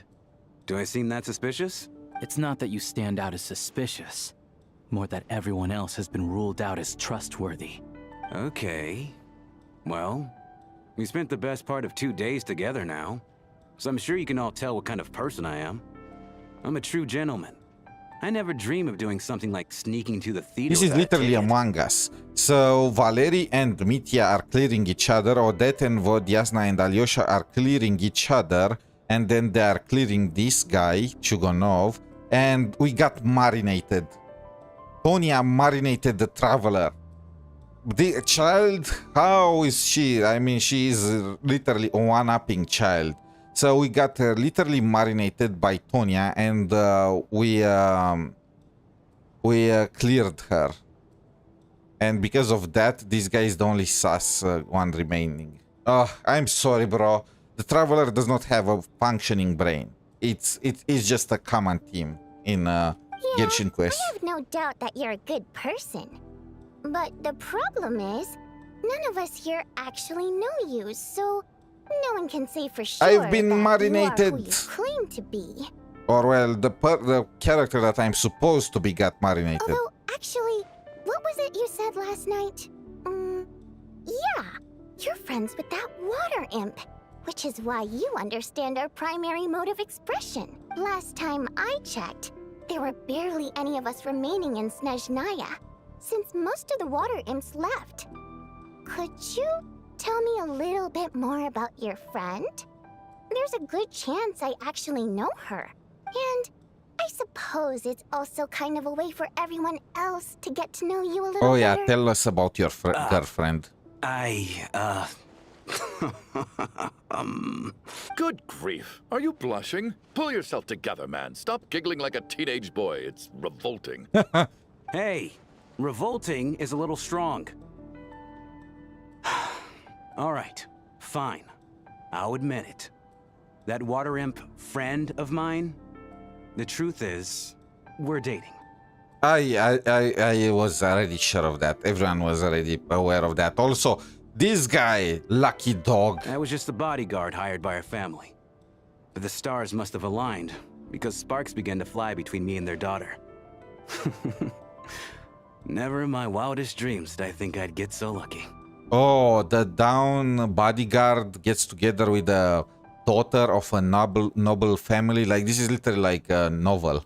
We don't need details. Just get to the point. Okay. I'm just a little hesitant to reveal her name, that's all. You know how it is. These are delicate times, even with me to protect her.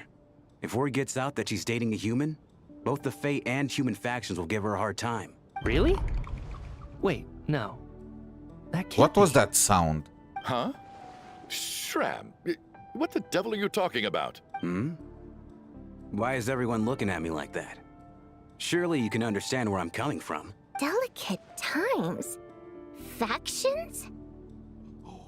What the? Oh my god! He's from the past! He's a ghost! Oh my, I actually got chills. He's a ghost? Yes? You know, the Civil War? Last time I checked, the Fae and the humans were still at each other's throats. Oh my god! He is the ghost. He is actually the one that got in here without a ticket. Oh my freaking no way. Okay, they got me so hard that I pressed on the stop stream button by mistake. That's how hard they got me. Like, really. No way though. This guy is literally a ghost. If I'm not mistaken, the last significant civil war in SNEZHNAYA history was over 400 years ago, when Her Majesty the Tsaritsa had just taken the throne and was consolidating her reign. What do you mean, 400 years ago? He's a ghost! What's going on here? Is Shram from the past? All right, Mr. Mitya, you win this round. As far-fetched as it is, it appears that your theory may be correct. Yep, ghost from the past. I'm just as amazed as you are. I didn't even believe it myself, to be honest. Is someone going to explain what's going on here? From the look on your face, you figured it out too, haven't you, Traveler?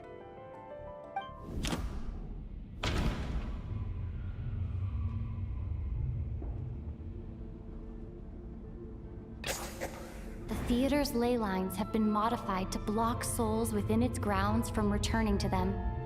The theater is actually Place haunted. forever. Mr. Shram's statement proves he's from hundreds of years ago, and according to the investigation report on the theater hauntings, Mr. Shram is very likely a lost soul wandering the theater.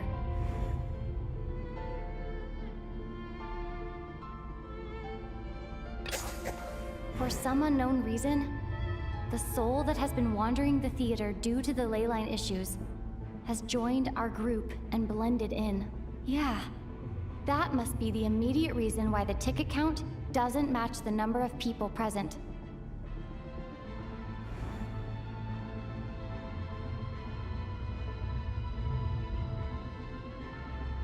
Death is near.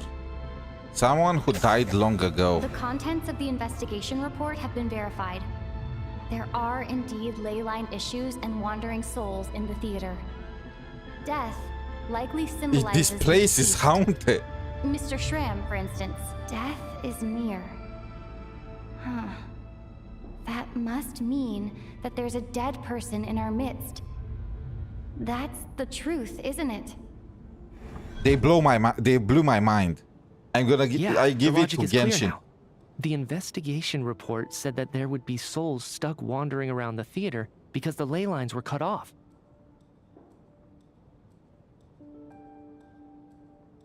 Yeah, it's literal.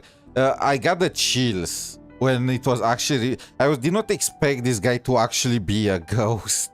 Mr. Schramm must be one such soul who died in the theater a long time ago. In which case, that also makes him our extra person. So when the note said death is near, it must have been referring to death as in the deceased, people who died a long time ago. Someone who died a long time ago. In short, there's a dead person among us. The extra person we've been searching for He said the word. is a He ghost said from it. the past. You mean I'm a ghost? No. Don't make jokes like that, my man. There must be some mistake. But even if I was dead, I know for a fact I didn't kill anyone these past 2 nights. Yeah.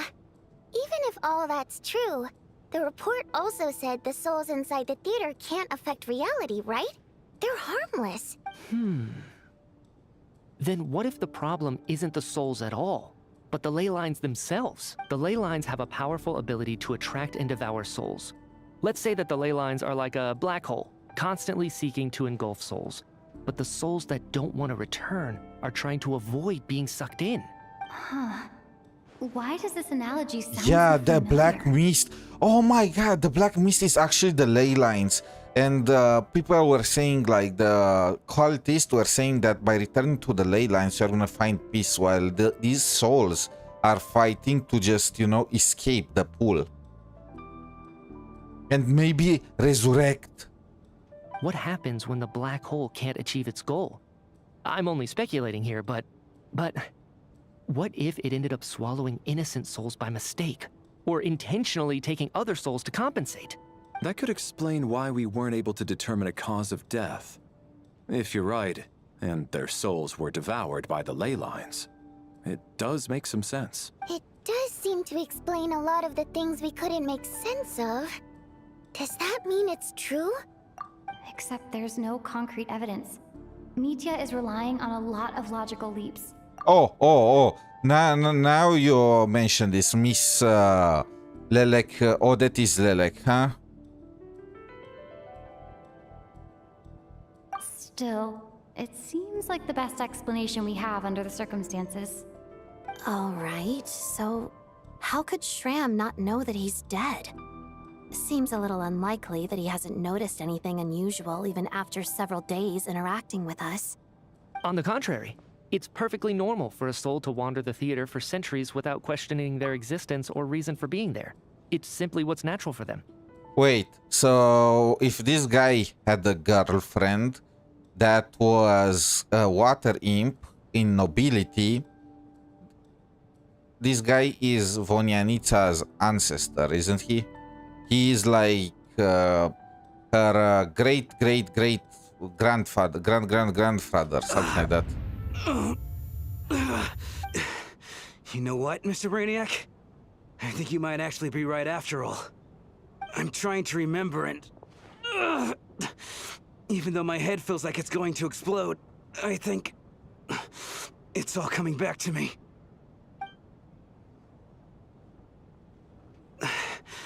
I was the one who didn't want to remember my own death, so I forced myself to forget. Well, I'm sure those are painful memories.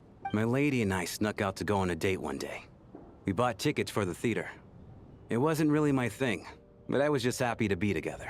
All of a sudden, a group of people burst into the theater, shouting for all the water imps to get out, performers and audience members included.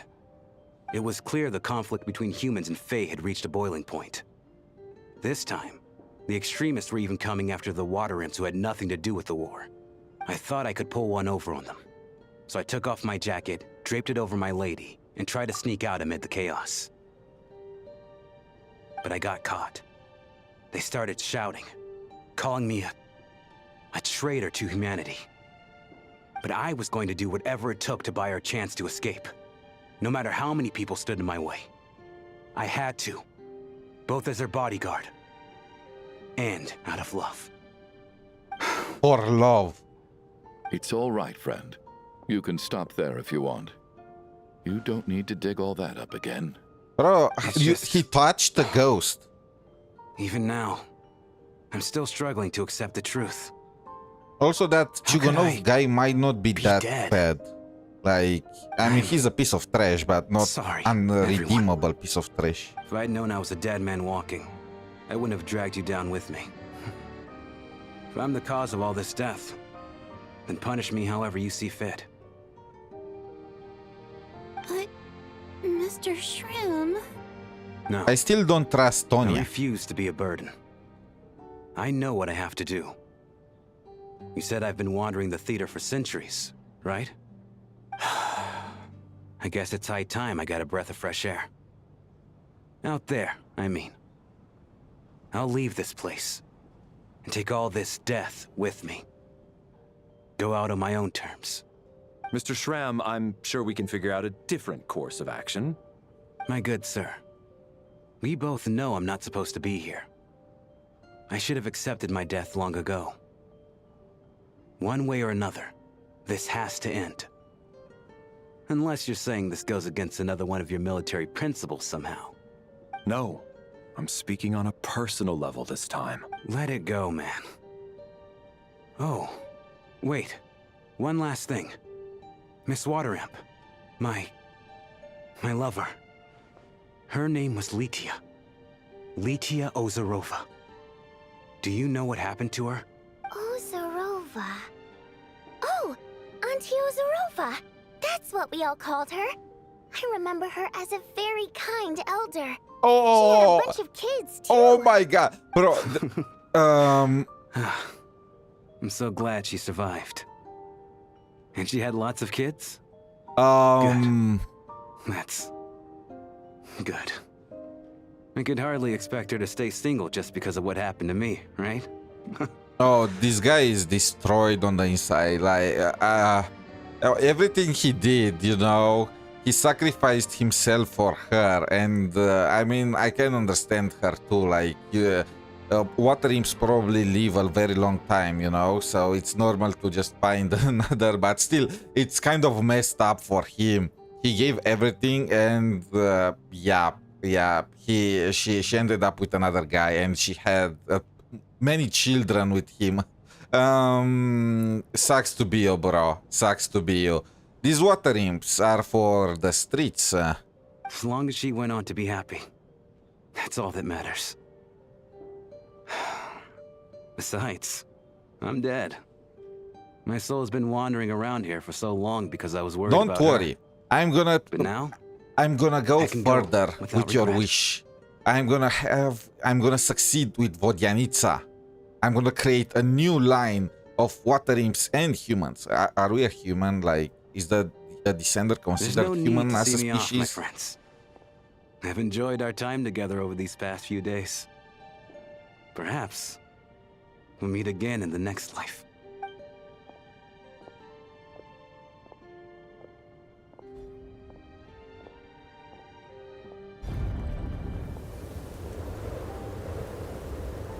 Take care, my man. Damn, the giga chadness in that whatever his name was so strong that it even moved this guy Shram. The giga chadness in Shram even moved Chugunov. Still, bro, that must be so awkward, right? To find out. I knew Mr. Shram was already dead, but I still feel so sad. Don't be. I still don't trust you. Death is cruel, no matter how we might try to make sense of it. So, was the conflict between Fae and humans really that bad back then? I was only little, so I don't remember much. It's terrible to think that so many innocent people had their lives turned upside down. So that conflict happened hundreds of years ago. So yeah, she is probably ancient. The water imps really live for a very long period of time, huh? It will never work between a human and the water imp. But we're a descender. We are pretty much immortal. So I'm gonna sacrifice myself in order to continue the water imp bloodline. Even the historical records about that time period don't say much about it. All people know is that the Tsaritsa founded the Fatui, drove out most of the Fae aristocracy without explanation, then used her terrifying power to suppress the humans. It seems to me like the Tsaritsa chose to make herself the enemy. She downplayed the conflict, directing whatever animosity both sides had for each other at herself instead. No, she supported the humans. The humans could never have defeated the Fae if not for support from the Tsaritsa. Like, it's clear as day that the Tsaritsa was favoring the humans. So, she just was kind-hearted and did not want to exterminate the water imps completely. She just drove them off. But don't mistake this for her being some kind of noble person. She literally gave the land to humans. Like, she drove the Fae, she drove the water imps, and she just suppressed the humans. Like, that's the difference, you know? Please don't tell me they're trying to whitewash her. This is literally her playing favorites. That's also why, despite how brutal the conflict was at the time, there hasn't been much lingering tension between humans and Fae since. I mean, yeah, because the Fae were exiled. Fairly harmonious for the past few centuries. I mean, yeah, because humans were directly put in charge and the Fae were kicked. So, the Tsaritsa banished the Fae to protect the Fae living in the city? oh, bro, this is so bullshit. She offered herself up to be hated in exchange for No, peace. no, she literally banished you because you guys were easy targets and to help humanity. Like, she could have banished the humans that were doing the mess, but she didn't. She banished you. Like, this entire bit about the Tsaritsa being kind and whatnot is bullshit. Like, a 5-year-old can tell you that. Maybe it's not quite as bad as it sounds. I don't think Her Majesty is too concerned if mortals hate her or not. And besides, there are very few who truly do. I mean, there should be way more. But just don't. I know she's gonna be playable, but don't make her do all this bullshit stuff and then try to justify it with bullshit reasons. She could, if she was truly impartial, she could have banished the humans that were doing the mess. But no, she banished the Fae. It's clear as day that she was playing favorites and that she was gonna help humans take over SNEZHNAYA, you know, and eliminate the Fae, remove them up to a point where they could not threaten the population of humans, right? That's obvious. First of all. Second of all, all the projects Tutsa and whatnot, it's because of the Tsaritsa. It's because she wants to make a weapon to go against the heavenly principles, which really is not helping the common people at all. Like, what do they care about the heavenly principles? In a way, because of the heavenly principles, the humanity even is a thing. The heavenly principles created humanity. If not for it and the rules they placed down, humanity would have went extinct thousands of years ago. So what is going against the heavenly principles doing to help the regular man? And because she cannot wait, they are literally draining all the energy from people and having people just freeze to death. There are ghost towns now. It's clear as day, bro. Please don't try to make her some kind of hero and whatnot. She's a piece of trash. At least as far as I can tell right now from the story. All this time, I had no idea. Poor Tsaritsa. Yeah. All right. If Mitya's theory is correct, I cringed then so I think we hard can at consider that. this matter settled. Let's all take a break. I cringed so hard at that. She's not a victim. She's the perpetrator. Like, come on. You are supposed to be from nobility. How can you be, and quite old, how can you be this easy to fool? Ugh, if only this blasted storm wasn't still raging on.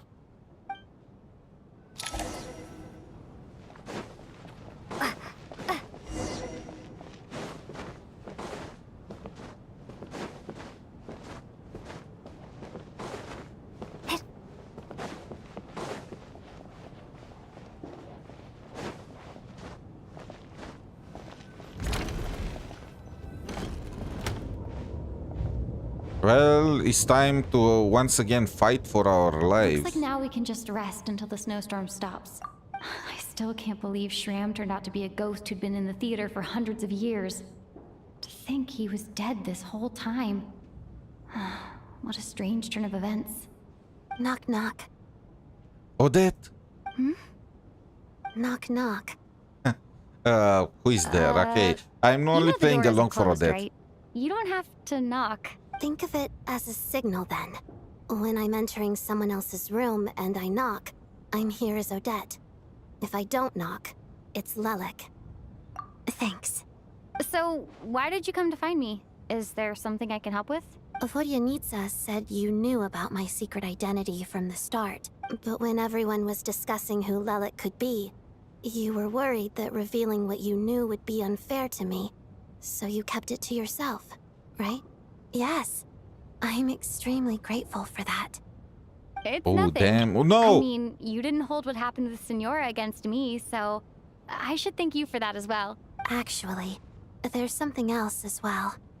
I found myself in a situation similar to the one you were in. Like, she was when you so helped conceal close. my identity. So I thought I'd come and ask you for advice. It's about Mitya. Before all of this, the last time I saw him, he was dead. Okay, what the fuck is going on now? What is happening? Mitya is dead? Why did she not say anything about this until now? I no longer know what's going on. As I'm sure you know, well, when I found out the tech I pressed too fast. My goal as Lelek was to stop Project Stutza. When I found out the tech lead for the experiment behind was Mitya, I immediately started planning to track him down and threaten him to back out. I often saw him around the theater, but I soon concluded that making my move there would risk exposing my identity, so I decided to infiltrate the Armory Palace and go directly to his lab. That way, the threat would be much more effective. Well, I suppose there was a bit of luck involved, but I am a Fatus, so I already had some familiarity with the building's layout. But when I finally made it to his lab, Mitya seemed to be dead. I checked his breathing and his pulse. He had no vital signs whatsoever. I'm certain of that. He probably entered some kind of deep meditative state, you know? How, like, an out-of-the-body experience. His body was there, but his soul was wandering. I thought maybe another anti-Project Stuzha activist had beaten me to it, and chosen a much more brutal method. So I made myself scarce. That's why you were so on guard around Mitya that first night here. Yes.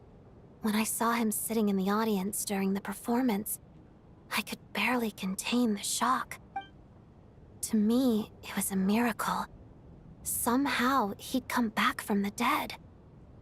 But then, the murder started happening and things got so complicated that it wasn't really at the front of my mind. Hoyo, there are so many holes in Hoyo's stories, like, them. As long as you don't think too hard, they are very enjoyable, but if you do, then you cannot help but ask yourself, really? The fact that a dead man is walking around us, you just forgot about it because people started dying? Shouldn't you have made the connection between the two? Like, shouldn't you just suspect that Mitya is the one doing the killing, since you know he is a dead man that started walking again like zombies and whatnot? Have you? But no, what she did was reveal to everyone that she was Lelek because she wanted people to not focus on Lelek when people were not gonna focus on Lelek anyway, and all that, like, damn.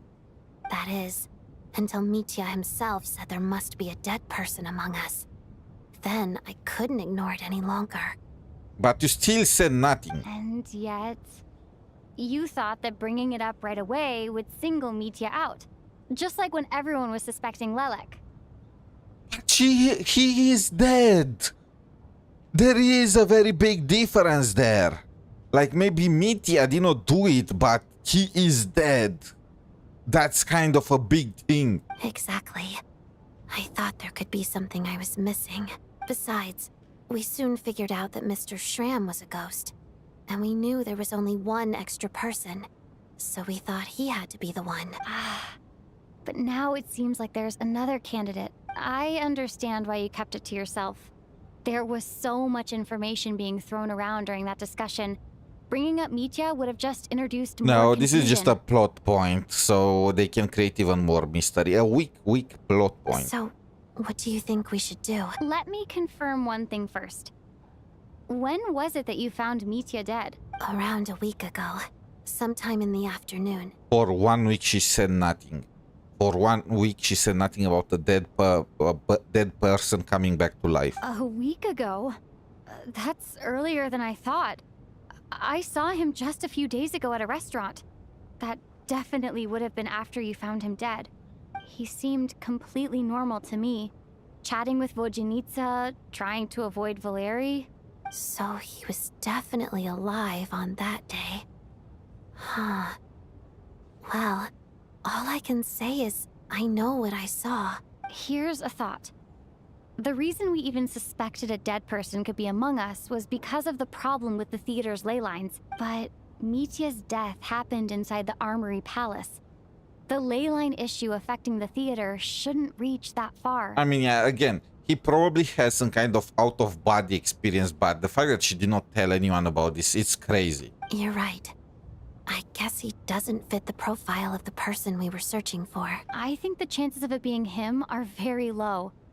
Surely he can't have died for real in the Armory Palace. Unless... Unless what? Unless he really did come back from the dead. You're right. Do you think we need to disclose this to the others? Huh, what's this? A private meet and greet? The dead is talking to us. Where do I line up? That's not what's going on here. Well, I was just making the rounds. Thought I'd try to lighten the mood a bit. Vodyanitsa's handing out food if you're hungry.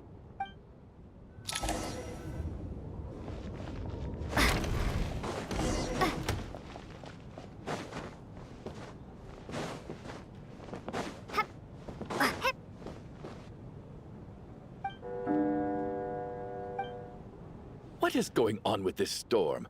Could it be connected to that monster that just arrived in Snezhnaya? I almost hope it is.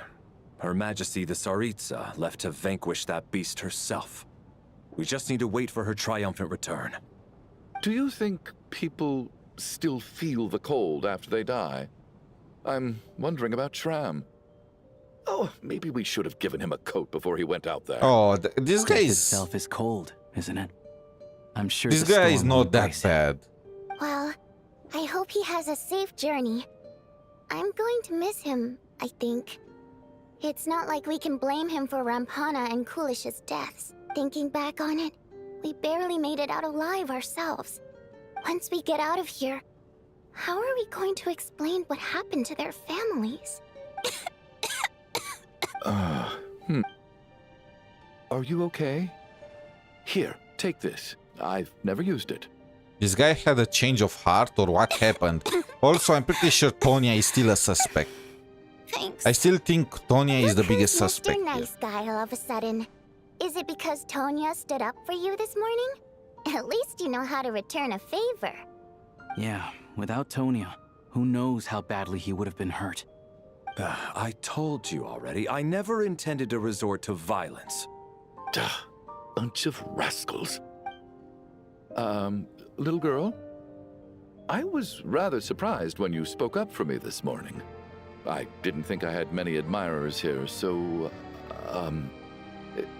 thank you. Oh, no need to thank me. I said some bad stuff about you too. I've been too embarrassed to admit it, but you remind me a lot of my daughter. So kind to everyone, but never lets her old man off the hook. Unless my wife and I are having a fight, then she's always on my side, especially when she was little. Every time I took her out... All right, easy now. How long have you had that cough, Tonya? I don't know. It's probably been a while. I'm fine. Are you taking anything for it?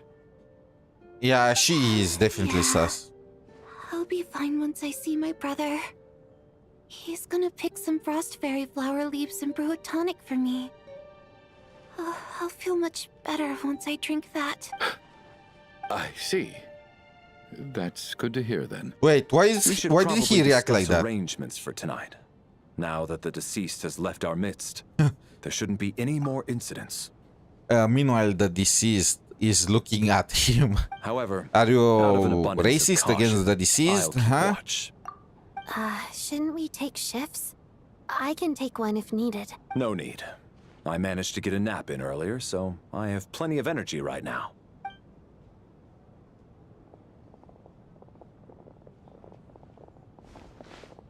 Who is gonna be gone in the morning? day. Chugonov and This who whole else? situation turned out to be way more complicated than I expected. Like But can only be where is it? Chugonov and I Tonya. should just try to calm down and get some rest. The last thing I want is to give myself But nightmares. Tonya, I feel like she is the culprit, so I don't know. She's awake. She's awake! Get over here, you big lug, and take a look! If you must call me something, call me Mr. Door. The Black Mist is coming. You need to go. Wait, Valerie is gonna be the one to go this time? Are you all right? Can you walk? We just got attacked by monsters on our way up. That Mr. Door fellow protected us. He just seemed to come out of nowhere. Not much of a talker, but when it comes to taking down monsters, that man doesn't hold back. Curses! The Black Mist is catching up to us. We need to keep going. Mr. Door, I don't believe I've ever seen you around here before. Why is that? There's no need to try to get to know me. I'm just Mr. Mr. Door! Looking for trouble! I can just push these ones up. Oh. Well, anyway, we're lucky to have you here. Thanks for saving us earlier. No need to thank me. This is where my duty lies.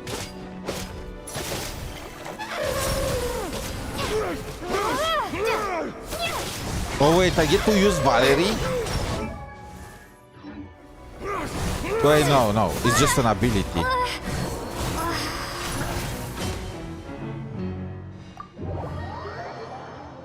I was distracted. I was thinking I can use Valerie's abilities to try him out, but no. This guy just reset. And he's taking half my HP.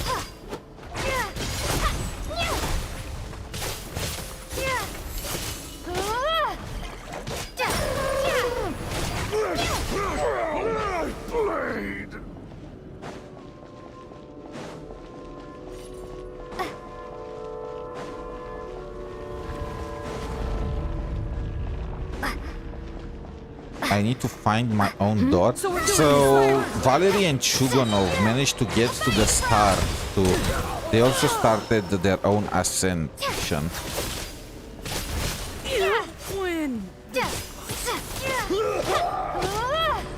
Or well, the people that represent them. Mr. Door. If I had your muscles, I'd do the same.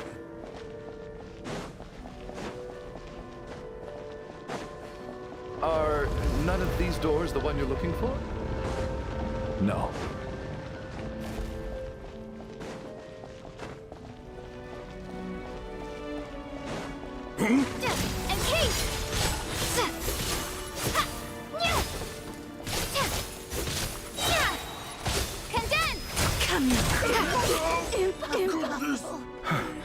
I'm so exhausted. And the black mist is still rising. Oh. Wait, look! There's more monsters down there. Are they coming from within the black mist? No, no! They're gaining on us! Quick, keep going, or they'll be at our heels any second!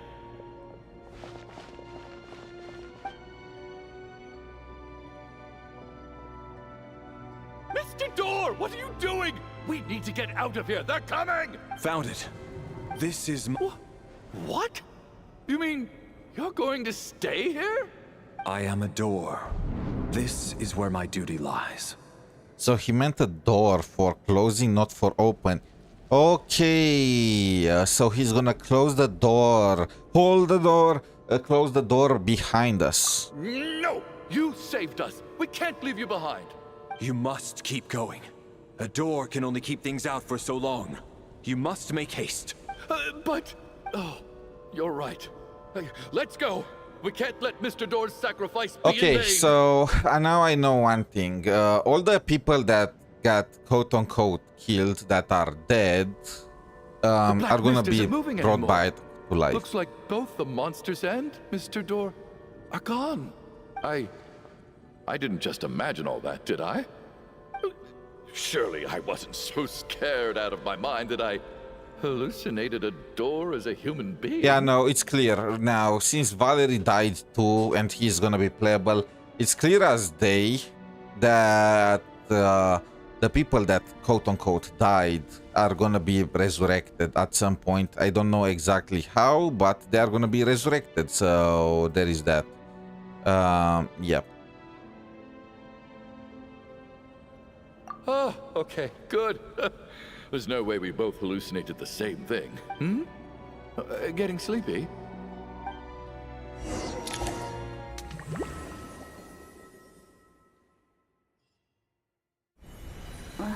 What time is it? Is it morning? I think I had a nightmare.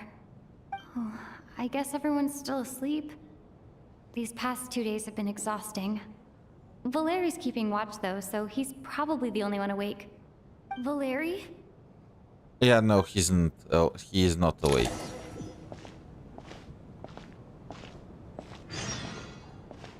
So not even the playable characters are safe.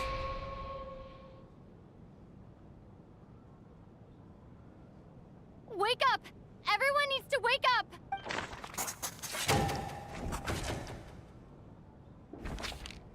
Just like the last 2 nights. No clear cause of death. I've been a real thorn in your side, haven't I, Mr. Valeri? Now you can rest in peace. But for me, life will be all the duller for not having to run away from you, my friend. Yeah. Tonya. They're gonna all be resurrected. I just checked on her, and it doesn't seem like anything serious. She's just exhausted from the past couple of days, and she's still recovering from her illness. We should let her sleep a bit longer. That means Valeri was the only one who died last night. If Valeri was awake and keeping watch, it would have been impossible to kill him without waking everyone else up. That much is certain. This is so frustrating. Why has nothing changed since yesterday? I thought we already dealt with the dead person causing all this. Actually, one thing has changed. There's only 1 victim this time, not 2. Wait. Does that mean? So there are 2 dead people. I mean, yeah. Now this explains things. So the 2 were dying because there were 2 dead persons among us. But now there is only Mitya. So there is only 1 dead person with us.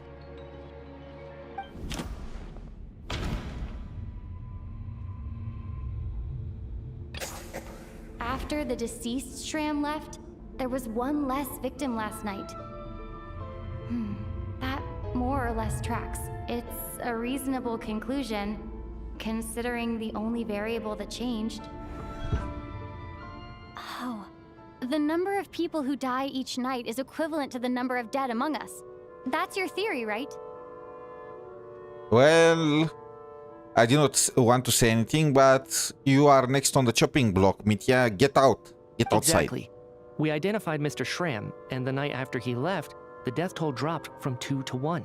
By that logic, there must be 1 more dead person left among us. Another one? But there was only 1 person unaccounted for in the ticket checks, right?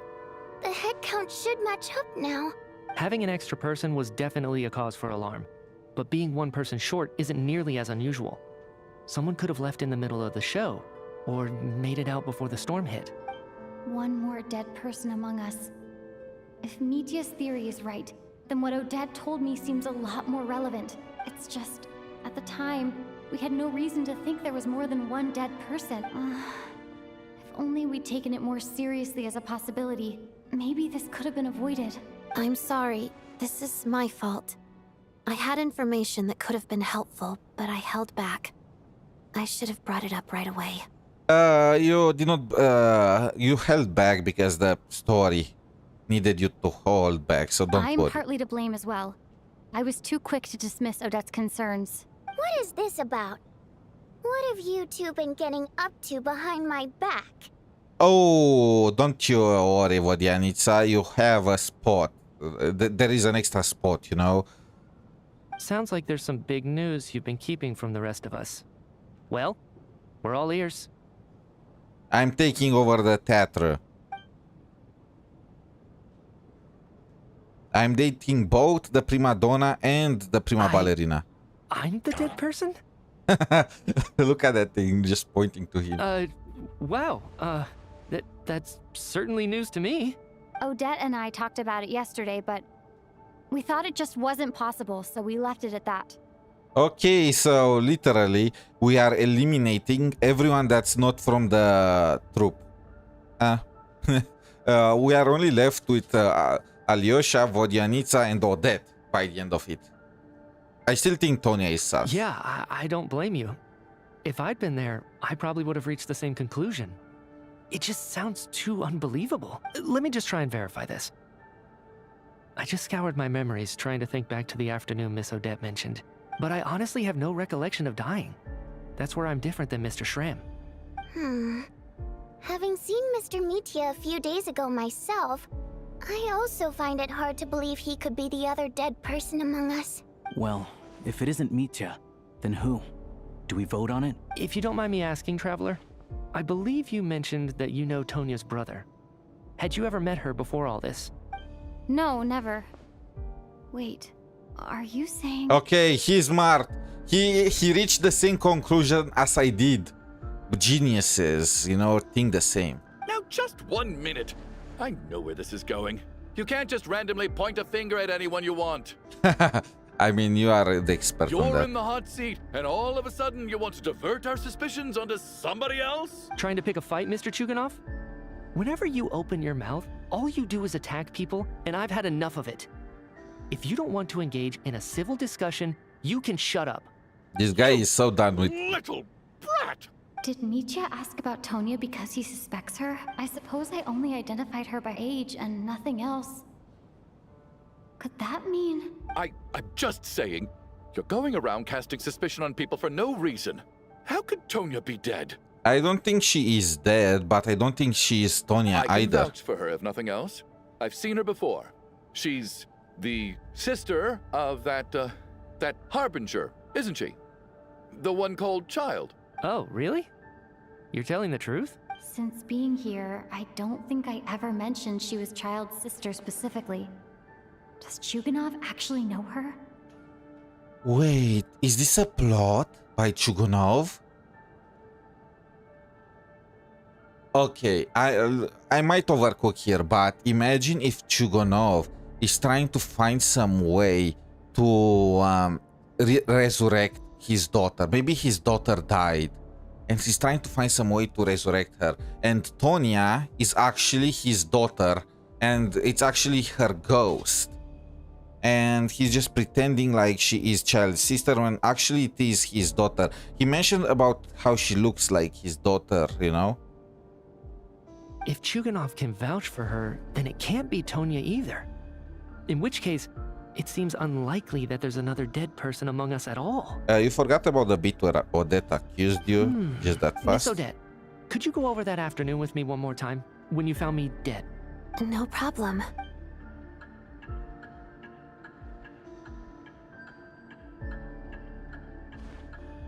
I mean, we can find out in a very simple way. the dead cannot interact with others, right? They cannot hurt anyone. So, Mitya, how about you hit someone? No matter how hard I try, I just can't remember anything about dying. But I do remember something else. Miss Vojanitsa, during our last meal together, I told you how some of the researchers were suffering from temporary memory loss. Do you remember that? Again, we can resolve all of this by having each one of us just hit each other, you know? Oh, yeah. You said it was hindering the progress of your experiments. You thought they were just under too much stress or something. Right. And even though I don't remember dying that day, I'm pretty sure I experienced something like amnesia. Some of my memories from that afternoon are missing. Are you suggesting you're missing the memory of your... Of course. How am I only just realizing this? Humans aren't necessarily aware of their own death. You mean being silently assassinated, or dying in your sleep?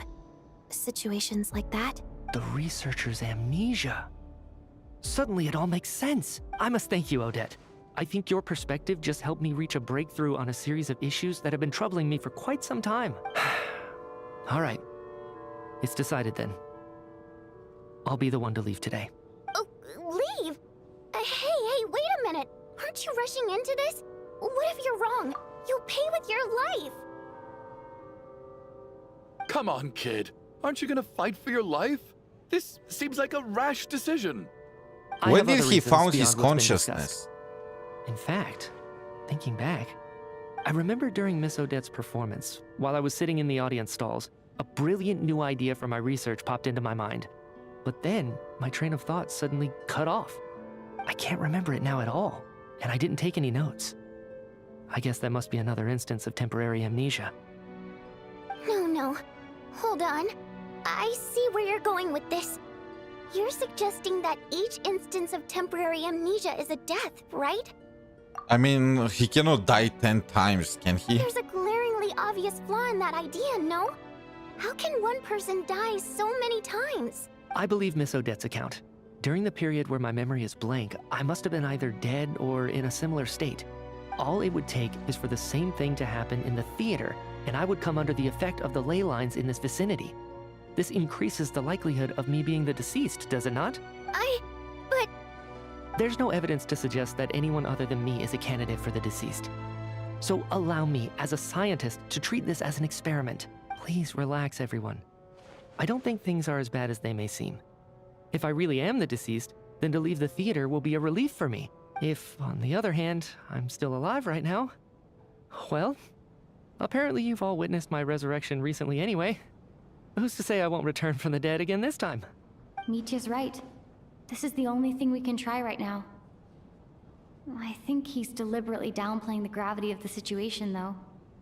He probably doesn't want to burden everyone. What is a scientist if not someone who gambles on experiment after experiment in an attempt to obtain the truth? With this snowstorm, the ley line phenomenon, ghosts of the dead, and my amnesia, we've been paralyzed by not knowing and powerless to do anything about it. It's a terrible feeling. But if I do get resurrected, you can be sure that I'll come back with the truth of all this. Just you wait. Oh, he planted the flag. So he's definitely gonna come back with the truth. Well, after Valerie, now we got rid of Mitya. Now who that guy? Head to Aura Farm until the end, huh?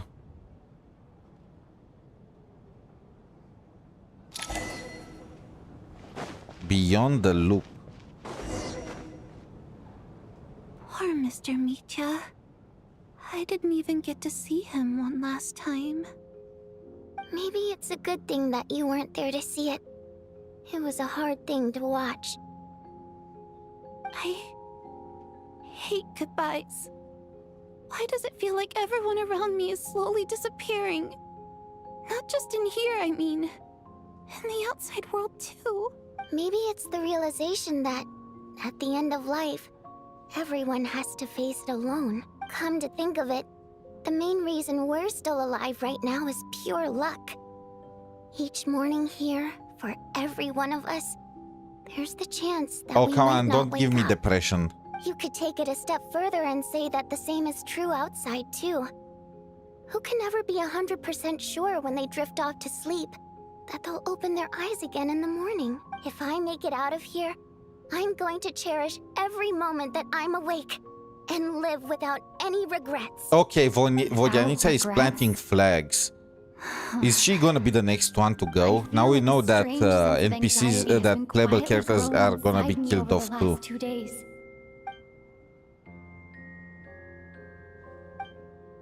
Are you okay? I You look don't really glum. trust her. If something's bugging you, let's talk I feel about marinated. it. There's only a few of us left here now. After everything we've been through, what's the point in keeping things bottled up? I have a travel companion named Paimon. Alosha and Odette have met her before. She's been feeling unwell recently. You're worried about her, aren't you? That makes sense. We've been trapped in here for days. To be honest, I used to feel like I was just a spectator in this world, watching everything that happens from the Do we sidelines. really have to bring up the fact that we are a descender? Maybe it's because I'm a descender. A descender? But with Paimon by my side, over time, I slowly felt my connection to this world growing That's stronger. not a good thing, you know? She loves eating, sleeping, and having fun, but she's also a great guide. It's her authenticity that makes this whole world feel more real for me. Over the last few days that we've been apart, I've often caught myself wondering, what would Paimon say if she were here right now? Give me food. What the? But by the time I snap out of it, the conversation has already moved on and I'm still in my own little world. I'm trying to overcome this sense of detachment, but I really miss Paimon. I guess, in a way, she means the whole world to me.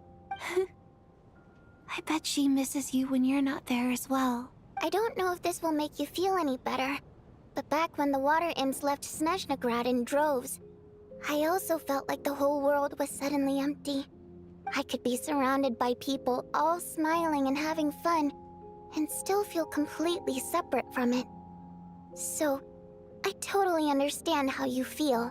Later on, I started to think, maybe accepting the fact that our loved ones won't always be with us is something that takes a lifetime. All we can do is cherish their companionship from moment to moment.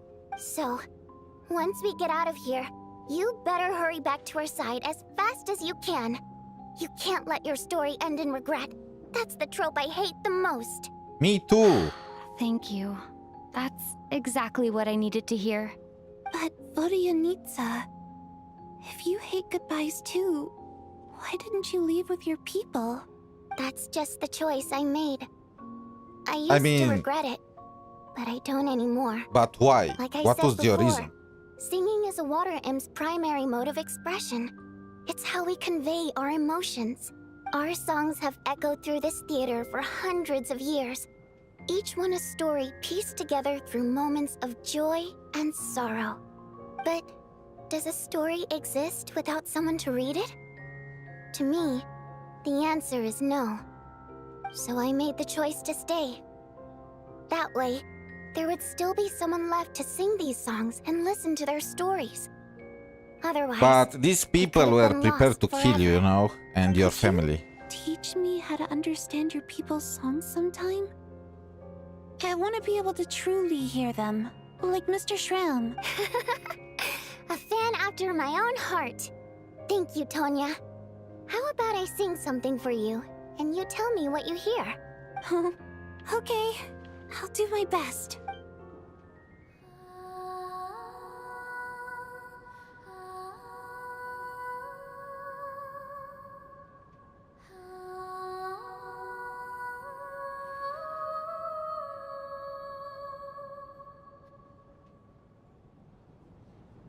I've never heard that one before. I feel like I can hear a sense of longing somehow. I wonder why that is. Color me impressed, Tonya. You're a keen listener. Most people can only tell if a song is happy or sad. I didn't think you'd be able to pick I'm up one on of such these most specific people. details. So, What's the song about then? Come on, tell me. I've actually never performed this song in the theater before, because it has more of a ceremonial purpose for our people. It's not meant for the stage. It means something like, may those we have lost watch over us, and follow this song back home in the night, so that we might be reunited once more. What part of this is longing? No wonder I could hear that sense of longing. Oh. You sing it for loved ones who have passed away. Okay, that makes sense. I hope it reaches them. It's getting late, Tonya, and you're not well. We should all turn in early. I suppose there's no reason to keep watch tonight. Okay, but, before I go to bed, could you sing that song a couple more times for me, Vodyanitsa? Of course. Anything for my #1 fan.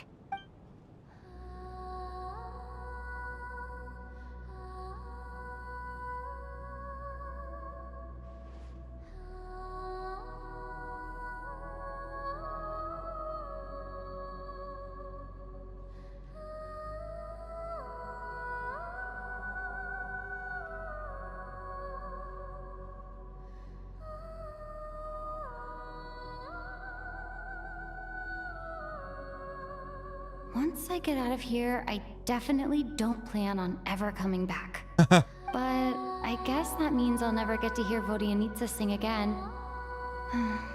That's a sad thought. Before I fall asleep, I should cherish this moment of companionship while it lasts.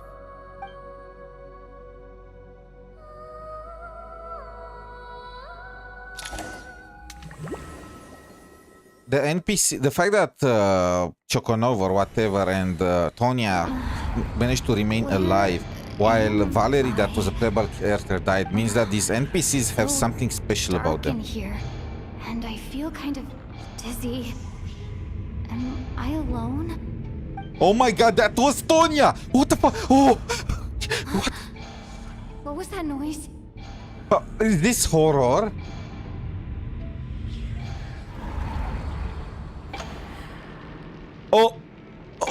Oh my, what the, oh! What kind of game is this? Genshin? Return, Did they change? oh spirits. Fulfill your oath of protection. Oh my god.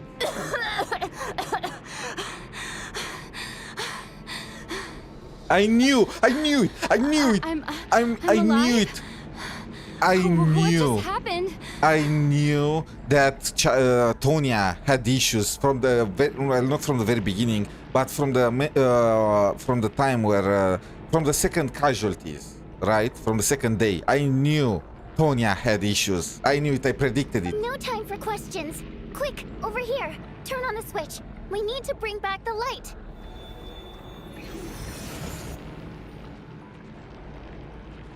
All right, we're safe. The spirit just now is called Night Prayer. The light subdues her, but she'll attack without a second thought in the dark. Sort of. I know it's hard, but you can't let this place go dark, or she'll kill you again. Yep. Luckily, I was here to resurrect you. Otherwise, that'd have been a real bummer. A bit more than a bummer, I'd say. Wait, so you have the ability to resurrect people? Sure I do. I'm your guardian spirit after all. I specialize in soul recall. Oh, it's nice to meet you, I by the way. mean, if I had a guardian spirit, like Vodyanitsa is my primary choice. Oh, thanks. It's nice to meet you too. All right, there's no time to waste. The black mist is already catching up. We need to avoid it at night prayer at all costs. Come on, let's go.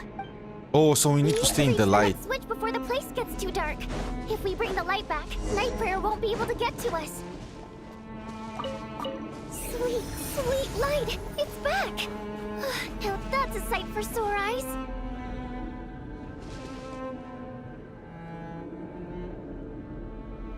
So how am I supposed to get there? Shh! It's night prayer. We need to move quick, but don't let her notice you.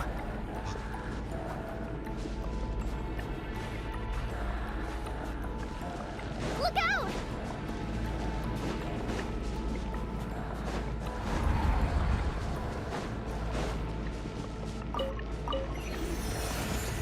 Oh my. Oh.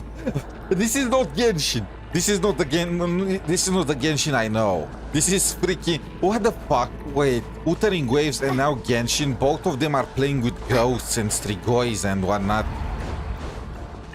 The next switch is over there.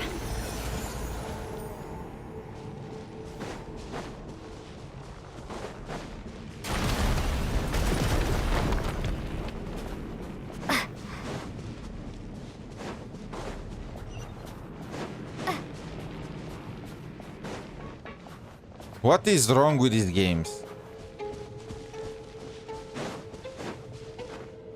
Well, there is light now, so...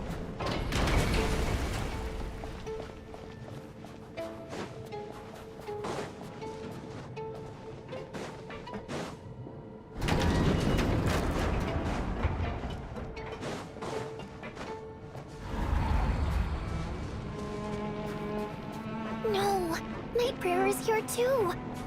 This can't be the only path. Let's head up there and take a look. The switch is just up ahead. Hurry! I mean, there is light already. It's too dark.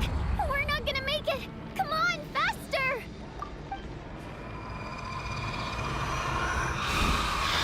Okay. It's not gonna scare me a second time. I won't let you die like this. Not on my watch.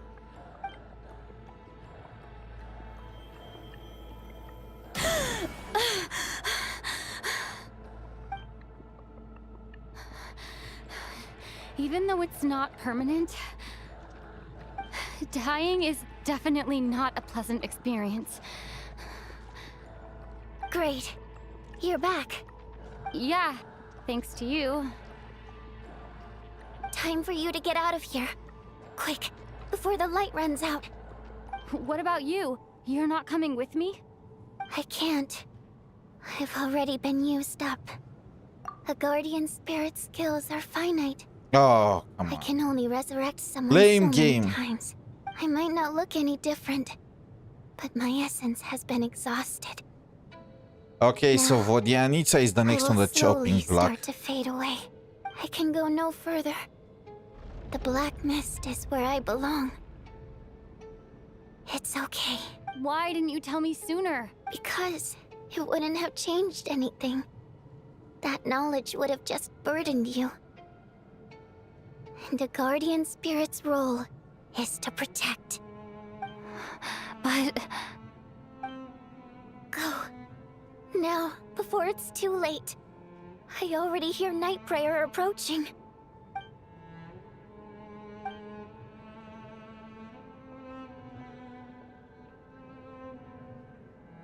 I knew it. It's Tonya. It's Tonya. It's freaking Tonya.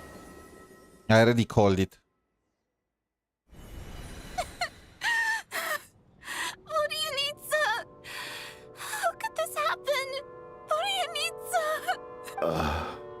Well, I guess there's no need to inspect the body.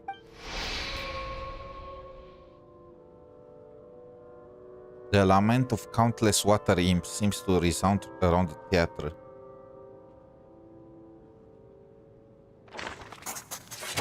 So let me guess. Everyone is gonna start dying. Supposed to happen. You lied to us, didn't you, Chuganov? You've been lying from the start. Yeah, it's Tonya. Take a long, hard look at yourself before you go around accusing other people. I suspected you on day one, Lelek, and now look where we are. By some strange coincidence, you've never been targeted. You just happen to have survived this long? No, you should be the prime suspect. And you, little hunter, ever so content with staying on the sidelines. Yet you were the one who stopped us from leaving from the start. Why are you trying to keep us here? Now you're just lashing out indiscriminately. That's either a sign of anxiety or a guilty conscience. Where was all this passion and bravado before? Decided to fight until the bitter end. Is that it? Is that a threat? Fine, bring it on. You think I'm afraid to die after all this? You want to kill me? Go ahead. I'd like to see you try. After all the trauma of the past few days, everyone's been pushed to the breaking point. Valeria and Mitya aren't here anymore. Someone else needs to step up and take charge. But first, I need to think this through. Considering everyone left, who's the most likely candidate for the deceased? It's obviously Antonia. Of those who remain, the only person we've never met before is Tonya. There is room to doubt her There true was room identity. to doubt her identity People are from the very easily beginning. misled by first impressions. Now that I think about it, Child's sister was in fact a label I imposed on her due to my own assumptions. Yep, that's But self-marination. Mr. Chuganov vouched for Tonya's identity yesterday, with basically no other possibilities left. And if Tonya was the deceased, that means that Mitya was in... Oh my... This is literally Among Us. And we voted off Mitya, so we got the first imposter out. But then we voted Mitya for no reason and he was innocent. And now we found out that Tonya was the actual culprit because one of us was a betrayer, a freaking... Yeah, and we self-marinated ourselves.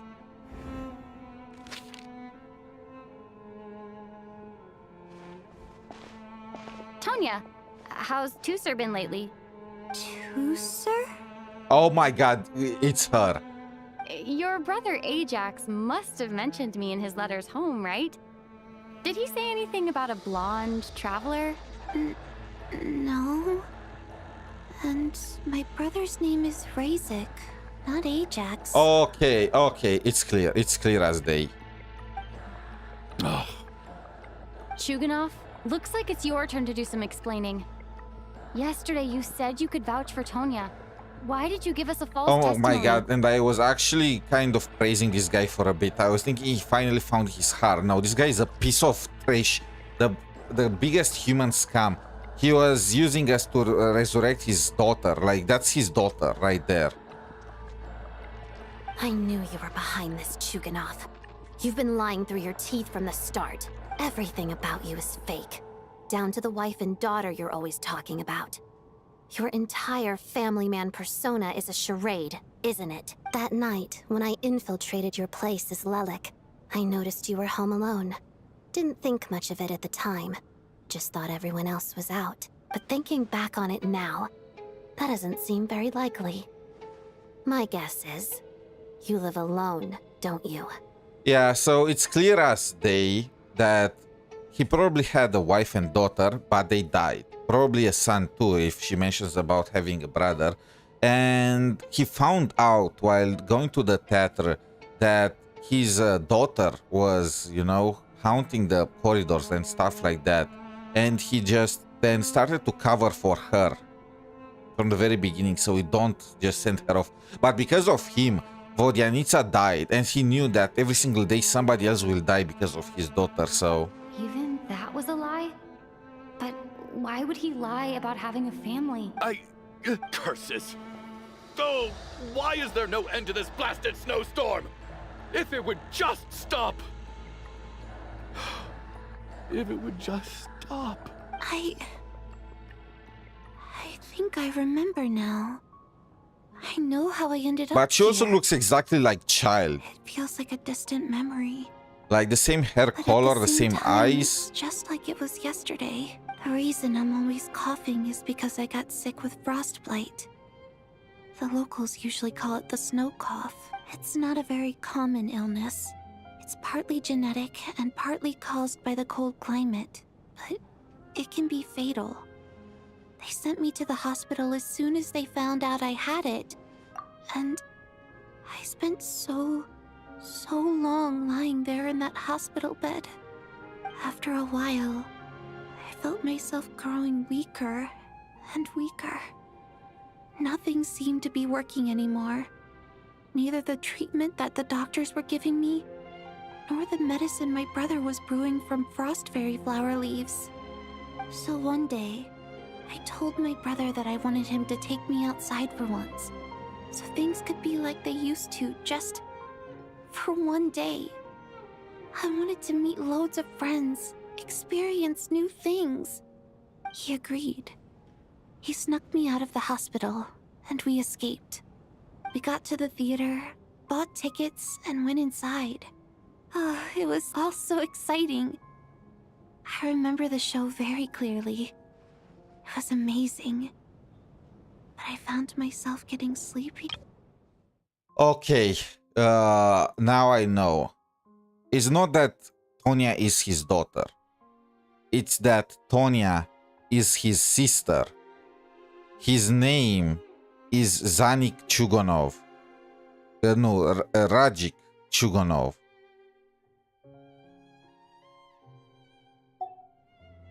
And he was protecting his sister.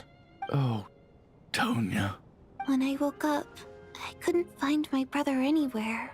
So I guessed he'd already left. But there's no way he'd leave me behind. So I decided to stay here and wait for him. That's why he reacted like that when she mentioned the medicine here. I figured he'd probably gone to brew some more medicine for me.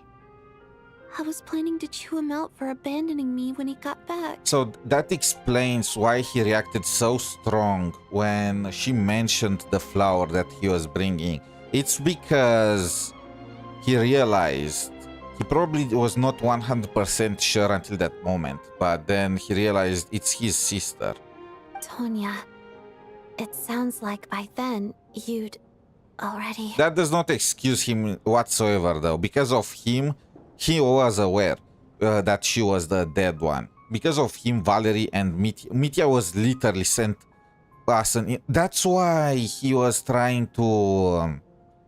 his conscience was way too hard on him. That's why he started trying to stop Mitya. Because he knew he was fine. And the actual fake one was Tonya. Yeah, I know.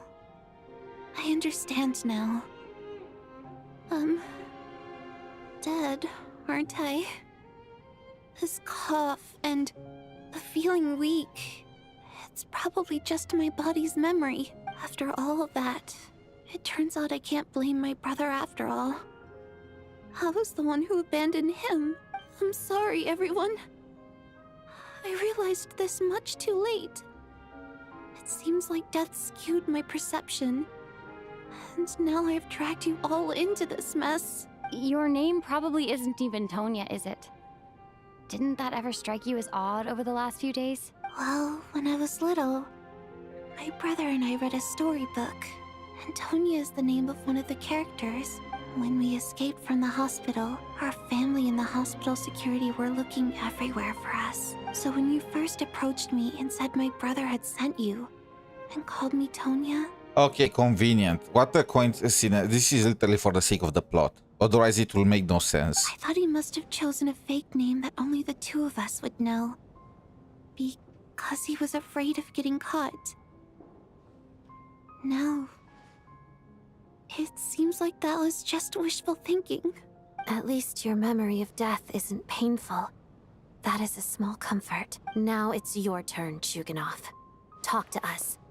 I believe no lie is ever told without a reason. You're right. I was lying.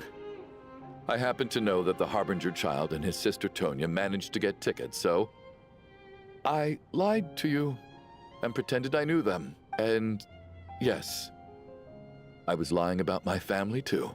The truth of the matter is, I lost them a long time ago.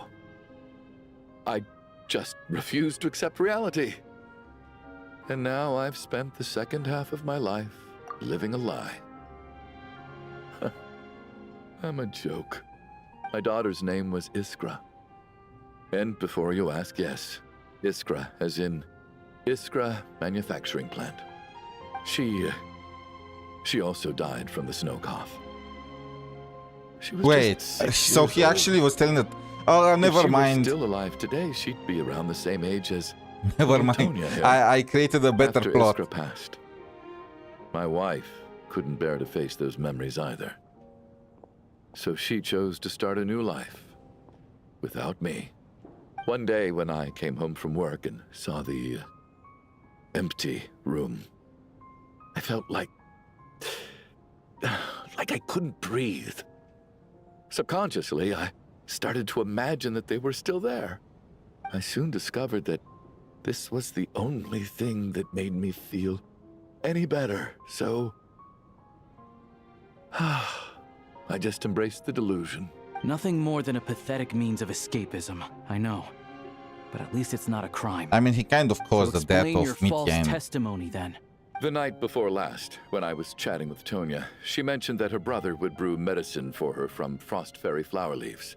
Combined with her various symptoms, I suddenly understood everything, including the fact that she was deceased. The snow cough used to be an incurable illness. I would pick frost fairy flower leaves to brew medicine for Iskra too. It took hours and hours on the stove. But the year after my daughter passed away, the jester of the Fatui announced that a cure for frost blight, also known as the snow cough, had finally been developed. It turned out that all previous treatments were completely ineffective. No better than random concoctions. That was the final straw for me. I just couldn't take it anymore. Just one more year. One more year, and everything would have been okay. So, more than anyone, I know full well that in this day and age, no one in their right mind would still be using frost flower leaves to brew medicine for the snow cough. Poor Miss Tonya, therefore, had to have been from an era when snow cough was still a terminal illness. So, you projected your daughter onto her? Even though you knew she was one of the dead? That doesn't make any sense. You knew she was already dead. What did you hope to achieve by protecting her? I just don't believe in your crackpot theories. Nor do I approve of your actions. How can you just declare a living person dead and throw them out into that snowstorm? Nitia's gone. My good buddy Shram's gone. And now it's Tonya's turn, isn't it? I mean, bro, Shram was definitely a ghost. He lost his mind. And Tonya is definitely a ghost. Like, what does he mean by you throw a living person? You declare a living person dead. Mitya died because of you. It was you that did that. You are the one that, because you were hiding Tonya, you made everyone just take Mitya as the only suspect and just eject him. And now you are throwing the blame on it. Let's throw him out. We can deal with Tonya later. Let's throw him out. The others I can make my peace with. But little Miss Tonya, here she is, standing right in front of us. Alive and breathing, and fighting her own battles. Yet you're quite happy to say she's dead? No, what he means is that he does not care. He did not really care that much about Shram or about Mitya, but about a girl that looks like his daughter. He cannot live. It's his own selfishness that's gonna kill us all. I just want her to live. Once this snowstorm is over, the very moment it stops, I'm going to march out that door and find someone who can fetch the very best medicine for her snow cough. I'll be damned if I'm gonna let you cast her out into the snowstorm before I have the chance to cure her. Let's throw him out. Not again. Not this time. Not when the cure is right within our grasp. I'd never be able to forgive myself. Mr. Chuganov, stop. I can't let you do this. Tonya. By the sounds of it, you've known I was dead since the night before last, right? I really liked Mr. Valeri, Mr. Mitya, and Miss Vodyanitsa. And now they're all dead because of me. As I mentioned, if playable characters start dying, it means that something is wrong with the NPCs. You've been trying to fight your own demons through me. But all you've really done is trap me inside your delusion along with you. Tell him, Tonya, or whatever your name is. Listen to me. I want to save you. I do. Well, at this point, I'm quite sure that I'm dead. I don't need to be saved. The time I got to spend with all of you is more than enough for me. Despite all the bad things that kept happening, I got to meet so many interesting people and spend so many days and nights by your side. Since the day I escaped that hospital until now, this has been an adventure I never even dared to dream of. I'm very fond of you all. If it were only possible, I'd trade my soul to bring back the ones who died. if it meant things didn't have to end like this.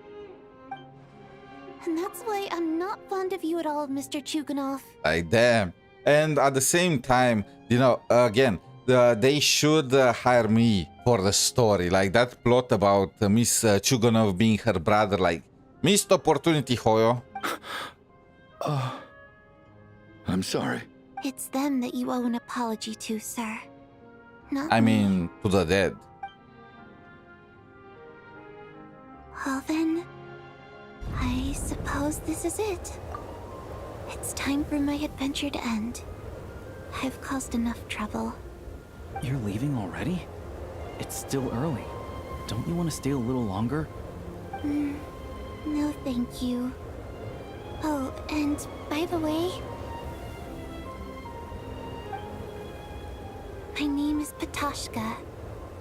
It was nice meeting you all. So Ptashka was her name. Damn, I was thinking that I'm gonna have a chance to be brothers with Child. Now that it's time to say goodbye. Ptashka.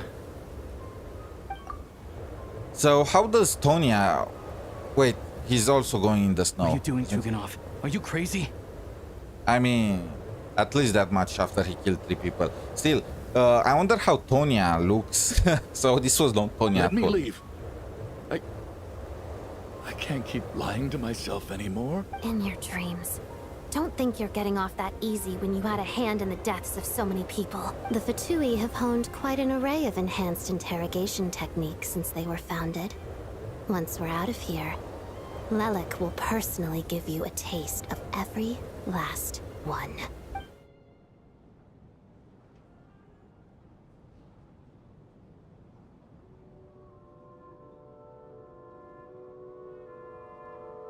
I think we should leave.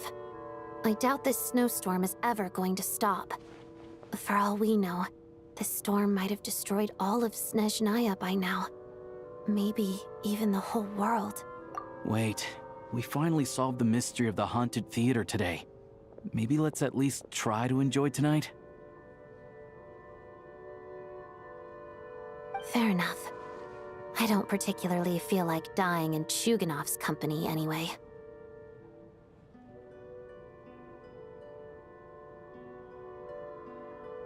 And yet you won't let me die first.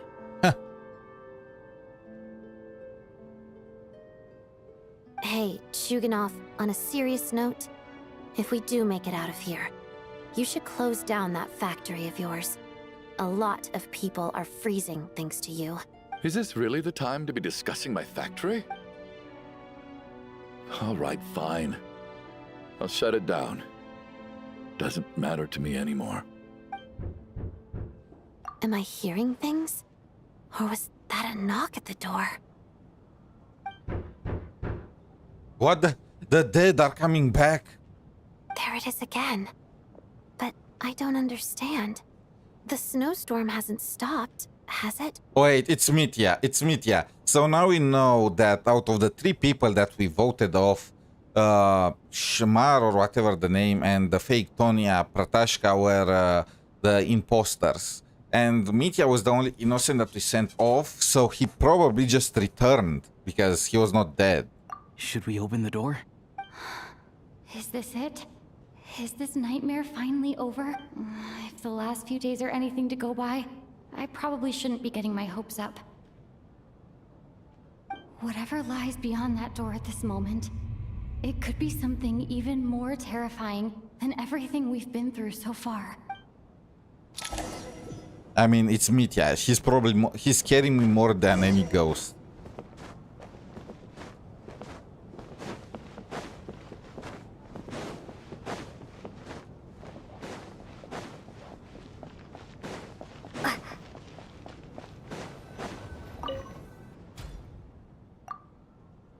I knew it.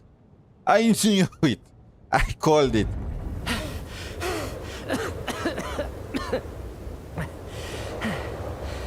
Hey everyone, I'm back. Yeah, I knew How it. are I you knew doing? it. Feeling any better? Much better, thanks. Whew, it is so good to have you guys here. I was a little worried that the theater would be empty by the time I got back. Let me see. Tonya and Vodyanitsa are missing, which means Vodyanitsa died last night. And then you discovered that Tonya was the other dead person. Am I right? The guy knew. He knew. Not Tonya. Pitashka. First, tell us how you made it back here. Given the conditions outside, no one should be able to return alive. You're right. The thing that got me back safely was a song. Vodyanitsa. I heard someone singing. After walking into the snowstorm, my mind grew hazy. I don't know how long I walked through the storm before my mind completely slipped away. Then, suddenly, I heard the sound of singing. The voice instantly brought me back to my senses, and I regained consciousness. So I followed the voice, searching for the source of the singing. I searched and searched, until finally, just a few moments ago, there was the entrance to the theater, right in front of me. I've actually never performed this song in the theater before, because it has more of a ceremonial purpose for our people. Oh, that It's was not her meant for the Requiem stage. song. It means something like, "May those we have lost watch over us, and follow this song back home in the night, so that we might be reunited once more." Ah, that was its meaning was literal, huh? That must have been Vodyanitsa's Requiem. Who knew it actually worked? That song is meant to guide the souls of the dead. Mitya, that must mean that you... Huh. No kidding. Huh, seemed like I guessed right then. This is what I've been so desperate to tell you about. When I first stepped out of the theater, I was still quite lucid. My memory of it is still pretty intact. I remember the outside world being completely different than what I'd expected. It was like this was a world where only the snowstorm existed. There wasn't a trace of any humans or buildings ever having been there. I don't know how else to describe it, except to say that it just didn't seem like the real world. And as for the Requiem, if I was guided here by Vodyanitsa's song, it can only mean that I must already be dead. And this is my soul, not my body. But I didn't experience a clear moment of death while I was out there. Nor do I feel any different now than before I walked into the snowstorm. You don't seem any different to me either. In fact, this is something I've been wondering about for a while now. If souls aren't physical, shouldn't they lack tangible form? Aren't we? What if we are all dead? That's why we can touch other souls, because we are all souls. We all died. Both Shram and Pitashka were clearly deceased, and yet their souls didn't look or feel like ghosts at all. They were visible, tangible, no different than you or me. We are all dead. How? How does that make sense? This raises a truly terrible thought. Is that really what Mitya is suggesting? We are all dead.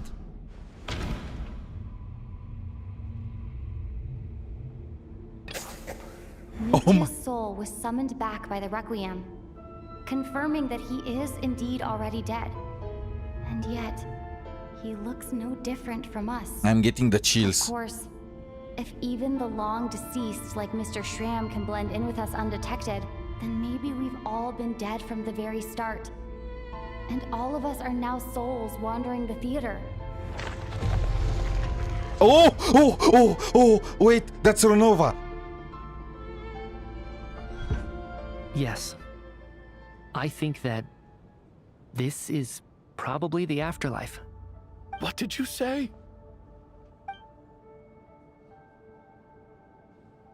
Oh, you heard me.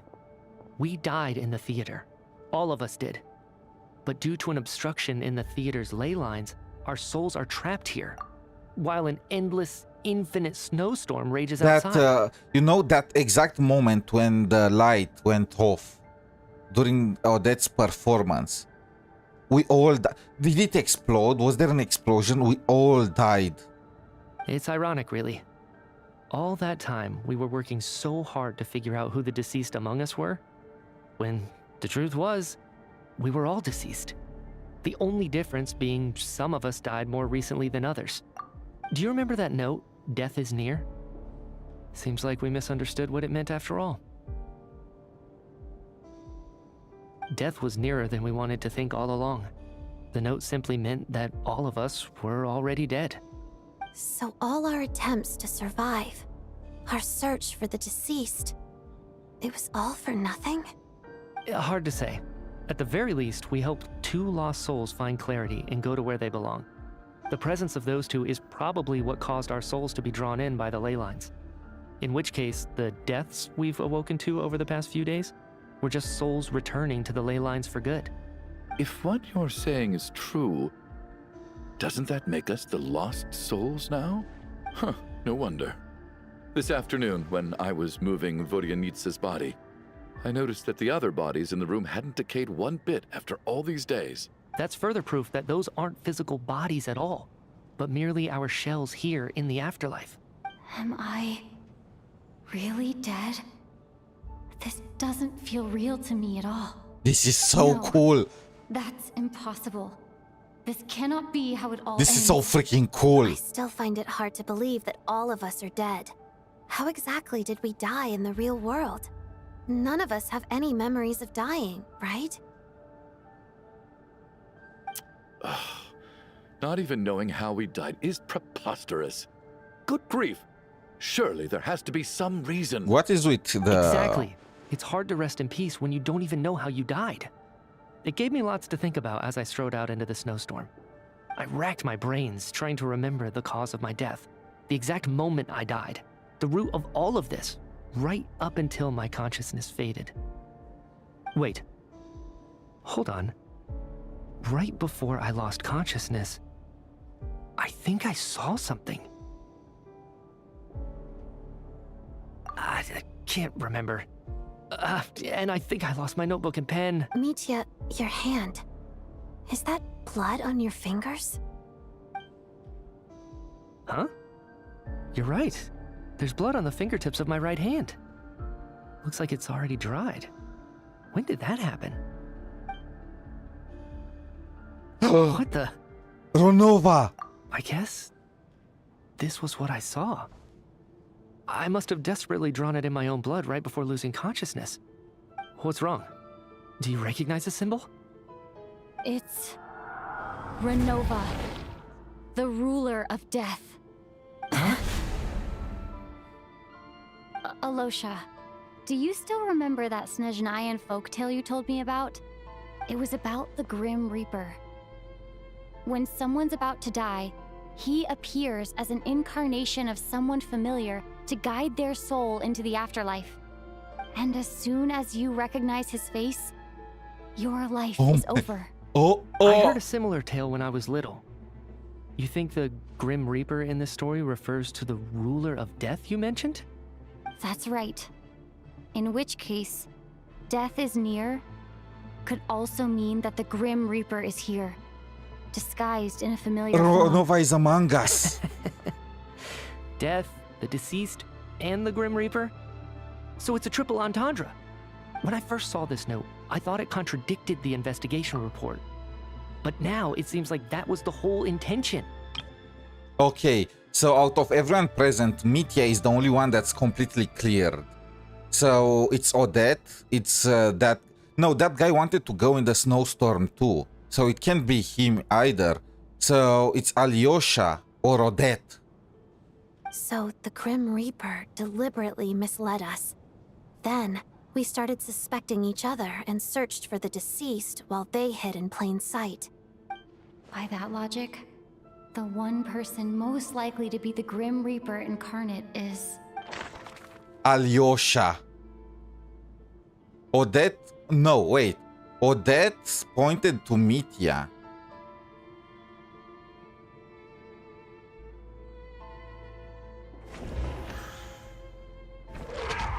Oh my god. No doubt about it. It's Alosha. Looking back at how everyone has acted over the past few days, Alosha is most likely the Grim What Reaper the fuck is wrong with this game? How did this turn into a horror game? Is it you, Alosha? You were the first to discover the investigation report, and you had plenty of time to slip the note inside to mislead us.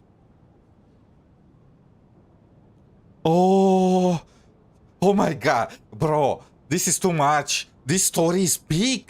So? Surely you can't suspect me based on that alone. What if someone else found the investigation report first, slipped the note inside, and then put it back without telling anyone? There's no denying it. The note could easily have been slipped in much earlier than it was discovered. That's not all. I've also noticed that, although on the surface, Valeri, Mitya, and sometimes I were the ones taking charge of the situation, looking back now, even though you didn't say much, you were always subtly guiding everyone from the sidelines. What do you mean? You were the one who emphasized how dangerous it was outside and insisted we all stay here. It was also you who suggested that we all sleep in the same place. Yes. He was the one that went into the snowstorm. He was the first one that returned. Mitya, when he went in the snowstorm, he failed to return, but this guy returned. Oh, it was there all along. And earlier today, you tried to convince Ptashka to stay. I don't understand why, but it was out of character. So, you didn't understand my intentions, and now you're assuming the worst. Seems pretty unreasonable if you ask me. He still won't admit it? Fine. Let's see how he responds to the most damning evidence of all. The biggest question I have right now is, if the Grim Reaper is impersonating Alosha, then where's the real Alosha? When did they switch? Or maybe from the very beginning. Maybe Alyosha is not dead. He did not come with us. Oh my. And that they prepared all of this, that folk tale about the Grim Reaper pretending to be a familiar face, and then when you realize who it is, he is right there. Oh my. Oh.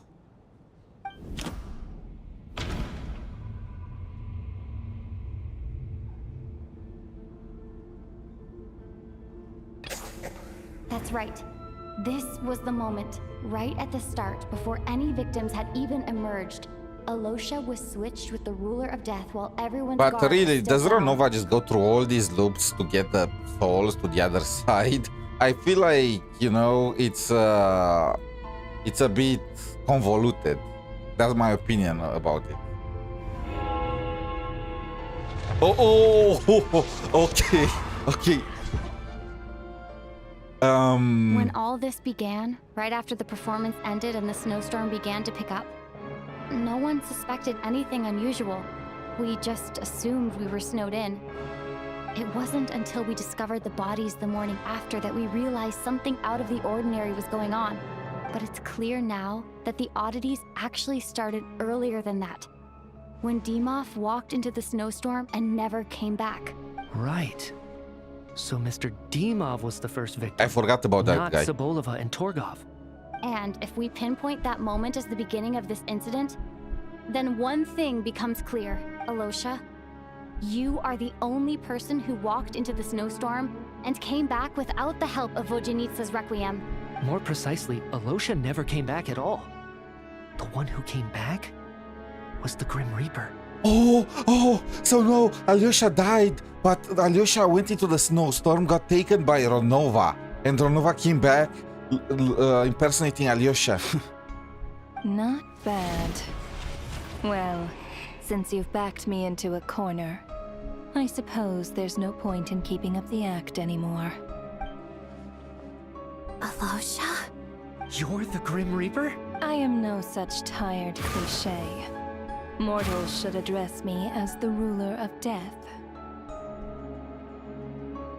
I want this as a skin for Alyosha. Before being wiped out for good, you identified the two deceased, and even sensed my presence. A commendable achievement. Far beyond what I expected. I heard you can ferry souls. Those deaths each night.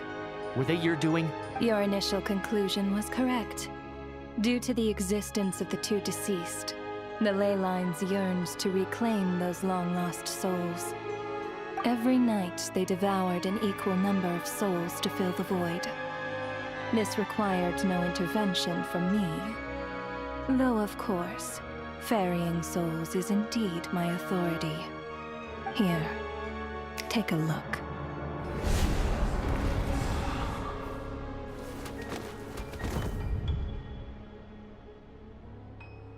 What are you Double doing? kill. That takes care of today's too. Don't get so worked up. You are already dead, and your souls must return to the ley lines. Shouldn't the souls be blocked from returning to the ley lines? And how did we die? I know we're already dead. You murdered us, didn't you? Murdered? No. Murder is when mortals usurp my authority. Death is my jurisdiction. If I require someone to die, I need not resort to such laborious methods as murder. You simply met the criteria to trigger my curse of death. I know about the curse of immortality. So there's another death-related curse too? You cursed us? When? And why would you do such a thing? So often, humans pray to me, begging to know when their death will come, and what form it will take. But few people ask why. If you must have an answer, know that death comes simply because one's time has come. So you're not gonna tell us the truth? Hold your tongue. By all rights, you shouldn't even be allowed to speak with me. Those angels from the past are to blame for the reckless renovation of the ley lines here. It's made my work on this occasion infuriatingly complicated. Work? So trapping us here, making us watch our friends die, that's just another day at work for you? Oh, we're so not gonna get playable Renova. If anyone was holding any hope, just know we're not getting playable Renova. You clearly have a lot of questions. Fine. As a reward for your remarkable accomplishments over the past few days, I shall answer a few of your inquiries, provided they aren't too unreasonable. After the physical body dies, the soul must return to the ley lines for that person's death to be considered complete. My work encompasses the entire process of death, including natural. You are now so familiar. You must also be rather familiar with Natlan's Night Kingdom, I presume? It was I who supported the creation of the Night Kingdom. It provided a convenient means of guiding the souls of Natlan. Here, too, the ley lines connected to the theater underwent some modifications. The angels hoped to make them capable of accommodating the souls of some special creations. But this actually hindered their ability to accept ordinary souls to some degree. This effect manifested itself after you died from the curse in the theater, leaving you stranded in the afterlife, unable to achieve a complete death. But if souls who die from the curse of death fail to return to the ley lines within a short window of time, they will miss their chance for good. Then, they will remain forever suspended between life and death, no longer subject to the authorities of either. So if you don't resolve this matter soon, and see all our souls return to the ley lines before long, we'll escape your control. Mitya is sharp. This must be what Renova was worried might happen, and the reason she got involved to begin with. But if you have the authority to guide souls, why didn't you just show yourself and get it over with? Why hide among us in the form of Alosha? You seek to understand the mind of a god. Very well. I'll tell you. This is a theater, and I decided I wanted to watch a show about death. That's why I encouraged you to take the events to the stage. I found myself getting quite immersed. I suppose the entertainment you provided makes up for all the trouble you've caused me by being so defiant in the face of death. There. Are you happy with my answer? Where, so... Really? But it fits the stereotypes you humans have about gods. Just moments ago, you were complaining about how infuriatingly complicated your work here has been. Work is work, I get it. There are times when it's a huge pain, but you just have to get it done, right? That's a rather unique perspective for a human. You are in fact correct. There is a pain point in this case. Due to the obstruction in the theater's ley lines, There is a hard limit on the number of souls they can receive each day, making it impossible for me to ferry all your souls at once. Revealing my identity too soon would inevitably have led to futile resistance, and there was a risk that any souls who chose to run would disappear. Then there was the issue of the 2 lost souls you called the deceased. The way you resolved that quandary was all part of my design. That's what I don't understand. If all of us were souls of the dead, what made their presence among us special? For centuries, they have refused to return to the ley lines, exploiting the issues created by the angel civilization to resist being drawn in. Centuries of obsession accumulated during this process. You may think of this obsession as the resentment of the dead, and in this quantity, it was a bomb that could have detonated at any moment. Like that dark form of It reached Tonya. the point where I could not afford to leave it unchecked. But the only way to fix it was to help them acknowledge their own deaths, make peace with their regrets, and willingly walk into the snowstorm. Only then, with my guidance, could they finally return to the ley lines. Otherwise, you would not like to know what the consequences would have been. I vaguely remember seeing Patashka, but in the most terrifying form. Was that in a dream? Is that what would have become of her if she hadn't returned to the ley They lines? turn into cursed souls. They start haunting. They become wraiths. I see your dreams brought you many revelations. So you see, death in fact grants wisdom to mortals. Souls connect to all things in the world and see the chain of cause and effect between them. It's nothing unusual. Anyway, giving psychological counseling to lost souls is not my strong suit. That is more of an angel's role. It was something I could not resolve directly using my authority, so I decided it was easier to leave the bomb defusal to you. Meanwhile, of course, their presence caused the souls of other members of your party to return to the ley lines each night. From where I stand, that was killing 2 birds with 1 stone. As both issues slowly resolved one another without me having to lift a finger, all I had to do was stay close by and keep the situation under control.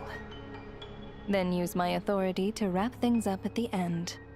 And, of course, while I was at it, I thoroughly enjoyed watching this drama, dealing with death from a mortal perspective, play out on the stage. Sounds like you had it all figured out, Grim Reaper. I just did the math. You said there's a hard limit to the number of souls the ley lines here can receive each day. It's 2, isn't it? That much is obvious, even to a fool. So that means we have Time one to more review day. This whole affair.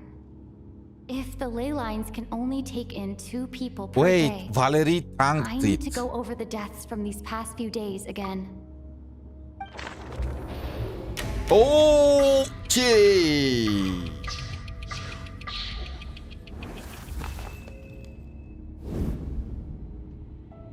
Looking back now, none of us had the faintest idea at the time. From the moment the staff member named Dimov walked into the snowstorm, the incident had already begun.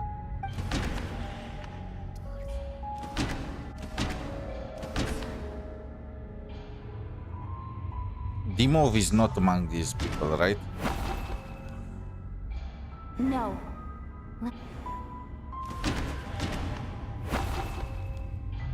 Wait, what the fuck? Let me...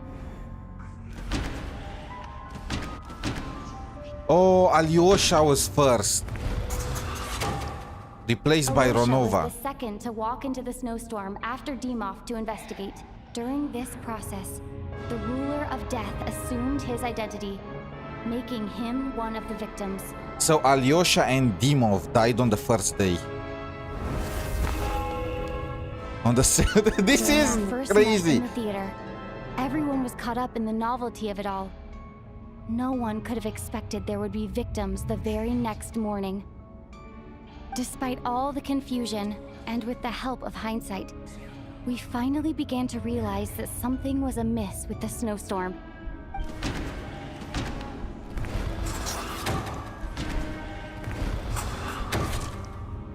ley lines devoured Torgov and Sobolova on the first night. At the time, we thought this might be a murder case connected to Lelek.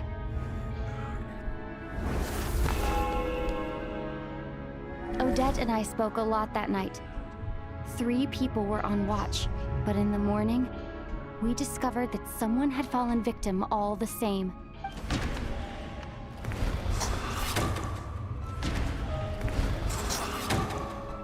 The deaths of Kulish and Ranpana caused everyone to stop suspecting Lelek. Unexplainable phenomena occurred one after another, leading Mitya to suspect that we were caught up in a supernatural event.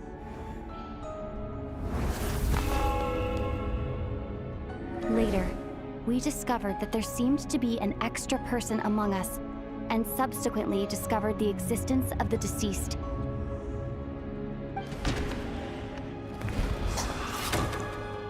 Mr. Schramm realized he was the deceased and walked into the snowstorm to return to the ley lines. Oh, of his now I own understand. accord. The It reason turns out why there only really Valerie was a dead died person among is us. because Schramm was dying with him. So actually 2 people died on the first... We thought it was all over, but Mr. Valeri's death was a rude awakening for everyone. Once again, the ley lines consumed him during the night. A lot happened today. Mr. Valeri's death led us to discover the connection between the number of deceased and the number of victims during the night.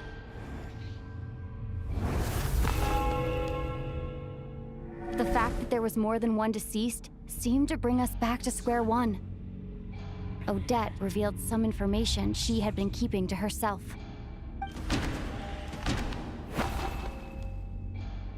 Although Mitya did indeed walk into the snowstorm that day, the void in the ley lines hasn't been filled.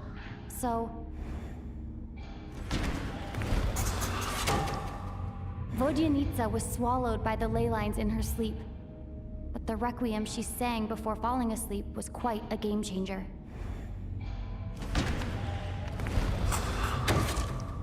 As it happened, Patashka filled the void left by Mitya's return from the ley lines by walking into the snowstorm this morning.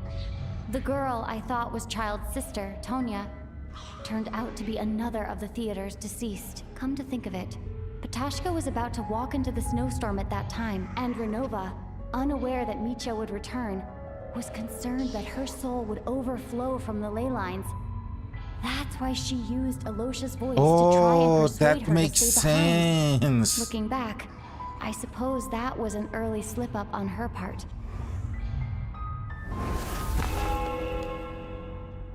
No one could have expected anyone who walked into the snowstorm to return. But just after nightfall, Mitya returned, bringing crucial information with him.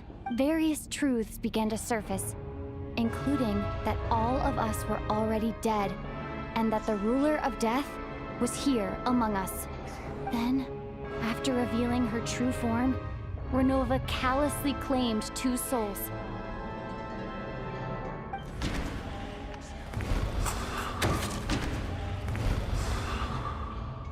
In fact, everyone was already dead by the time we took the photo.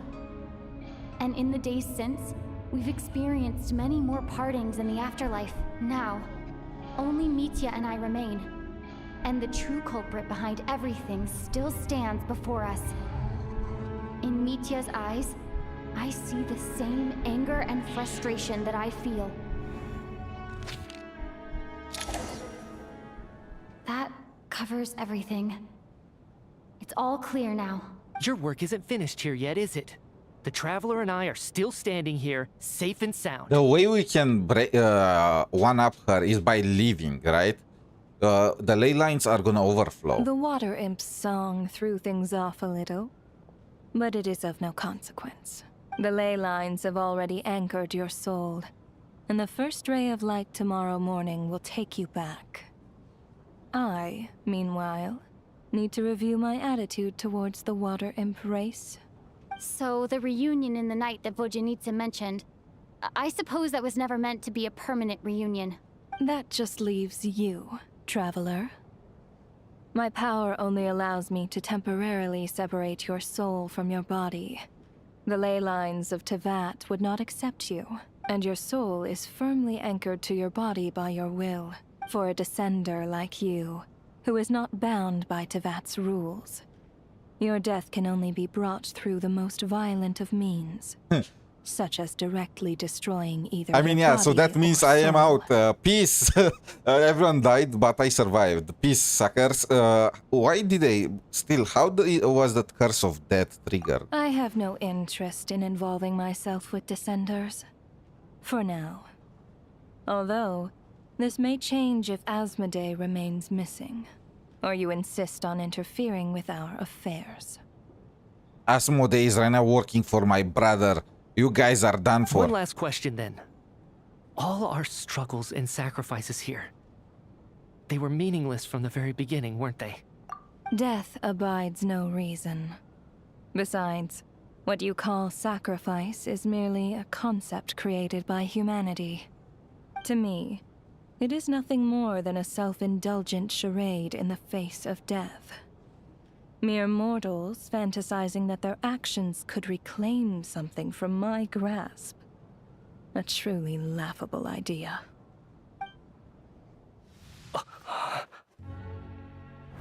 Grim Reaper, you really know how to get on my nerves. Go, Mitya, go. I'm not here to ingratiate myself with you. I kill merely because your deaths are necessary. Oh, you've made that quite clear. But humans don't take well to being scorned. Not even by the gods.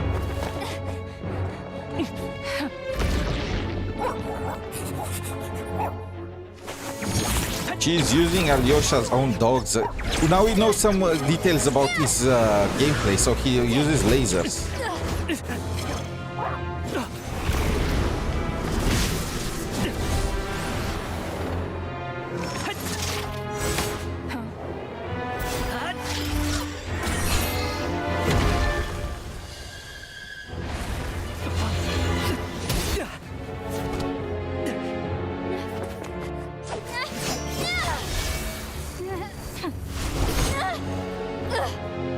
This is futile.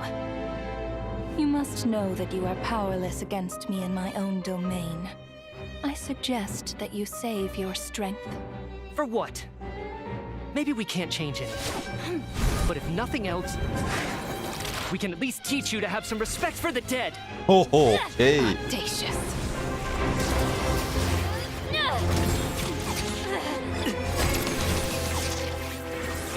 Is he a shielder?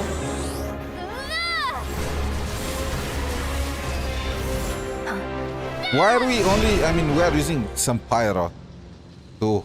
But really, is that so easy to get rid of Ronova?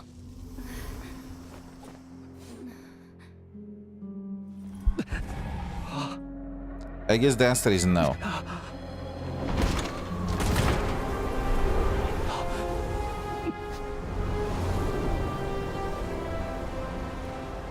Wait, I see SNEZHNAYA!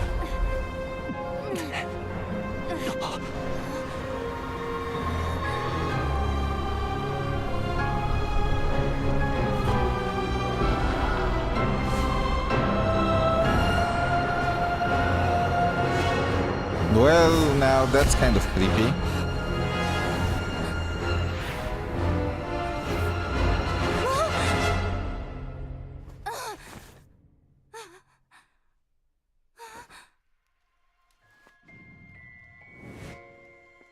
Wait, what the heck? We are back?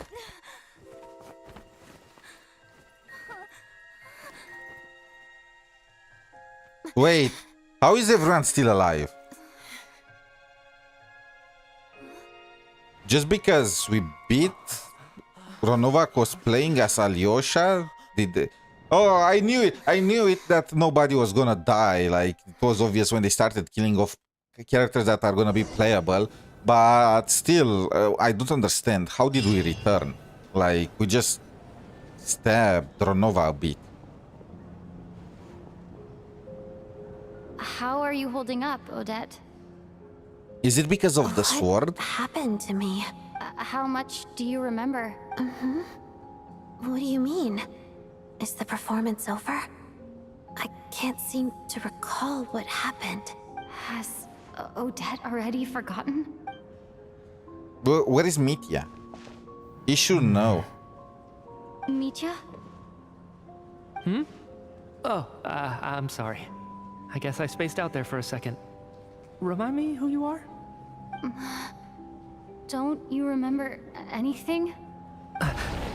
Okay. Yeah, I remember now, comrade. Looks like we guessed right. Just like me when Odette found me at the Armory Palace. For some reason, everyone killed by the Ruler of Death eventually came back to life. Just with one catch. They forgot what happened while they were dead. So this guy is... So everyone that's losing their memories while they're working at the armory is actually dying. They're dying and then they're being brought back to life. How many times did the Mitya die? Odette and the others have already forgotten everything. Why were you able to remember this time? Could this be the reason? You said this is the Ruler of Death's symbol, right? I don't see anything there. You don't? Huh. Okay, I guess that makes sense. I carved this into my hand in the afterlife, so it's not visible in the physical world. Does that mean I carved this symbol into my soul? What an unsettling thought. Still, at least I get to remember what happened. I suppose it's a blessing in disguise. What about you, though? The Ruler of Death mentioned that you're a descender? Is that why you can remember? A full explanation would get complicated very quickly, but that's essentially it. Well then, now that it's all over, let's figure out what we've learned. The first thing I notice is that everything here is precisely as we left it, right before our deaths. This confirms that time passes differently in the afterlife than in the real world. They say that right before death, time slows down and your whole life flashes before your eyes. That must be how you know you have one foot in the afterlife by that point. Anyway, clearly the few days we spend in the afterlife probably only amounted to a few short minutes in the real world. This also aligns with previous reports of widespread temporary memory loss among the Armory Palace personnel. Now it seems likely that those were all brief deaths caused by the Grim Reaper's so-called curse of death. To those unaware of the truth, dying and coming back to life must feel similar to a short bout of catatonia. This leaves me with a couple big questions. What are the conditions that trigger this so-called curse of death? And why are we resurrected after we die? If nothing else, I think it shows that killing us wasn't her ultimate goal. We still don't know her true reasons the for Cope is subjecting back. us to The death. Cope is back. Maybe she is gonna be This playable. time only got complicated because of the situation with the theater's ley lines. That's why she had to approach it differently. If the previous incidents of amnesia among the researchers are anything to go by, killing us is usually a pretty routine matter.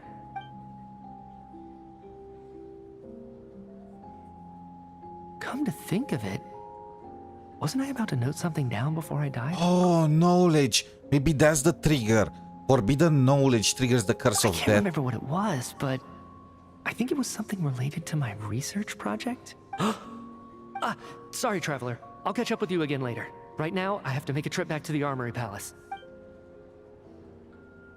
Ma'am, if I may, no one of your description has ever shown up in my investigations into Mr. Mitya's friends, yet you two seem very familiar with each other. Could you perhaps tell me where he was in such a rush to get to? And, by the way, have we ever crossed paths? Forgive the presumptuousness, but I feel a vague and indescribable sense of familiarity about you. I can explain Sup, everything. Mr. Door? Could you help me gather everyone in the theater in one place?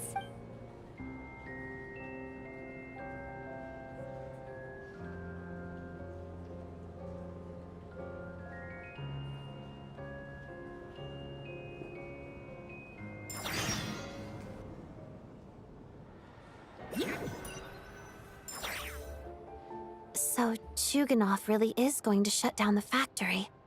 I guess this theater incident actually did us some good after all. So, you said I promised to take you to the Armory Palace while we were in the afterlife, yes? I believe you. I think I even have a vague memory of it. Agreed. Let's check in on her first.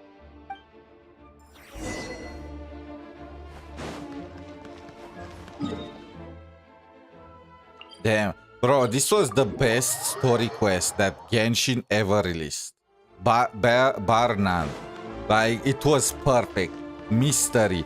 Thriller. I actually got scared a bit in the sequence with Patashka, or well, Tonya, whatever you want to call it.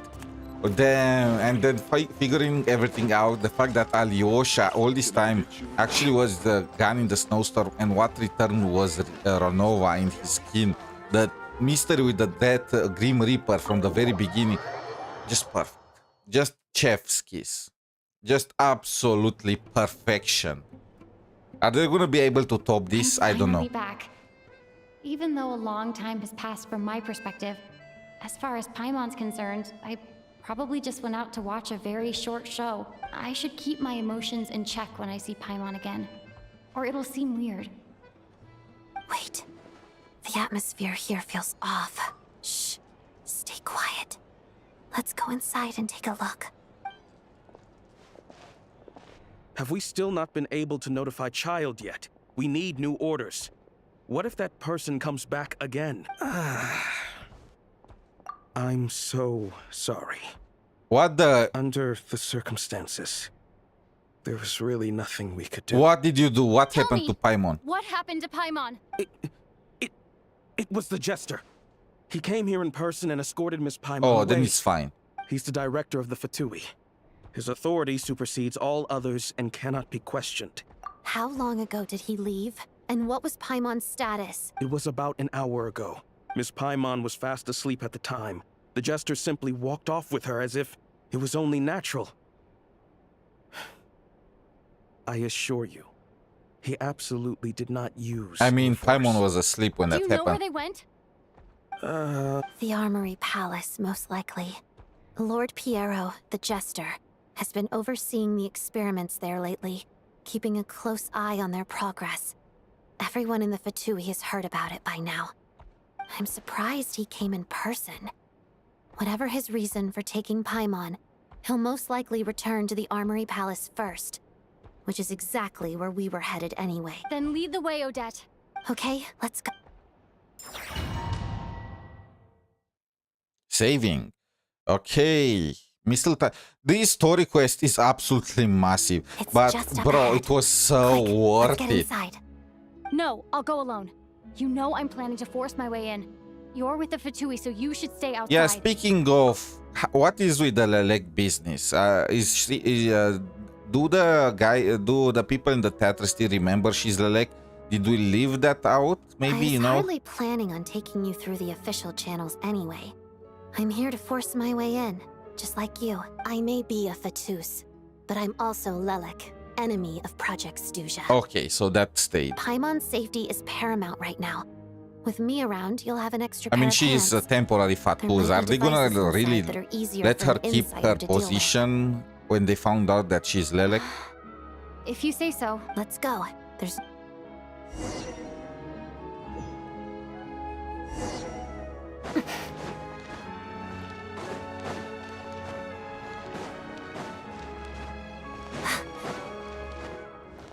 Hey, who are you? This part of the Armory Palace is under restricted access. What do you think you're doing? No questions, please. We're short on time. The music!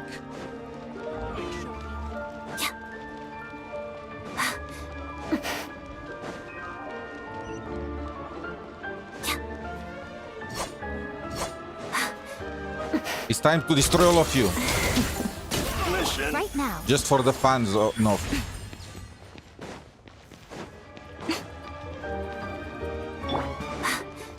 Trespass at your peril. Where are you?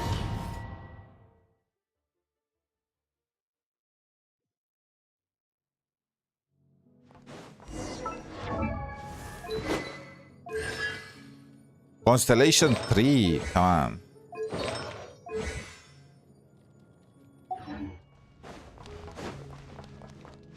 Do you have a pass? Where are you coming from? So, you're intruders, huh? Don't blame me for what happens next!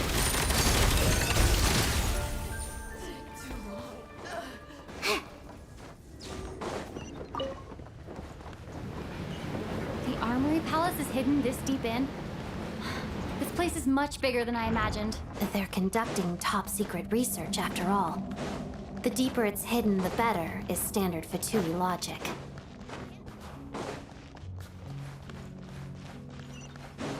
The style doesn't really look like the Fatui's handiwork, though. They must have requisitioned some structures from a past civilization. Intruders! Stay alert!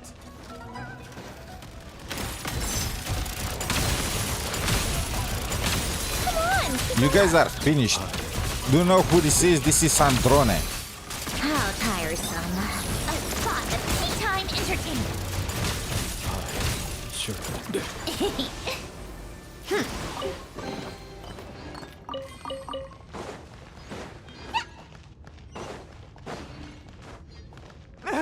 Intruders? Don't come any close. Just what are you guys trying to do here? Make sure fix your... Wait, what the fuck are these two guys doing? They are just running? Oh, emerge, right here. No one interferes with the jester's work.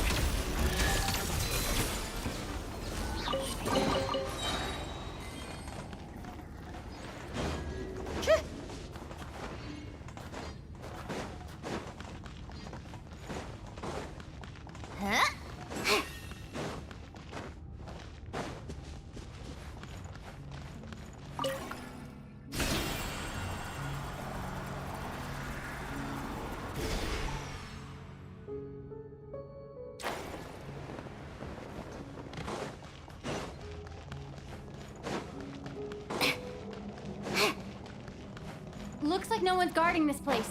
There's something off about that decoration over there. Look out! Let's deal with these before we move on.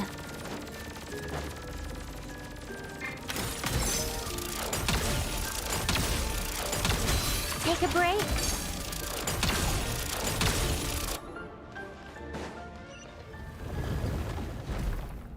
I wonder how you can do... I mean, can you walk all the way to... yes, you can. So you can just use melee characters. I was thinking that you need an archer or stuff like that.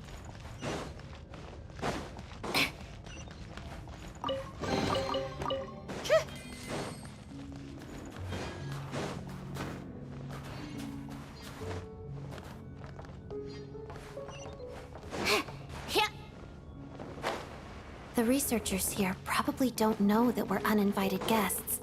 Let's try not to hurt them.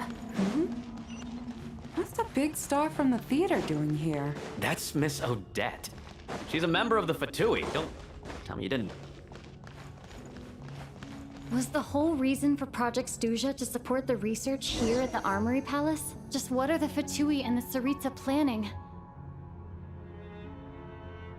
Mistilteinn. Okay, let's go.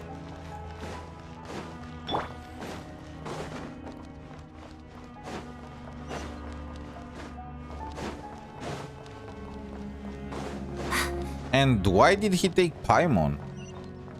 Do they need somebody with connection to Celestia to test out the weapon?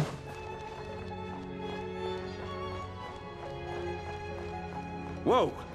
Who are you? Never seen you around here before. Looks like there's no way through here. Maybe using the power of this prism could help?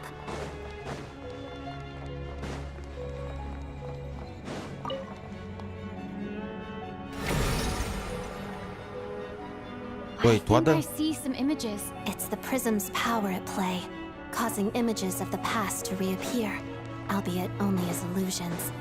Let's... Paimon and the Jester? Is this another scene from the past? Yes. It looks quite old, though. I don't think it happened in the What the recent past. fuck? Was Paimon an agent sent by the Fatui? All this time, Paimon was spying on us at Tsaritsa's orders. What's going on here? What happened? The source seems to be the Armory Palace. They must have started some large-scale experiment. Wait, what if this has something to do with Paimon? We need to hurry!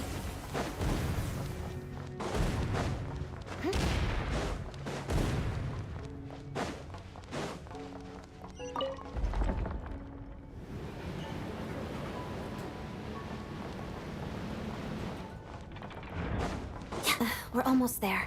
The Armory Palace is just up ahead. Paimon, please be okay. Mission. Come on, keep up.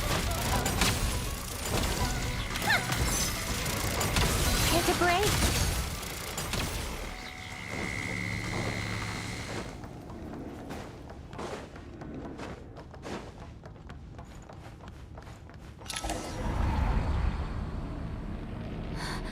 What's going on? Wait, I remember this feeling. It's the curse of death. No, not now. Why is the curse of death striking again Because already? whatever research that I understand now, the curse of death was focused on the armory, so it's something that they are researching on that they are doing. And when Mitya was planning to write something to progress the project at the theater, he triggered it. It's because of Mitya. We all died because of Mitya. Odette? That freak. Is this the afterlife again? I need to find a way back to reality. Is that Odette's core Ignis? Could that be what just woke me up?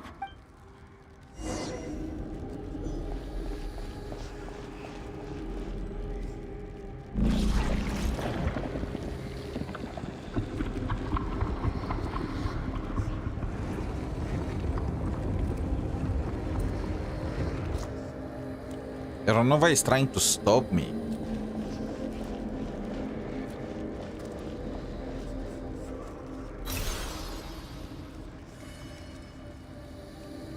Huh. Well, thank you, Signora. No hard feelings, I guess. I wonder if we're gonna see Signora in the afterlife, now that I think about it.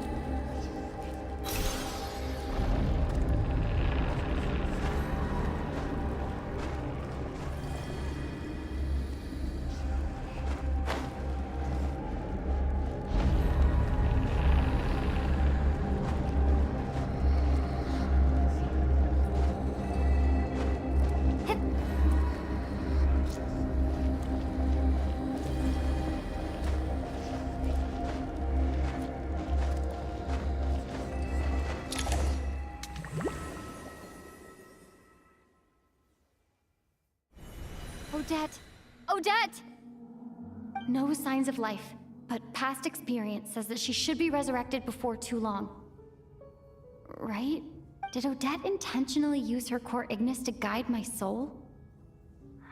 I feel like something similar happened. Oh in a yeah, when dream I she had said that before. we are just at the very beginning. Thank you, Odette. If not for you, my soul wouldn't have found its way back to my body so quickly, and I might not have woken up so soon, but I'm sorry. I don't have time to protect you. I have to use the time you bought me What to get Paimon back. the fuck? That girl just pretty much sacrificed her life for us. And we are still concerned about the damn Paimon. After we've seen that she probably was knowing the Jester all along and she lied when she said that she did not know the Jester. She might have been a spy for the Fatui from the very beginning. And we really are leaving Odette like that. Remember, she broke in. Like, they're gonna catch her. We don't even know if her soul is gonna return. Bro, what the fuck? Why are they trying to make the Traveler be, like, make us hate the Traveler on purpose? I just finished the Fontaine story quest, and that story already made me kind of dislike the Traveler. And now we are going even further beyond?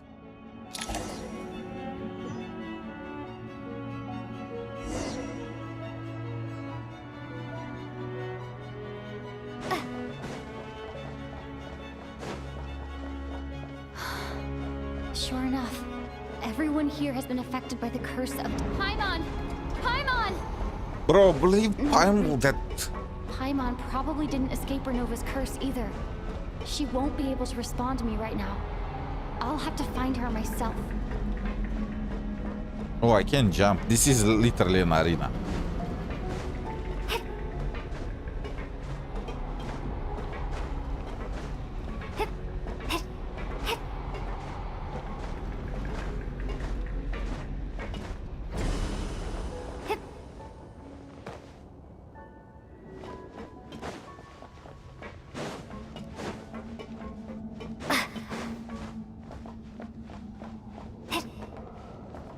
Mitya! Is this the laboratory he works in? What happened here to trigger the curse of death again so soon? I'll have to ask him when he wakes up. Finding Paimon has to take priority now. I don't care about Paimon. You know, this guy grew on me during that time we were trapped in the realm of death. We just left Paimon. Are we just gonna leave all our friends behind to help that creature? Like, Found her! Paimon really is here. bro, it's like we're addicted. She's like catnip.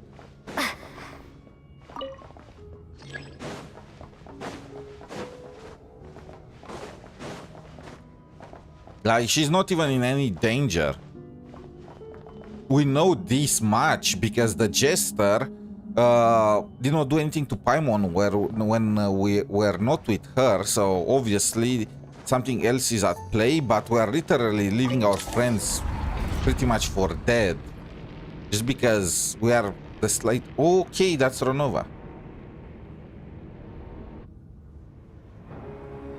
In all her hardness this time.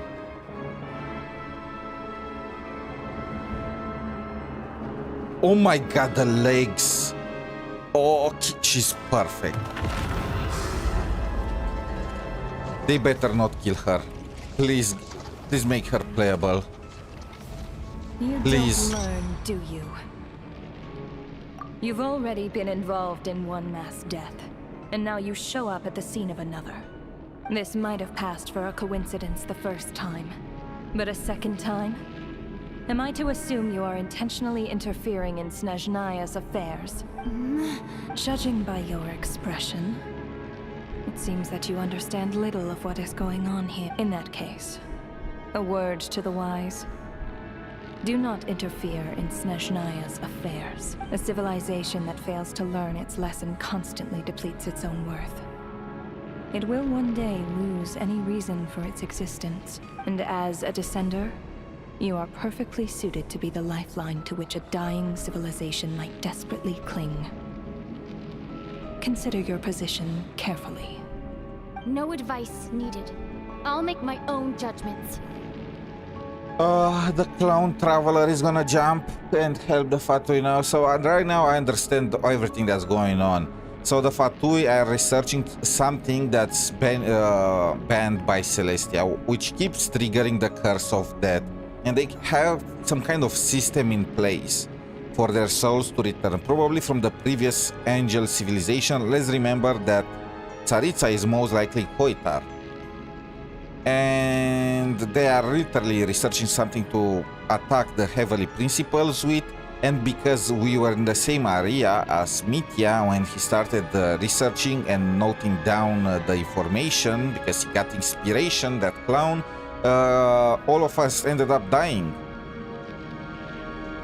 So yeah, I was like a bit pissed about Ronova, about what she did in the theater, but really it looks like it was completely Mitya's fault. And if anything, Ronova was just helping guide the souls back, you know. She did not want the souls to be lost, to turn into wraiths and whatnot. So no matter how I look at this, she is like just doing her job at the very least, or on the good side.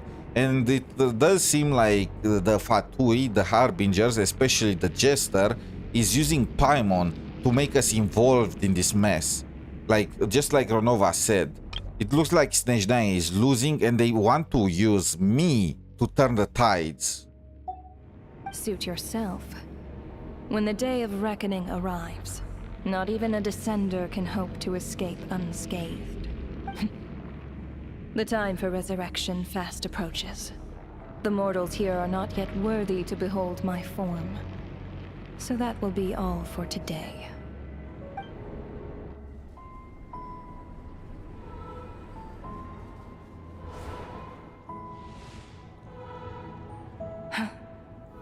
That thing is coming with me.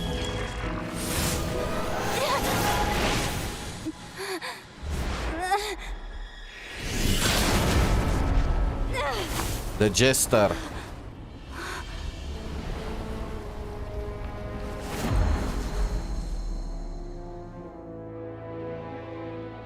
You awoke sooner than I thought.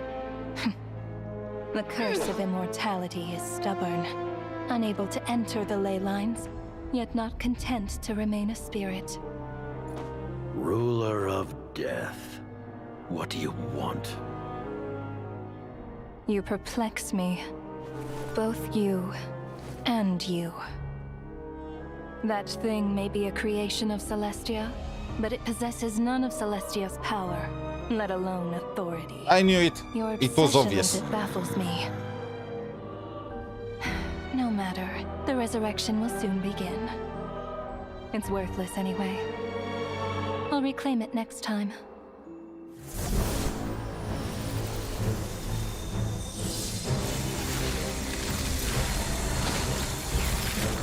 Hey, who says there'll be a next time? Freaking Bamas! Traveler.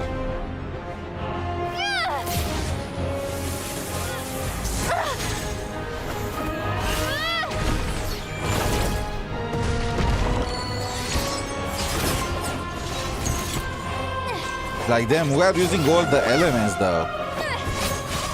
Why are we fighting her?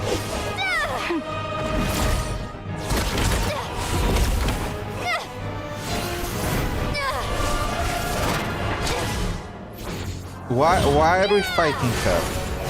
I am confused.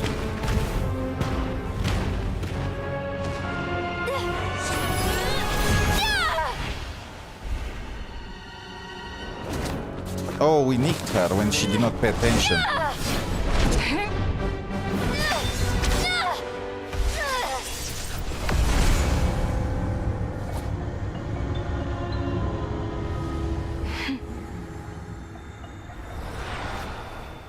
So this is how they are gonna force us to help the Fatui. Because of that rat Paimon. Huh?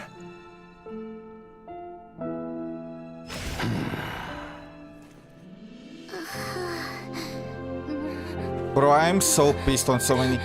The previous story quest was so cool, the mystery bit. But bro, whenever Paimon is involved, I hate the story.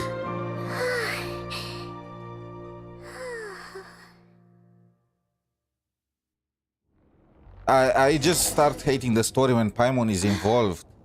I missed Like, you, why did we Paimon. start attacking her? Like, it looks so obvious to me that we are being used right now by the Fatui. So, Paimon is a creation of Celestia. It's kind of normal for them to want to take it back. Like, I do understand that to a level.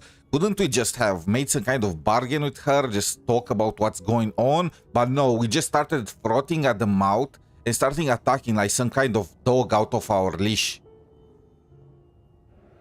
Like, literally, we just lost our minds. We could not even just discuss this. No, we start... literally, there were people that were trying to kill us. That we let explain themselves multiple times. This is actually crazy. And it looks to me like it's obvious that the jester, Piero, took Paimon and brought her here because he knew that Ronova is gonna show up. He knew that Ronova is gonna see Paimon. He knew that we will start acting like a dog on some kind of things and we are gonna attack her. It looks like everything is just a plot by him to get us involved in this.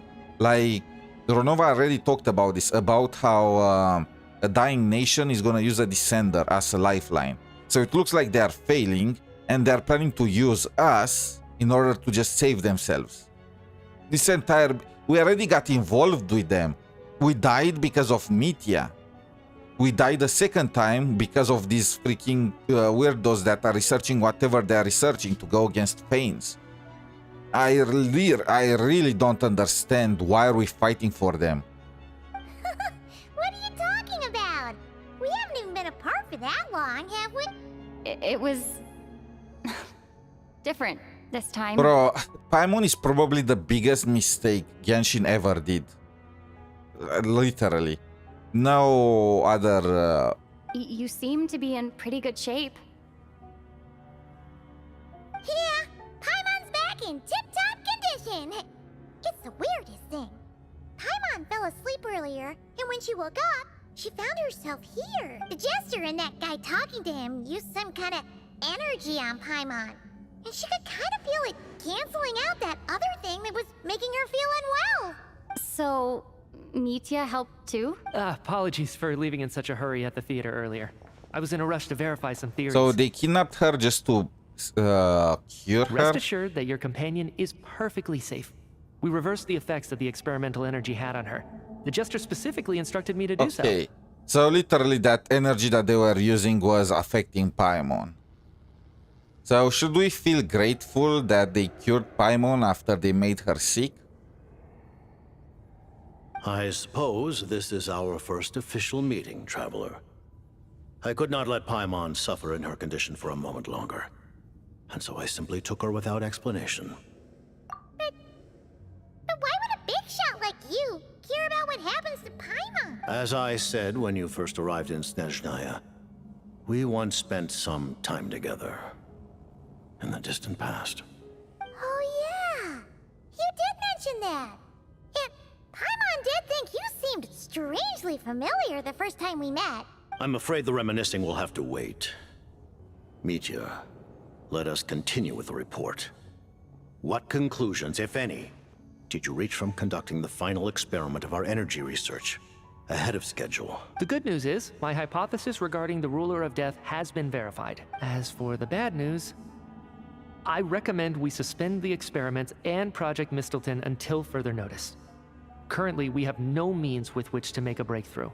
I say this purely as a scientist, guided by reason alone. I will trust your judgment.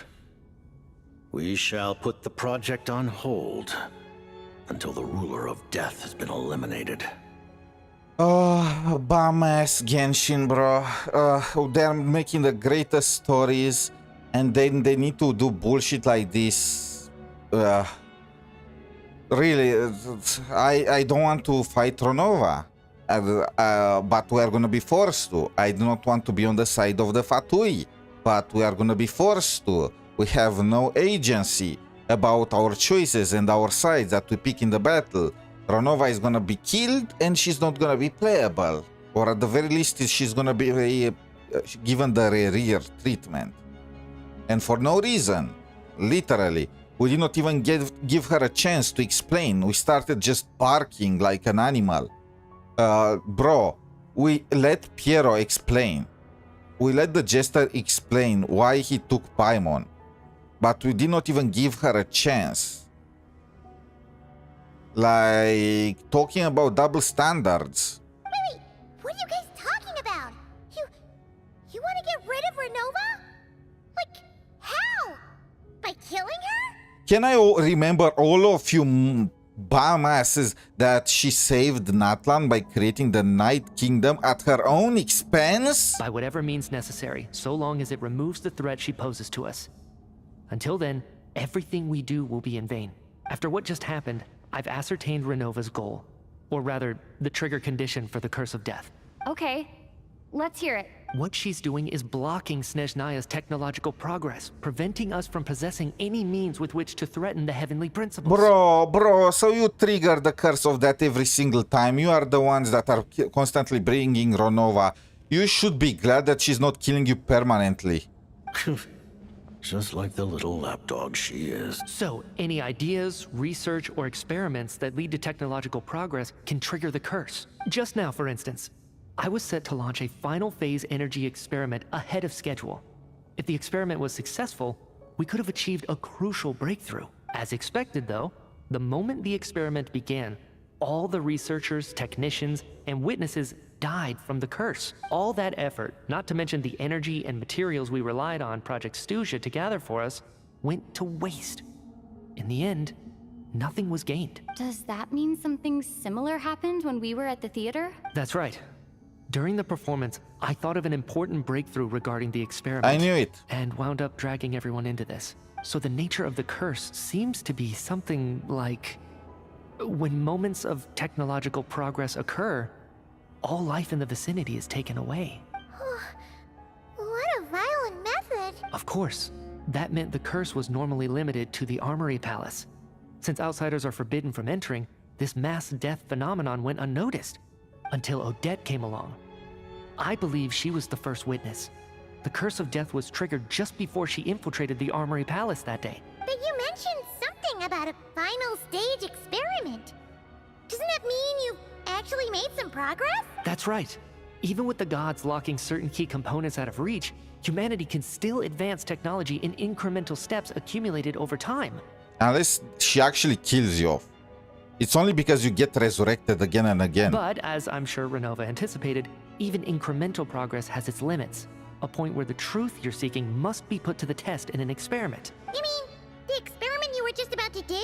Yes, we were at a critical juncture, a moment where the quantitative was about to translate into fundamental qualitative change. With this single experiment, we could have brought everything we've worked for to fruition. But now, after already being forced to fumble around in the dark all this time, it feels like we've truly hit an impenetrable wall. As long as Renova's curse of death persists, we won't be able to advance the experiment or obtain any results. And with Project SNEZHNAYA having been in effect all this time, at our nation's current strength, repeated trial and error is simply unsustainable. Only by eliminating Renova first will it be possible to continue advancing our plans. But she's the ruler of death! She can just kill whoever she wants, right? That's gotta be the scariest. They are gonna make me fight her because we are a descender. We'll see. But one thing's for sure. She definitely can't just do whatever she wants. The best proof of that is me, standing here, very much alive. You're saying... Wouldn't it be easier to just kill all of us researchers for good? Why resurrect us over and over again? Why let us advance our technology to this point? So, you're saying even the ruler of death has limitations we don't know about? Exactly. And I think that's where the key to our breakthrough lies. Regardless, the ruler of death has always been an obstacle we must overcome. Indeed, we must face life, death, time, and space. After all, our goal is the heavenly principles. The Fatui want to challenge the heavenly principles? Kind of obvious. For a long time, I've had a vague suspicion the Fatui and the Tsaritsa were targeting the heavenly principles, but hearing the Jester admit it is still a shock. No wonder that Tsaritsa's goal has always been I don't kept a want any secret from part the in people. this. What kind of road will that lead SNEZHNAYA down? In that case... Lord Jester, I would like to request some leave. Granted. Get some rest, put the experiment out of your mind, and take care that the curse of death doesn't affect any civilians.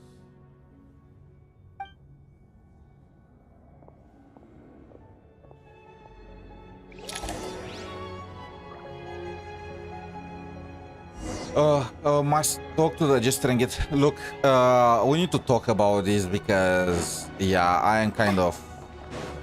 I don't want anything to do with these clowns, okay? I really don't. The very concept of going against the heavenly principles, like they are trying to portray them as the good guys, as the, ooh, we got persecuted by the heavenly principles, we are just trying to save humanity, to free humanity. I've never seen something like actually bad done by the heavenly principles. From what I know, the rules that they implemented was for humanity to not try to reach godhood and for them to not, you know, research technology that's threatening them, and even that with researching technology, but it looks like they are just gonna be resurrected. So it's not like it's a final, you know, it's just like a pat on the back. And to not be involved with the abyss and not research forbidden knowledge. We know every time humanity ignored these rules, they ended up almost destroying Teyvat. Let's remember Kandria, right? Now, I know why the Tsaritsa does it. She is probably Koitar and she's pissed off because the heavenly principles punished her. But she deserved it. She literally deserved it. And so did her, like, boyfriend, whatever it was. Like, literally, the third descender or the second, I forgot which descender it was, literally took over the body of a human. And then you are telling me that Koitar, that was supposed to, like, care about humanity, she ended up falling in love with somebody that possessed and took the life of a human as a plaything, you know? That feels a bit excessive. That's just me, you know? That sounds kind of hypocritical. And then they just turn against the heavenly principles because what? They are upset that humanity cannot progress. Let's remember that the Descender was friends with Nibelung, the same Nibelung that brought Abyss to Teyvat. When we are talking about who caused more damage, was it the second Descender or was it the heavenly principles? And heavenly principles created humanity to begin with. So saying that Tsaritsa does it for humanity is the biggest joke ever. Like, without the heavenly principles, humanity will not be a thing. Literally, they created a shield around Teyvat to prevent the darkness from invading, from the abyss getting in. Like, it's just... It looks like it's just purely her selfishness. And then the disaster with Kandria happened, which again, it was their fault.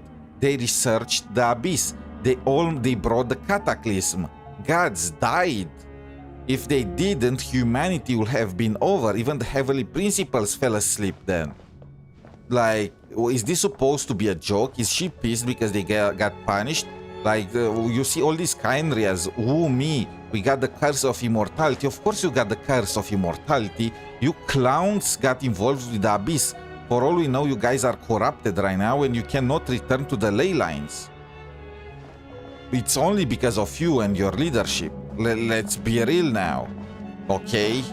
The punishment is harsh, but at the end of the day, it's fair. And now we have to fight the heavenly principles. Like, why are we fighting Ronova? She went outside of her way to, you know, create the Night Kingdom for Natlan. Even when the Curse of Death was triggered and the entire scene at the theater happened, it was because of Mitya. It's because SNEZHNAYA researches weapons that are targeting the heavenly principles. So really, I don't see, like, normal, like it's normal when somebody tries to make a weapon to kill you. Are you supposed to just leave them be? Is that a joke or what? Like, they are making it look like, ooh, Ronova, that big evil, just killing without any reason, all these innocent people. I mean, yes, she did kill in an area, you know, but that's because of Mitya. It's like how the curse is set up, and it's literally caused by Mitya. And SNEZHNAYA as a whole, even though some people don't know about it, but SNEZHNAYA as a whole, researching weapons to kill them. And the fact that they are being resurrected is like insanely merciful. Like, that's beyond me. Literally, the only reason for the traveler to even fight against the heavenly principles is Asmodai. And Asmodai is now literally the servant of her brother. Not to mention that we got here uninvited. We pretty much broke in private property when the entire thing happened. And now we know that we invited ourselves in. We know that we sent the signal that led us here. So it's like, well, you see, it's fine. We invited ourselves. So that's why we can enter into your private property. Yeah, it's just... So literally only that, and then you have Ronova saying that she wants to bring Paimon back. She's a creation of Celestia. It looks like the Jester stole Paimon from Celestia and was planning to use her as some kind of weapon or for research, but it turns out to be a disappointment because she does not have any power or authority. But, and honestly, I see the ending as Paimon taking the power and authority from the heavenly principles and replacing it. But point is, it's like somebody breaks into your house, steals your dog, then gives your dog to somebody else, and then you go and try to reclaim the dog, and the current owner of the dog starts stabbing you without giving you even the chance to explain or anything like that. Like, we gave Piero a chance to explain for taking Paimon. Why didn't we just go berserk then?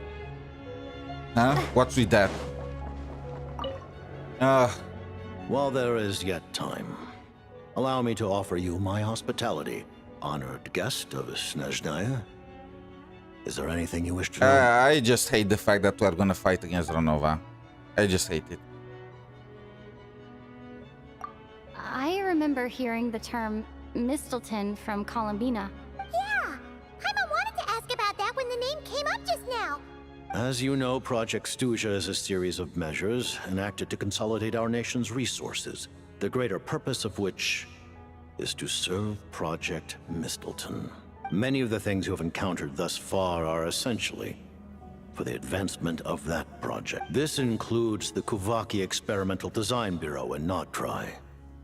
Researching Kuvaki was merely a facade. And that's a weapon built for the final battle against the Heavenly Principles, isn't it? Huh? How did you know that? I was given some intel, and I made some deductions. Wait. You must mean that thing over there. Oh, Paimon's gotta take a closer look at this thing. Especially after you guys sent so many people to Nocturne to work on it. Kuvaki alone will not break through Celestia's defenses, let alone challenge the Heavenly Principles. The Heavenly Principles are no doubt accustomed to combating the power of the Light Realm, and elemental energy is simply the power of the human realm, converted to that form by the Heavenly Principles themselves. Any attempt to use this power against its creator would be a futile endeavor. For now, therefore, we have set our sights on the form of energy associated with the Third Descender and the Stellar Linchpins. This may hold the potential to allow Mistilteinn to contend with the Heavenly Principles. You could say that by reverse engineering the Stellar Linchpins to extract the energy within, we have obtained a source. If this works, I'm gonna be pissed. I mean, literally, the Third Descender was carved up by the Heavenly Principles. The guy had no chance. He was separated in Gnosis. So the Heavenly Principles were confident enough that he's not posing any threat to them. The Kuvaki Experimental Design Bureau, Project SNEZHNAYA, and the new energy experiments. And it looks like your plan is almost complete. Her Majesty the Tsaritsa has embarked upon an expedition to vanquish a monster. Were it not for this, I imagine she would have been delighted to grant you an audience. Seems like the powers that be in SNEZHNAYA don't intend to hold my past conflicts with the Fatui against me. The Harbingers have because been they granted need significant you. autonomy. You in are treating their the attack Gnosis. dog right now. But by the same token, they do not completely represent SNEZHNAYA's official stance. You read my mind. That must be a joke, right? Oh yes, we sent our highest officials in order to take the most precious things of the other nations for our benefit, but no, they do not represent our stance. Is that supposed to be a joke? I'm not laughing. Speaking of the Gnosis, Paimon's been dying to ask this question since forever. Why exactly does the Tsaritsa want to collect them? The Gnosis will undoubtedly serve as a key bargaining chip when she confronts the Heavenly Principles. Beyond that, you had best ask the Tsaritsa herself. What do you mean? Not sure. Don't you make the rules? Taking on the Heavenly Principles is something most people wouldn't even entertain in their wildest fantasies. Why is the Tsaritsa so fixated on this? Into that today, civilization is nothing but an illusion. Something whose very existence can be negated at any moment. Our civilization may very well be destroyed in the struggle, but as things stand, the Heavenly Principles could choose to negate our existence on a passing whim. Bro, are you for real? Is this supposed to be a joke? You exist because of the Heavenly Principles. Humanity exists because of the Heavenly Principles. The only time they destroyed a nation was when that nation was threatening to destroy the entire human. Are you freaking serious? Is this supposed to be a joke? Only by changing the state of affairs, only by overthrowing the Heavenly Principles, can our civilization truly be said to have taken root. No. They are just wanting revenge. This guy wants to take revenge for Kandria, and so is the Tsaritsa. Like, this is just a joke. Literally, the Heavenly Principles did nothing unless they were literally planning to this. Like, every time they intervened, it was because, well, King Deshret, then there was also that entire bit with Kandria, like, this explanation does not hold any water. You should be aware of what exactly your nation did, like, right? If not for the Heavenly Principles, the Cataclysm would have wiped you all out, and now you are gonna you are getting pissed, and you want to attack them back. Like, bro, just get real. Just, please, Genshin, don't make the most epic story have the biggest failure of an ending. Don't turn into the freaking whatchamacallit, Game of Thrones. Don't make the ending be so disgustingly bad that I'm gonna have to drop the game. Otherwise, the fate of the people of Conria and Hyperborea is a cycle doomed to repeat itself. Good. How about you freaks don't research Abyss technology and you don't try to wipe yourselves out? How about that? Or what? Did you consider what would have happened if the Heavenly Principles did not deal with Kandria? The Cataclysm would have extended to the entire Teyvat, and your freaks would have destroyed the entire planet. So, bro, these pieces of trash are making me mad. Accepting potential destruction in return for getting to control your own fate. That's just an excuse. Furthermore, perhaps this is still somewhat difficult for you to understand. Are you aware that all the rules of this world are made up of curses? No, it doesn't matter how you put them. It's literally, you break the rule, you get a punishment. Call it a curse if you want. It's just your deserved punishment. Huh? All of them? Paimon knows about the curse of death you mentioned, and the curse of immortality that you and Dainsleif have. Then, the birth of the Hilly Churls, the rules of Natlan's Ode of Resurrection, those are curses too? What does it matter how they're called? Farina's long life seems they are to trying stem to from make a this curse they placed on her by to make Focalor them as well. seem like such a bad thing, you know, like universally hated. But bro, literally, the Ode of Resurrection is what kept Natlan going against the Abyss. Yes. Even a god's love for humanity is a curse the Heavenly Principles inflicted upon the gods. I mean, yes, that much I could tell. Because normally no god will sacrifice so much for humanity. So you literally want to kill the Heavenly Principle, the one that gave you god babysitters, you know, to guide you. What?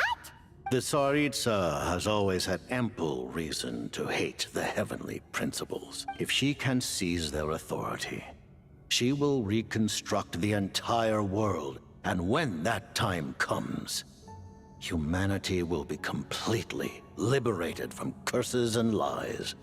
No, humanity will be destroyed. Humanity will destroy itself. Like, this is such a lame ass justification. Look forward to it. It will yeah, be a world yeah, you clown. beyond Can you your clown imagination. remind... That's why he's called a jester.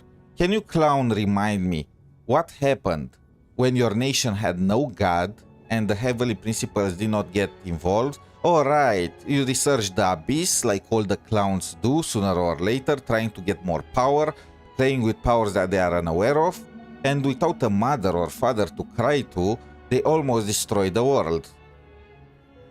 Can you be a little self-aware, you moron? Though the ordinary people of SNEZHNAYA may not understand these details, in this frigid land locked in a ceaseless struggle against the environment, in this nation to which the gods have never shown favor, we all believe that standing in solidarity with the Tsaritsa in This our world shared will not have struggle existed if not for the surely Heavenly usher in a Principles new and making better sure you world. clowns did not blew it up. Are you guys for real? Paimon really doesn't remember. He's basically a stranger. Allow me to explain. The reason Paimon reacted to the anti-Celestia energy developed by the Armory Palace, is because she comes from Celestia herself. More specifically, she is one of its creations. Paimon? A creation of Celestia? Oh, right. I was blinded by anger earlier, but thinking back on it, Renova also said that Paimon Congrats, is a you creation palm of traveler, you Celestia, incompetent but trash. she lacks Celestia's power or authority. As you know, the lunar fragments in Nocturne were pulled down from the sky using Fatui technology. But the first application of this technology was in Khaenri'ah, over 500 years ago. I used this technology upon the heavens, and the response I received was none other than Paimon. Bro, but you guys want to be descending from exterminated. You guys are looking to be exterminated. You are really asking for it. I presented her to the Vinster King, but he took no interest in this gift, nor did it satisfy him. They literally were starting to kidnap people from Celestia. Brother, I feel like you got off way too easy. Like, you guys you don't understand just how much mercy was involved in here. Like, nobody will tolerate you. Also, yeah, Paimon was just eating the Vinster King Paimon then to the took bone. up temporary residence in my palace until, of course, the arrival of the cataclysm. Yeah, let's remember what was the cause of that, Pams. Paimon's a little confused. You're talking about things that happened in Khaenri'ah. So how did she end up in the river? But Paimon doesn't remember any of that. Falling from the sky? Being given away as a gift? None of it. Having lived through the cataclysm, perhaps you too were burdened with some manner of curse. Although, losing your memories would indeed be the smallest price I've ever seen paid. But it's not just her memory from Khaenri'ah. Paimon doesn't even know how she spent the last 500 years. She only has memories from the past few years. No matter how hard she tries to remember, what was Paimon like back in Khaenri'ah? Did she know a whole lot because she came from Celestia? Was she super smart? Unfortunately, when you arrived in Khaenri'ah, your consciousness was like that of a newborn infant. None could say what kind of being you once were in Celestia. During the time you lived in Khaenri'ah, your personality was no different from how it is now. No surprise the Vinster King wasn't exactly taken by her charm. Aw, man! Paimon's plan to get her memories back and become super smart is ruined before it could even start. You know, even though Paimon lost her memories, she still feels weirdly close to you for some reason. On the contrary, I completely ignored your existence. I was entirely focused on my struggle against corrupted Tyr the Wise. But now, as I see it, it is as if you are the only sane thing that survived that era of insanity. And thus, are worthy of protection. Noted. Man, Paimon's gotta stop projecting friendship on everyone she meets. But, Traveler? Even though you know Paimon's some creation of Celestia now, you still want her, right? You're not going to abandon her? As long as you're not...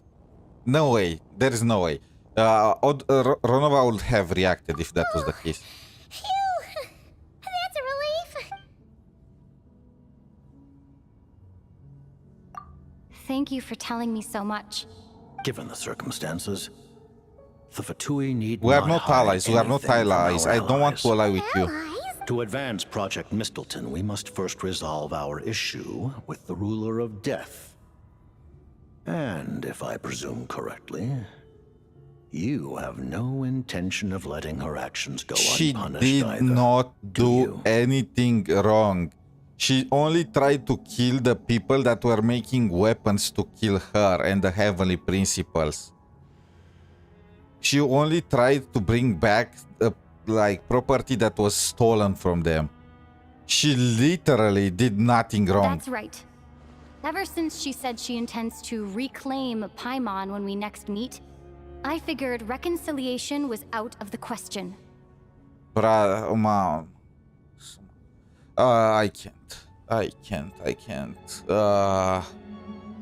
Snezhnaya might have the worst story for me at the very least out of every other nation combined. It started so good, and I already feel like... Against an tired. opponent of this caliber, deliberating over our allegiances would waste time we do not have. We must join forces unreservedly with whomever we can, if we are to stand anything like a fighting chance. You're going to challenge the ruler of death? Just for Paimon? Bro, I don't want to do it. I don't even know why she wants to reclaim her. Thank you! Oh, gee! Paimon was not even awake when she was there. Maybe Ronova will be... For all she knows... Super touched! I mean, literally, Ronova, for all she knows, we kidnapped Paimon because she was kidnapped from Celestia. And she was unconscious there. Like, how about we let Paimon speak with Ronova and say she does not want to return? Tsaritsa will return. I don't think Ronova will care. Short order, and the Fatui shall hold internal discussions regarding the enemy. Got it. Thanks for your help with Paimon. I'll be sure to look after her for you. The worst story was ZZ 3.1. I mean, it depends. At least they did not make me do anything that I particularly hated.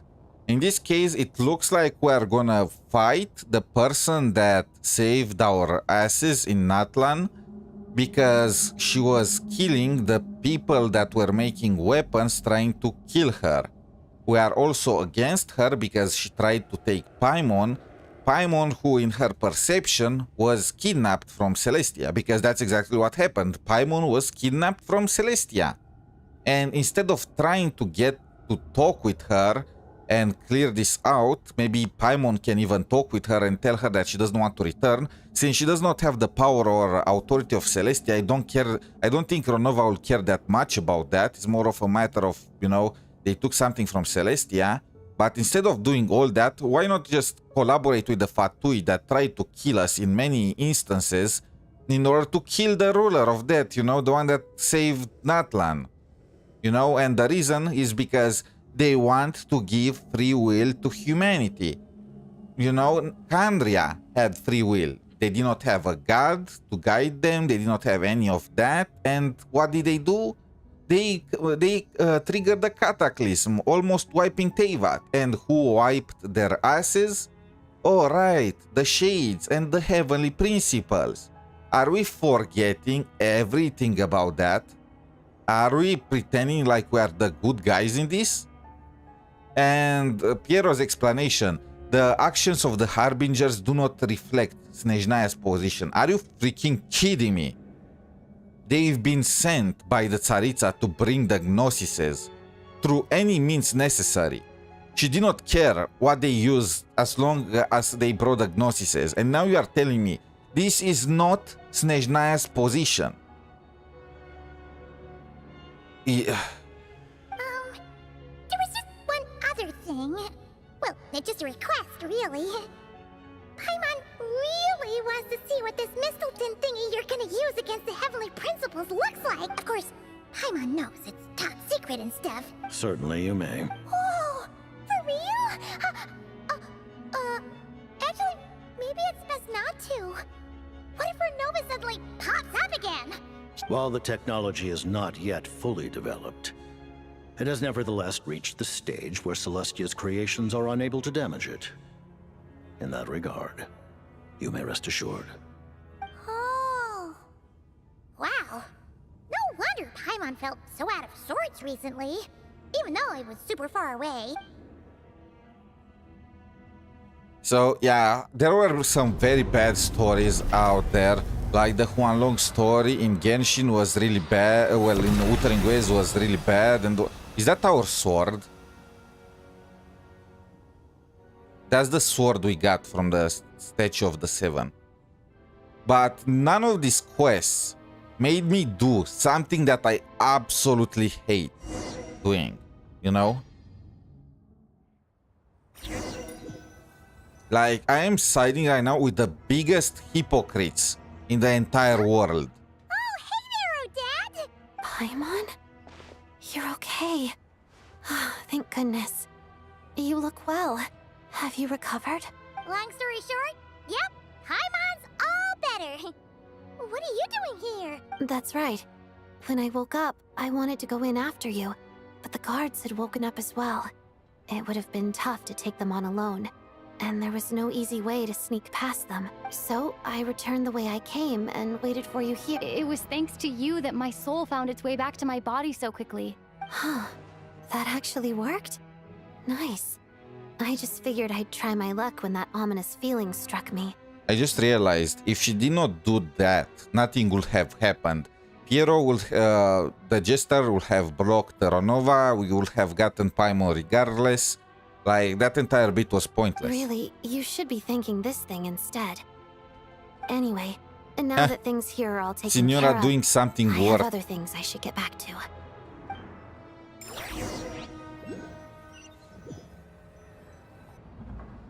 Ah, Director Chuganov, you're back. We just received notice that Project SNEZHNAYA has been suspended, so we've convened an emergency meeting. Oh, so they suspend. I mean, now they no longer need the energy. This is the preliminary plan. In addition to expanding production capacity, we've also discussed feasible layoff plans to optimize revenue and expenditure structure. Our calculations indicate that the factory's profits will increase by at least 30%. That won't be necessary. Leave the energy for those who need it. Whether they use it just to get by or to run a business, that's up to them. This guy actually learned his Start lesson. preparing to halt production and lay off the staff. Make sure the workers are able to land on their feet and that they are duly compensated. Thank you all for your hard work during this time. Am I hearing you right? Why? After all the tough times we made it through, now is exactly when we should start to turn a profit. I just suddenly don't want to do this anymore. Huh. Does there have to be a reason? Iskra. It's time to rest. Bro, Dear that esteemed was members actually... of the Rokot, given the effects of Lelek's radical actions upon our organization's reputation and social stability, a decision has been made to permanently withdraw this codename from use. Considering that Lelek did what they did for the benefit of the people, the Rokot has nevertheless negotiated with the authorities, ultimately securing a waiver for all penalties due to them. Lelek will be suspended for a period of time. Depending on their future performance, they may be allowed to adopt a new codename. Is and this like a continue acting joke? as part of So the Rokot. they're gonna sweep under the rug the entire bit about Odette being Lelek and she threatening every major rich people in SNEZHNAYA. They're just gonna treat The it purpose as of this by the way. notice is to remind everyone once again that motives and methods are equally important when one operates in the shadows. Even with Project SNEZHNAYA's suspension and our interim operational victory, we must guard against complacency and rashness and work to consolidate the progress we have made Is so Odette far. still gonna be a fat toy after she pretty much We betrayed act them? only for the greater glory and solidarity of our nation. We act only for the greater glory and solidarity of our nation. May the aurora shine ever on, and the tundra always Holy stand shit! firm. Wait, this is what Pulcinella was saying. Is Pulcinella the leader of Rokot? Was Pulcinella against Project SNEZHNAYA from the very beginning, and he created Rokot in order to fight corruption and stuff like that? Looks like Or it's is this just finally like over. a common SNEZHNAYAN thing? You mean... Just thinking out loud, I've never seen the SNEZHNAYA Gradvecha so lively before. I never once thought I'd come here. But I understand everything now, Rosaline. Really, we are gonna just have fun at her tomb now, huh?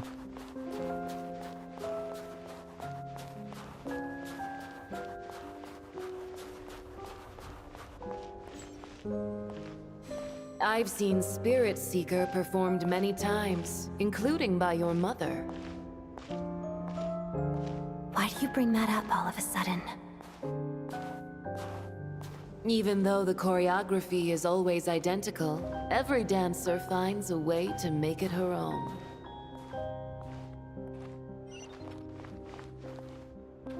So you actually want to talk to me about ballet? I just think it would be a pity if the dance was lost to history. She didn't teach it to you, did she? That was an unusually subtle taunt for you.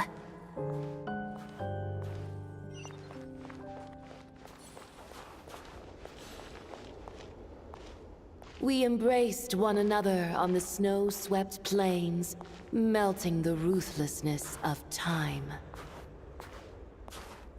But when our bodies, in pieces, are cast to the winds, what of our love will remain behind?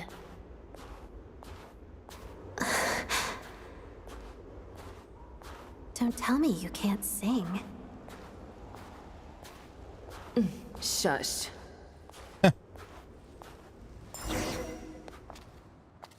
Cutscene. I understand her hatred. The Fatui robbed her of the life she should have had. I never opposed her dancing. Yet still I became an enemy of her ballet.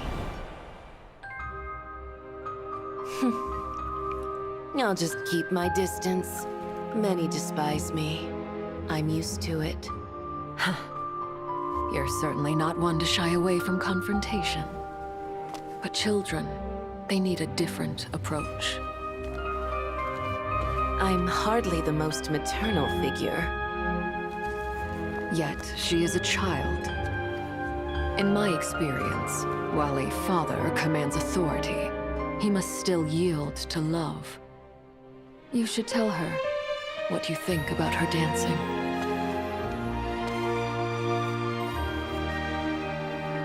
Odette will soon take the stage at the Koralyevsky Theater. This could be your chance. Geonosis secured. It went smoothly. I'll be there. Have them send me an invitation. Okay, about that. Sadly, things didn't work out. Her final words are inside that block of ice. This? Aren't these for monitoring her subordinates? Not yours. This one isn't her witch's flame, but my two worlds' flames. Wait, that was The two worlds' Arlecchino's? flames can burn away memories.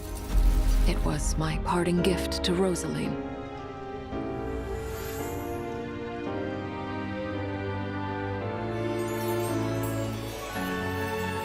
If all goes to plan, she and I will both live to see the Tsaritsa succeed. I believe she'll find peace. But if anything happens to me, she needn't follow in my footsteps. The cryo-energy will fade away in time. Then the two worlds' flames will burn away all memories of the Fatui. She'll be free to dance. She deserves this.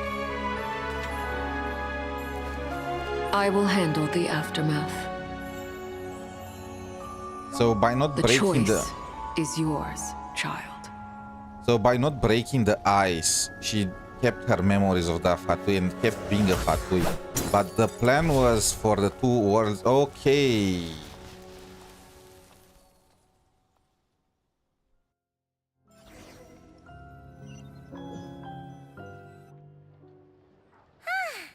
Fresh air at last!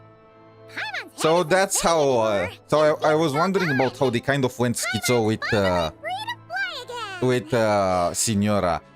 So in order to make sure that Odette is not gonna hate us by default because of what we did with Signora, they kept the reconciliation between Odette and Signora post-mortem, like towards at the very end, after we made friends with her, after she came to grips with her death and all that. It's nice to finally know where Paimon came from, too!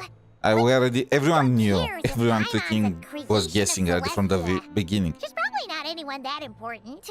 Probably just the fairy of food and fun or something. And like you said, this doesn't have to change anything between us. You're not gonna just... Hey, hurry up! You've spent the last few days lying in bed and stuffing your face. Says who? Paimon's as agile as ever. Paimon originally wanted to check out the bookstores in Snezhnograd, but she's more in the mood for flying around right now, so let's save that for later. Wait, they've got light novels from Yai Publishing House here too. Huh? And this is Paimon's favorite mystery story from Fontaine! The local SNEZHNAYA books look pretty interesting too, but also kinda heavy. Not the easiest things to look around. I thought you were in the mood for flying around. Paimon can read while she flies. Hey! Look at these two dolls! Which do you like better? I already have Odette. Let's go with Vodyanica. Alright! Boss, we'll take both! Oh. I wanted to say both. I thought we were only getting one. There you are. Thank. Paimon will grab this, and then... Wait, what? There is also big one. Okay, there are bigger dolls. Oh, Matryoshka. How many layers does this thing have? And what are you laughing at? A whole bunch of people are gathered over by the plaza. Oh, that's Tonya. That looks like Tartaglia. I know that voice. Of course. If it isn't Paimon and my old comrade. Yeah! The Jester knew I was wrong and fixed Paimon right up. Oh, yeah, about that. That was kind of embarrassing. Oh, right. Let me introduce you. This is my little sister, Tonya. Is it bad for me to say that the fake Tonya looked more like child's sister than the actual Tonya? Hello. Firstly, I'm really sorry about my brother. Sounds like he's caused I mean, you no end actually, of she trouble. does look. They're all looking like gender-bent versions of child. Hey now, why'd you have to start with that? So she's the real Tonya. She said you two didn't manage to meet up at the theater. She waited ages for me, and when I didn't show, she got a little worried and went outside. I know, right? He didn't bother to say a word to me. I've been rushed off my feet lately, so I didn't get the chance to go home. Well, the snow was bad, and you're never late. So I was really worried about you. I'm sorry, Tonya. I really am. Although the mix-up led to a series of misunderstandings, it's probably for the best that the real Tonya didn't get caught up in that mess. Besides, it's obvious that Tartaglia isn't usually one to break a promise. No, it's fine. It just meant I didn't get to see the show in the end. It was a deadly show. The best is yet to come. Huh?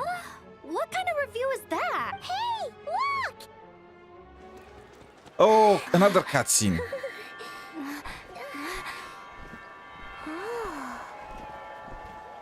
Wait, is this? Oh, the Tsaritsa.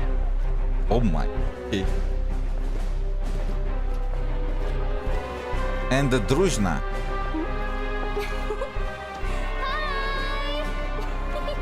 She really likes the attention, huh? What's with the collar, with the chain?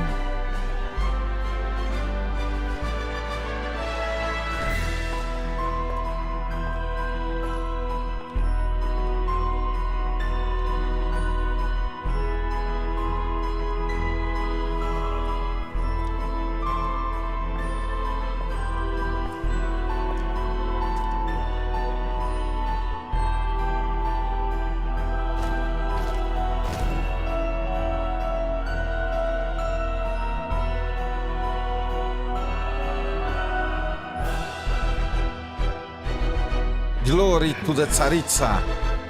Power worms.